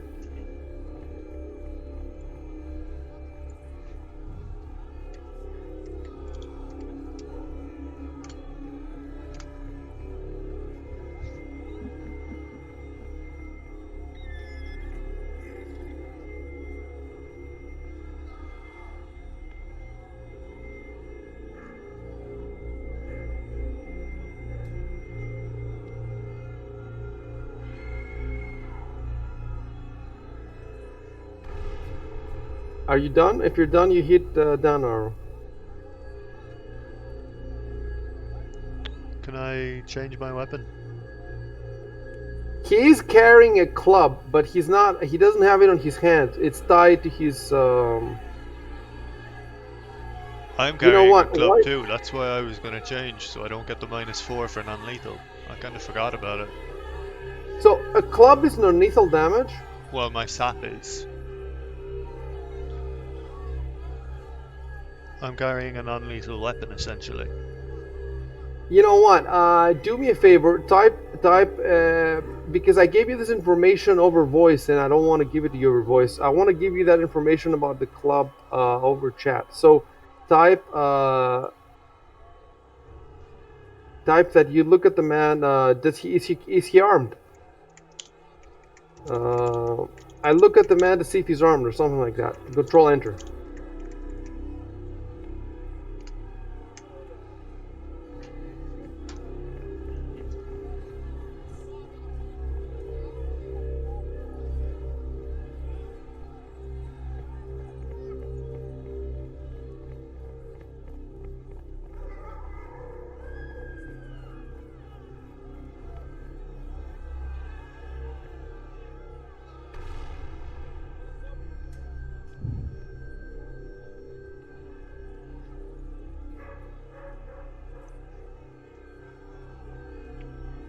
Right. And you were saying that you wanted to do something, switch weapons or. Yep. I'll pull out my sap instead of the rapier. Well, look, the rapier has to be sheathed. And then pulling the other weapon, isn't that like 2 moves? That's what I'm worried about. Two. You can take a second one as a standard action, provided I don't do anything else, right? Yeah, it looks like because you have +1 attack bonus, you can sheath one with your move, and then you can pull out the other with As a your standard action. standard. Yeah. Okay. So you can type that. You can type that. I switch from my rapier to my whatever you want, sap, whatever it's called.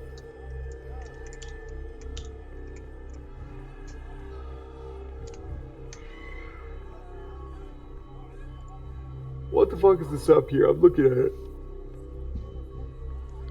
It says damage type, bludgeoning, non-lethal. So all damage. I wonder if fantasy grounds would automatically apply, you know.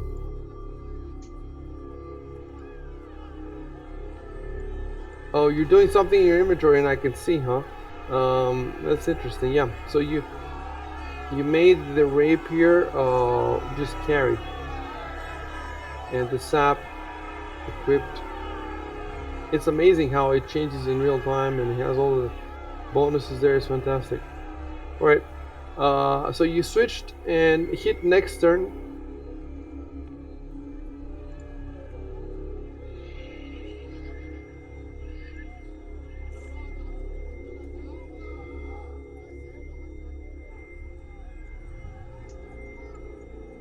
Oh, the CMB was here.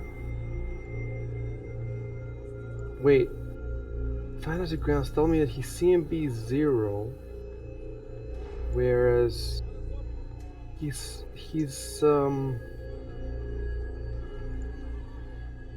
sheet tells me it's 1. Is it because I'm not using. Oh, this is so weird. The combat tracker tells me that his CMB is 0.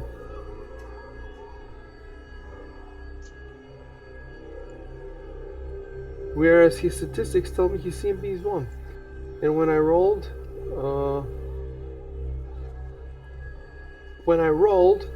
because I clicked on the CMB, okay, I don't know, for some reason, his combat tracker entry, okay, fair enough. I just won't click on the combat tracker, I will click from his sheet. So that should solve the problem.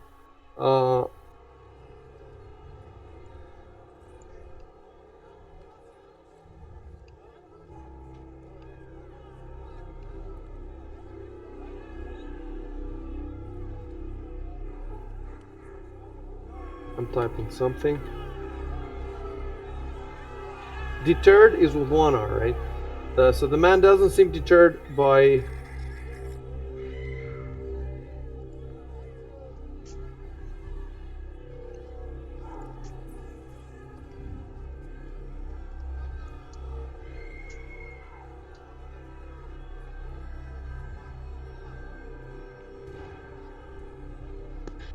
Deterred is 2 R's, I think. Is it 2? Yeah. Well, let's Google it and learn some spelling. Deterred, it's 2.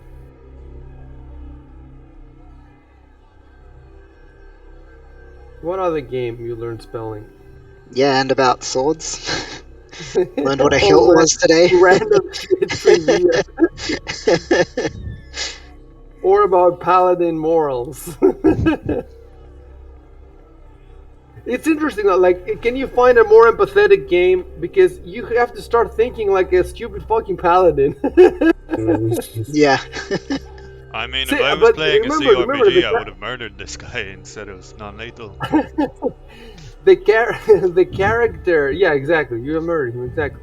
The character that I played, it was the first time in my life that I played D&D. When I played in dance group, and look, the character that I made was a paladin because it just sounds so interesting trying to role playing him. And I wish I could have played longer, but it's impossible. Like I had to look over what the Dan was doing, and so But eventually I will play. I definitely will play. Maybe when people go to another planet, a smaller planet that has a few adventures, and then I can play there, you know. I'll put somebody else in charge of that planet so that I don't have to read anything about it.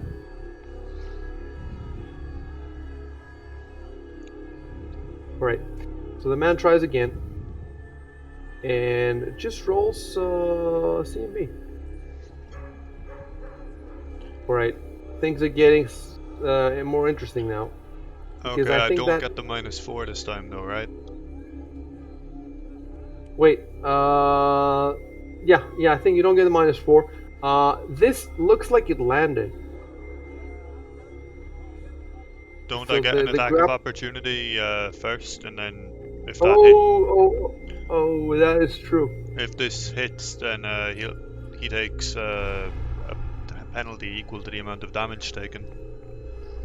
Let me go back to the to the um, to the grapple flowchart. It seems that the grapple fails. So when the grapple failed for the last round, we start from the beginning again, right? Right, which So entitles me to that an means attack of opportunity. yes. So we forgot that. So what we're gonna say is, I'm gonna type something there.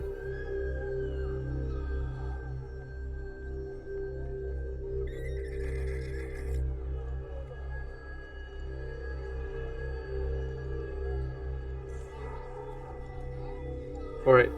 So I fixed that. The C&B roll should be moved after Caleb's attack of opportunity below. So what you have to do now, you're already targeting him. Yep. So you just basically go to your, you don't put the -4 exactly. And you know what? I would like to read the SAP. Hold on. I would like to read the description of the SAP in the book. Just SAP Pathfinder. I think it's like a leather-wrapped stick people use to knock people unconscious. Yeah, that's what it looks like.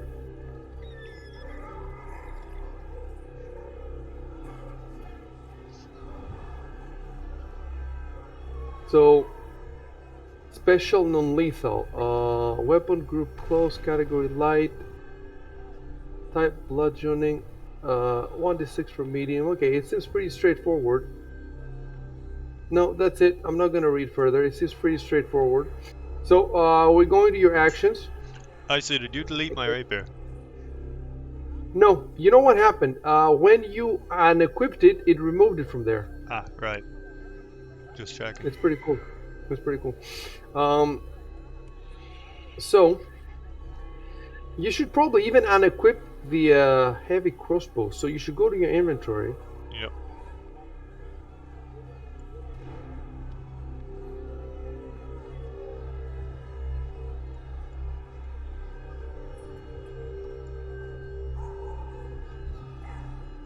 Okay, do I roll? All right, so we're only left with that.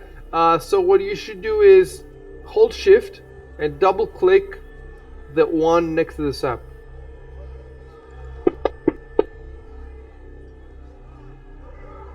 All right. Let's see what it says here. Was the attacker hit by this attack of opportunity? Yes. Attacker takes damage normally and applies that amount. Okay. So roll damage now. You have to double click the box with a D6, the big box. Wow, okay. So I want to see if that damage went. Yes, the damage went into his non-lethal container. That's pretty cool. Points. All right. So he's wounded, and now he takes that as a penalty. It says here. He takes that amount of damage as a penalty to the CMB check to perform the ground. The dude who thought of all this shit up. But you know what probably happened is that it was refined over many editions. Like nobody came up with this one day. They had something simpler and they just made it more and more complex. Anyway, applies that amount as a penalty to the CMB check to perform the grapple. So, he takes a -6. So the question now that we have is, he rolled 17, -6, that's 11. So I think that failed. Because your CMD is 15. So, Let me type something.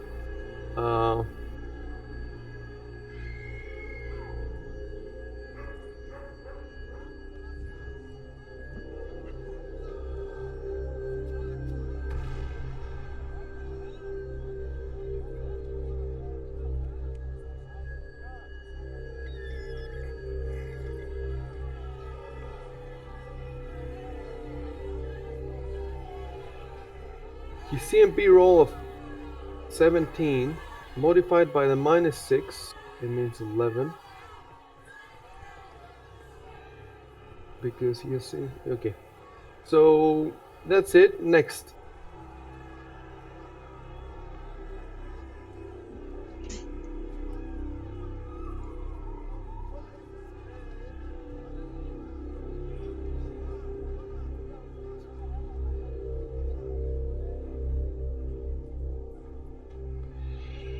Y signal? Just to do nothing.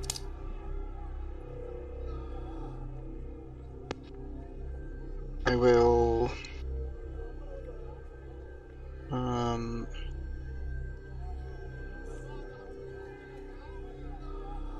It's going to be. Okay. I'm going to move closer.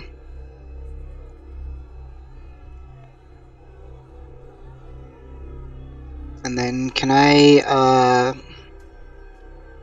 cast guidance? Do I just click it? Let me check it out. I'd have because I to don't target Caleb. It just gives him +1 on a attack roll, saving throw, or check, I think. Alright, fucking hell, I forgot something. Okay. And that I have to say before this, and then you do this. Okay. I have so many things to keep in mind, and I forgot this. And it just like 5 minutes before this battle happened, I was looking at it and trying to remind myself of it. Okay. Yeah, definitely that it would have. Well, okay, we're lucky again. It's a modifier to Caleb's stats, and look, Yeah. the man still has failed to grapple, so nothing changed. But I want to try to phrase what happens here. Yeah. I'm gonna whisper it to Caleb, and then he can, he can choose to.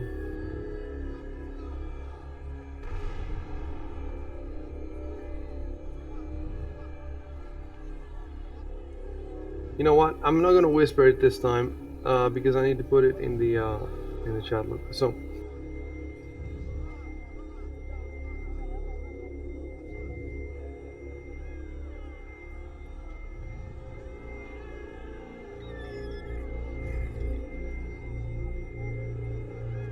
So I put a little note there that says that the note below should go right at the start of the encounter. So what I'm going to type now should have gone pretty much at the start of the encounter.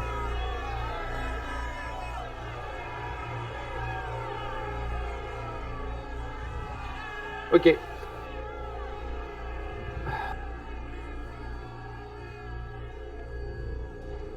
Maybe even, I'm trying to think if it should have also gone in the previous encounter. In the previous encounter, Caleb didn't really do anything, did he? He was just hanging back, basically. Yeah. No, he moved forward. He moved. We rolled initiative, if I remember correctly. I think we rolled initiative, but can't remember.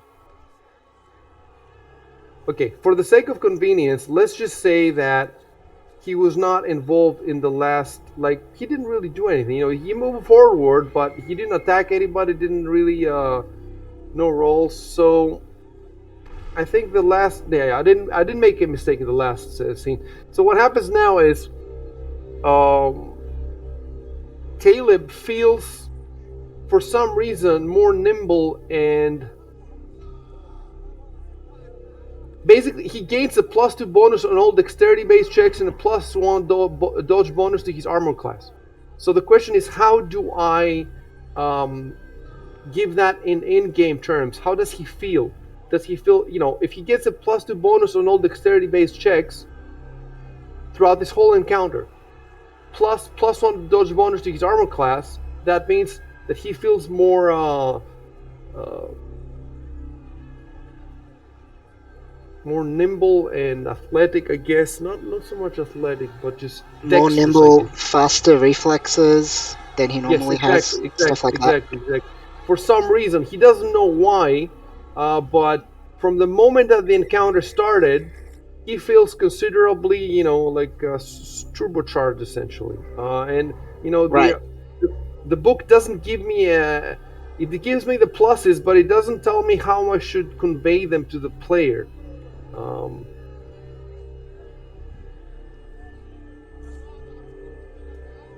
okay, so I will say that the moment who played first, was it the man who played first, or was it Yes. Caleb? Because you didn't do anything, did you? And then he learned. I think you came first on the initiative. By the way, that's what I'm wondering about. Do you get a bonus on the initiative? Because it says you get a +2 bonus on all dexterity-based checks. Is the initiative a dexterity-based check? I believe it is. I know that it's modified by dexterity, but is it considered a check? Like, it's not like a strength check, Right. Is it considered like an ability roll or something rather than a check? Exactly. I think when it says here dexterity-based checks, I think it means skill checks.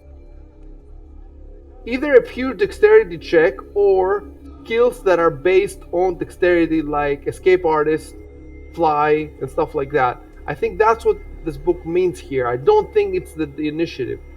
Otherwise, it would have said dexterity-based checks plus initiative. No. So it's not the initiative. Right.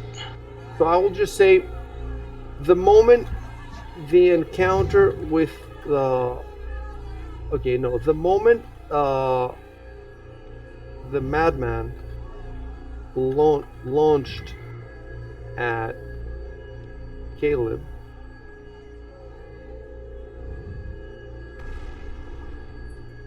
the moment the madman launched at him, Caleb, see, this is the kind of thing that I should have worked out beforehand. So if I had written this little thing before, then this would be very smooth. I could just throw it at you, and in the long term, my goal is to have done this for everything. But there were other priorities. I was working on other stuff. So the moment the madman launched at him, Caleb felt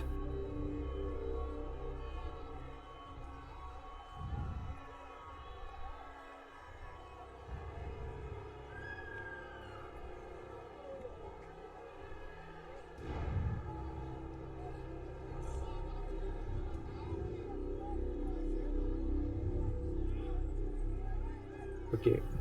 The moment the madman lunged at you, you felt unusually alert. I guess alert would be for perception check.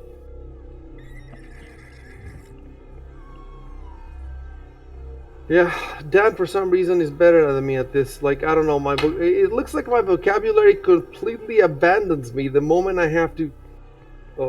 Unusually Anyway, lithe, maybe. Go again. Lithe, L-I-T-H-E. Light. Yeah, that makes sense. The moment the mammal launched, you felt unusually light and dexterous.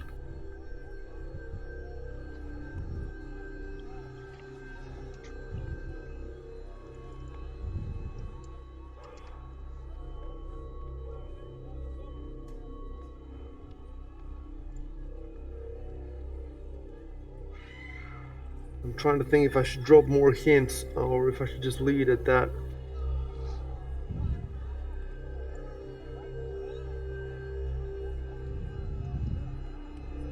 I'm also at the same time worried about how are we going to put those bonuses in. We'll see.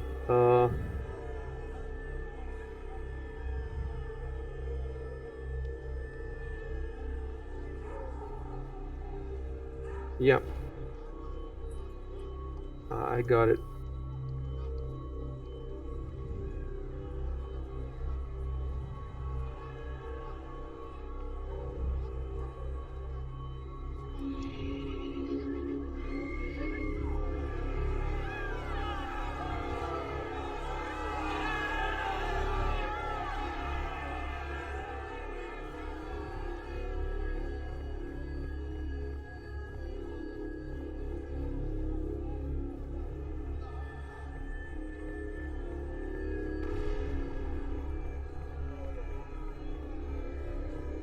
All right, I got it. And now all I have to do is I meant to light Lithe, but whatever. LIT. HE. Oh, live. You're right. You're right. Okay, I'll fix it.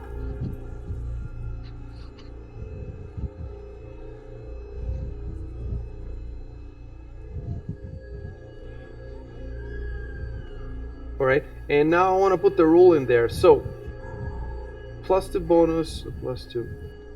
Basically,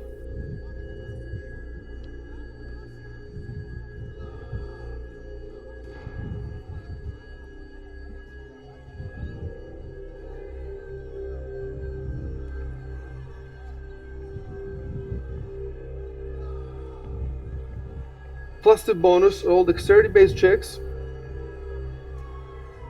and +1 dodge bonus to armor class.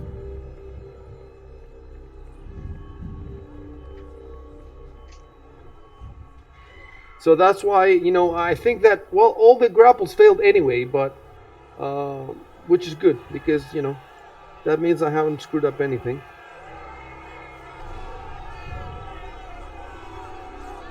I'm not sure if he's done any dexterity based checks yet, so it's only the +1 that he needs to put to his AC.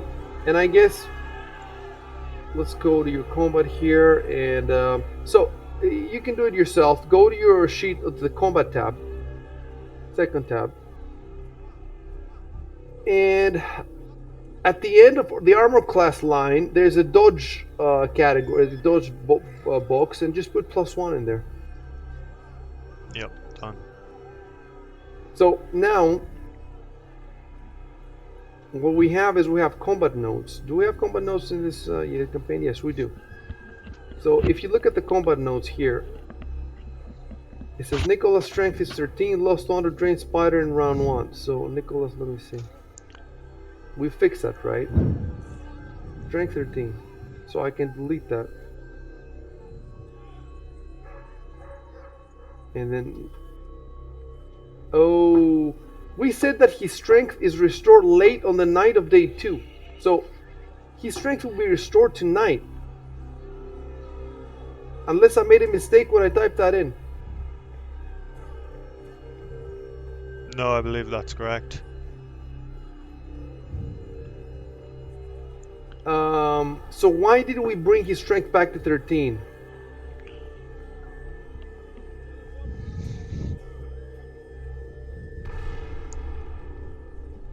Does anyone remember when we did that? Well, it says that damage ability score is healed at 1 per day.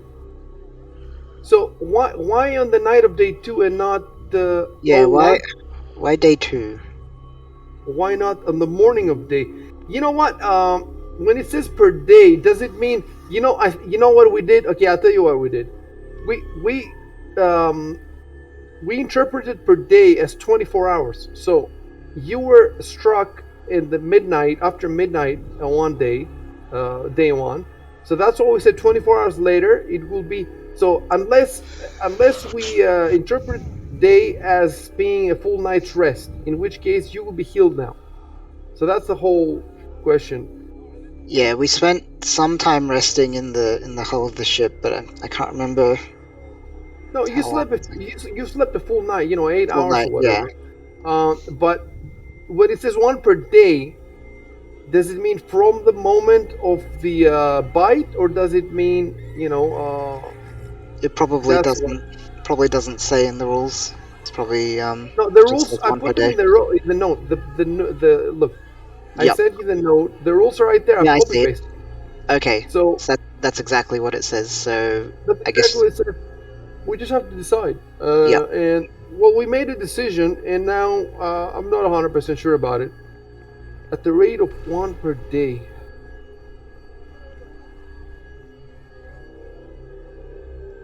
So if you get bit at 11:59 p.m., then in 2 minutes later it's good. Unless we count that because it wasn't good 2 minutes later, you had to sleep 8 hours, and that to me sounds like if you get a good night's rest. Ah, damn it! Why can't they just explain things more clearly? So they would be 1,000 pages the book. yeah. All right, we're done. We can forget about this completely, and for now we'll just rule that the full night's rest was good to fix that. So now what we have to put there is that, yeah. So I'm putting this Caleb, and then so remove the +1 dodge bonus because we have to remember this stuff, So now we have that note there. And as for the dexterity-based checks, I don't think there's any way for us to put it for all of them. Is there? Let's see. Let's go to your skills, right? No, I don't see it. Like you would have to go down all the skills and put a +2 next to all the dexterity ones. There's no point in doing that. Just keep in mind that for this encounter, if you have to roll a dexterity check, you have to, it's up to you to remember it. I'll try to remember it too, and maybe the other players can. So that's it for now. And Nicholas was doing the guidance. Yep.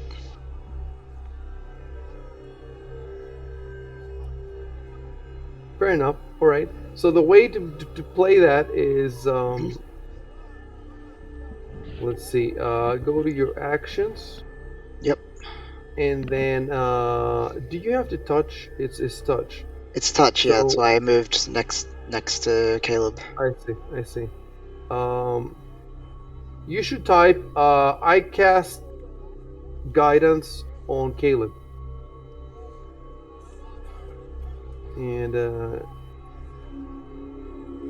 when you type it like that, is it guidance? Okay, you put it capitalized. I'm not sure if that's how they do it. I think what they do it is they do it Unsure. with italics, I think. In any case, that's good. So now, click to the left of guidance, the little circle. Then to the right of guidance, click the magnifying glass. And then click cast. That's it. And I wonder if you could have targeted him. Possibly, yeah. Did I have to click him first and then? And if you did that, then you wouldn't have to say I cast guidance on Caleb because then it would be reflected anyway next time. Yep. So again, we have to put here in the combat notes. Let me pull it up again. Combat notes.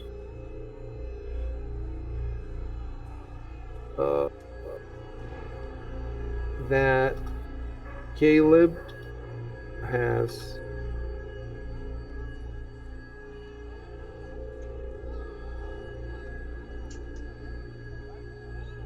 I put Caleb as guidance, and under that, so it says here, standard action, touch, target creature, 1 minute or until discharged. So Yep. So he can choose when to use it. So he has 10 rounds, right? Yeah, 10 rounds.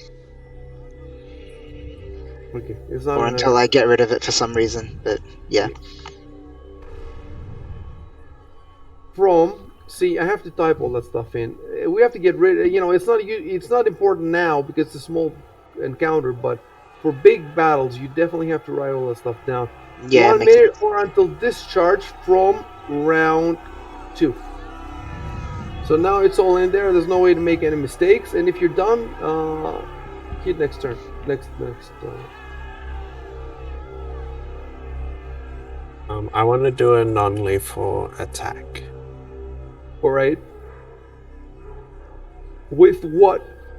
My great sword.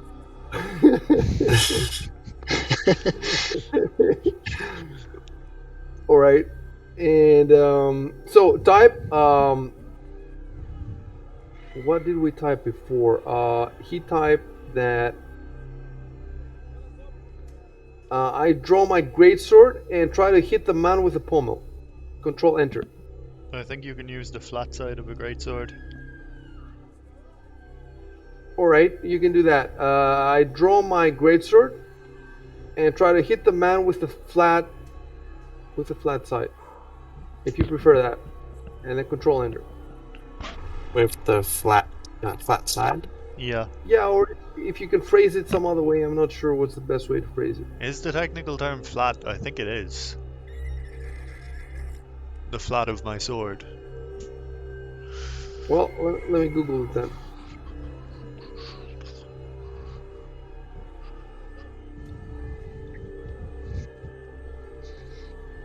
What is the flat of a sword?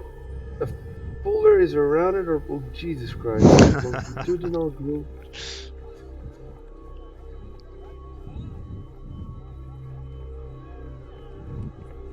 I mean, that's a general term in English. Like anything that has a flat side, you can say the flat of it. Fair enough. Let's do it like that. So I draw my greatsword and hit the man with the flat of it. No. Yeah.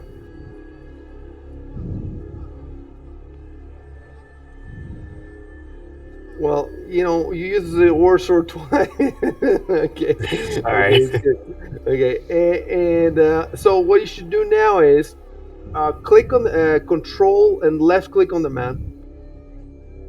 That's it. So you're targeting him now. And then -4 in the modifier, the box at the bottom left. Put a -4 in there. Yep. Then pull up your sheet and go down to actions at the bottom. Yep. And then just double click that one next to the greatsword, I think.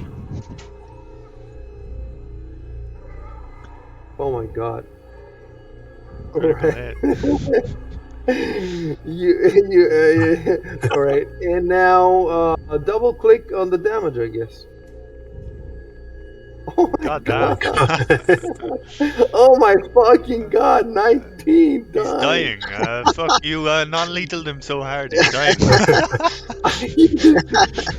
No, wait. Why did the damage go? The damage went into wounds. It didn't go into non-lethal. Why did? Oh, no wonder he's wait. dying.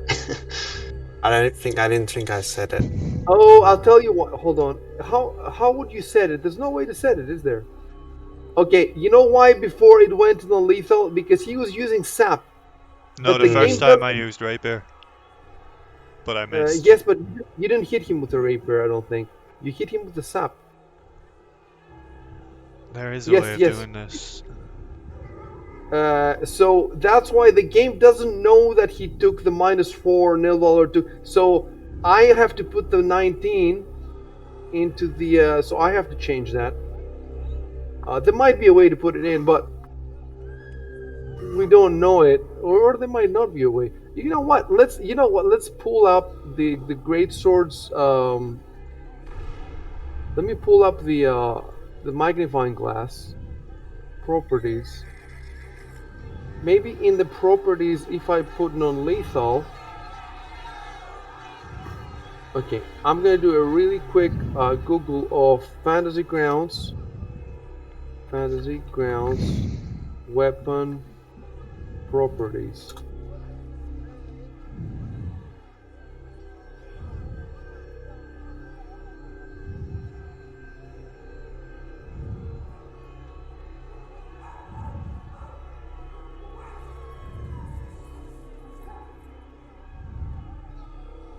Okay, a quick check didn't come up with something, but I would not surprise at all. I would not be surprised at all if there was a way to input this. Type slashing. You know what? You could probably add a property to the weapon as non-lethal. Like, you know how the sap has the non-lethal property? I could probably temporarily drop this into the greatsword, and then that would probably do the job. But now it's too late anyway. So what we have to find out, look, first he got 6 points non-lethal. Now he got 19 points non-lethal. And he has 13 hit points. So the question is, what happens when... Because now he has 25 non-lethal, but he has 13 hit points. So what happens to him? And we've looked at this before, but it's been a while. Actually, you know, that's what we were looking at down in the hold. With all the spider attacks.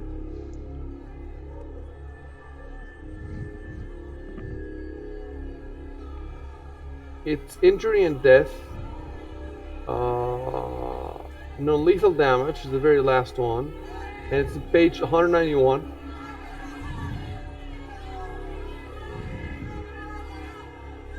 That good.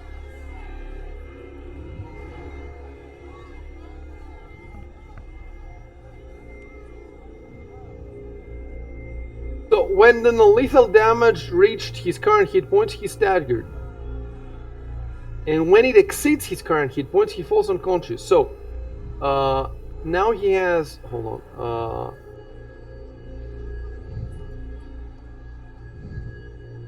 So he has 25. Oh, and I can see the status changed to purple. His status changed to purple here. Okay, let me... He falls unconscious. Land damage with a weapon that deals lethal damage. Okay. By the way, if you use a weapon that deals non-lethal damage and you take a -4, you can make it do lethal damage. So it works both ways. So you could use the sap for lethal damage if you want it.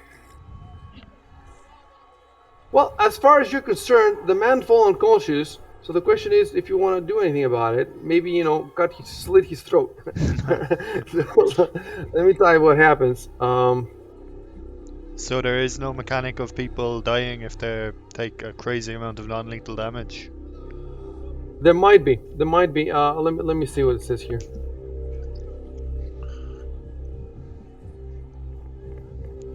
So he falls unconscious. He's helpless.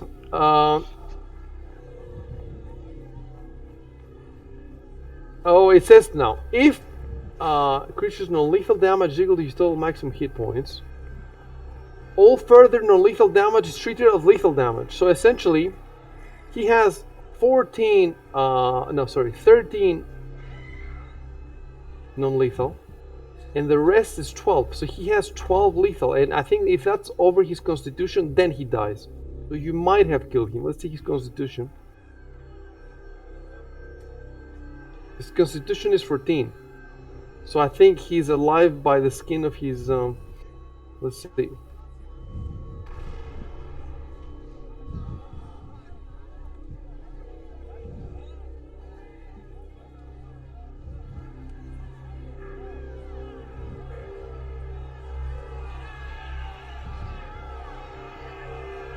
No, he is unconscious. Let me fix the exact... So 13 hit points are there, and 12, 13, and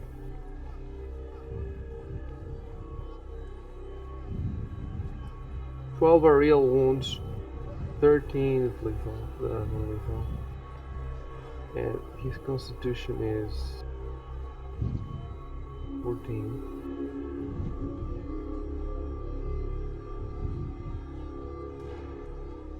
And non-lethal damage is healed one hit point per hour per character level. So, you know, you can shake it off in like a day. And healing spells heal at the same time lethal and non-lethal. So if you heal 8 hit points, it's healed 8 lethal and 8 non-lethal. So it can be pretty quickly. I I just want to make sure.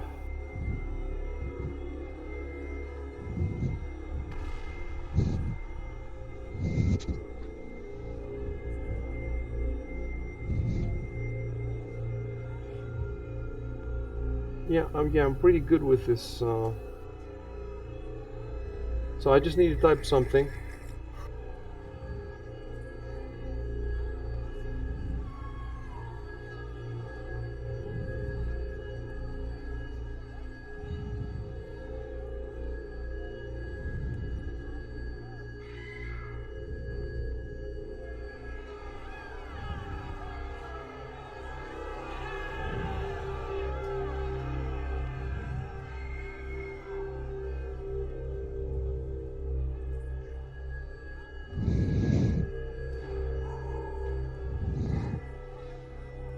All right, you guys can play.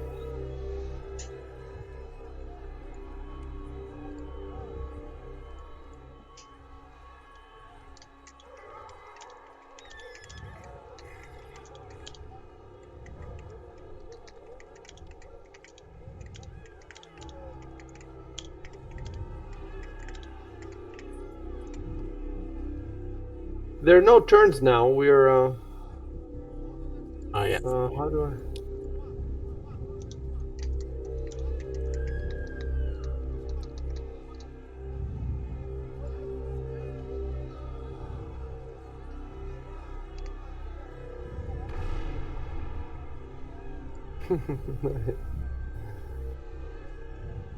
If he had managed to grab you, you would have had to save. He has filth fever.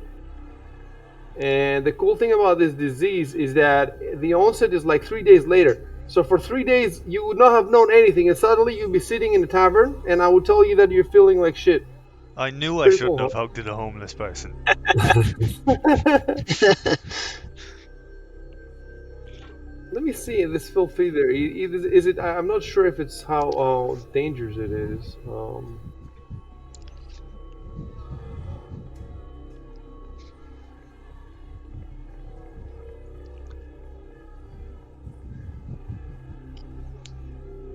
It's good because we also got some practice with grappling, and I'm not scared of it as I used to be.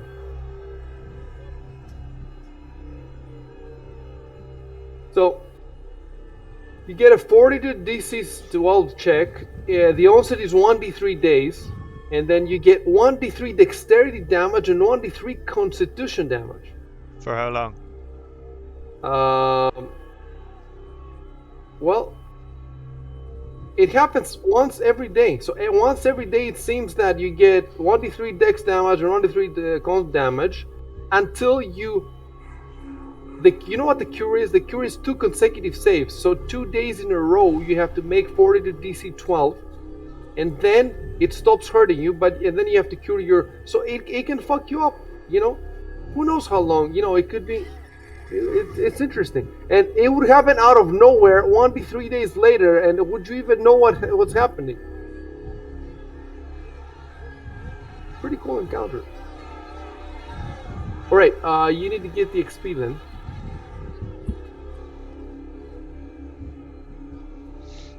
Let me see what it says regarding XP. Oh, okay. So, the combat effects. Let me look at the combat effects. I might have to wrap up in about 10 minutes, if that's okay. Yeah. If that's okay. Yeah, definitely. Cool. Definitely. So I'm gonna delete from the combat nodes the Caleb has guidance, and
So Addison now needs like Addison, yeah, 800, so 900 or 800 XP more, he needs something like that.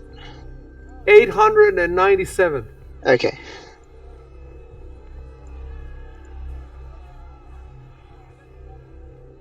Yeah, it would be great. It would be great when he levels. Well, do you want to do anything with this man? Do you want to keep going? Actually, could I do like a knowledge check to see if I can tell what's wrong with him? Like medicine or something, or healing? I don't know what it would be. All right, let's do this. So we don't have to rush this. What we're gonna do is, so I'm gonna make a new note. Okay. No, it will be at the top of the GM's notes. It'll be at the top of I have a note that's just for me, and at the top of that, I will write that. I will write to be continued, and then I will write that Nicholas wants. Not Nicholas. Saf wants to. Saf wants to do a. Oh, don't crash now. Okay, yeah, it's not crashing. Okay, Saf wants to roll a knowledge check to see. You want to see what the man is afflicted with, or what? What did you say? Yeah, like knowledge medicine maybe, or just see what if I can tell what's wrong with him. Right, makes sense. To be continued. So Saf wants to roll a knowledge check to see what afflicts the man. So you know what? I've started doing these notes at the end of every session, so that we remember where to pick off. It helps a lot. You know, next time I will open my notes. I will see that, and we'll know exactly where we are. And it was a good session considering, you know, you did two important encounters, and you freaking walked across half the city. So Yeah, good session.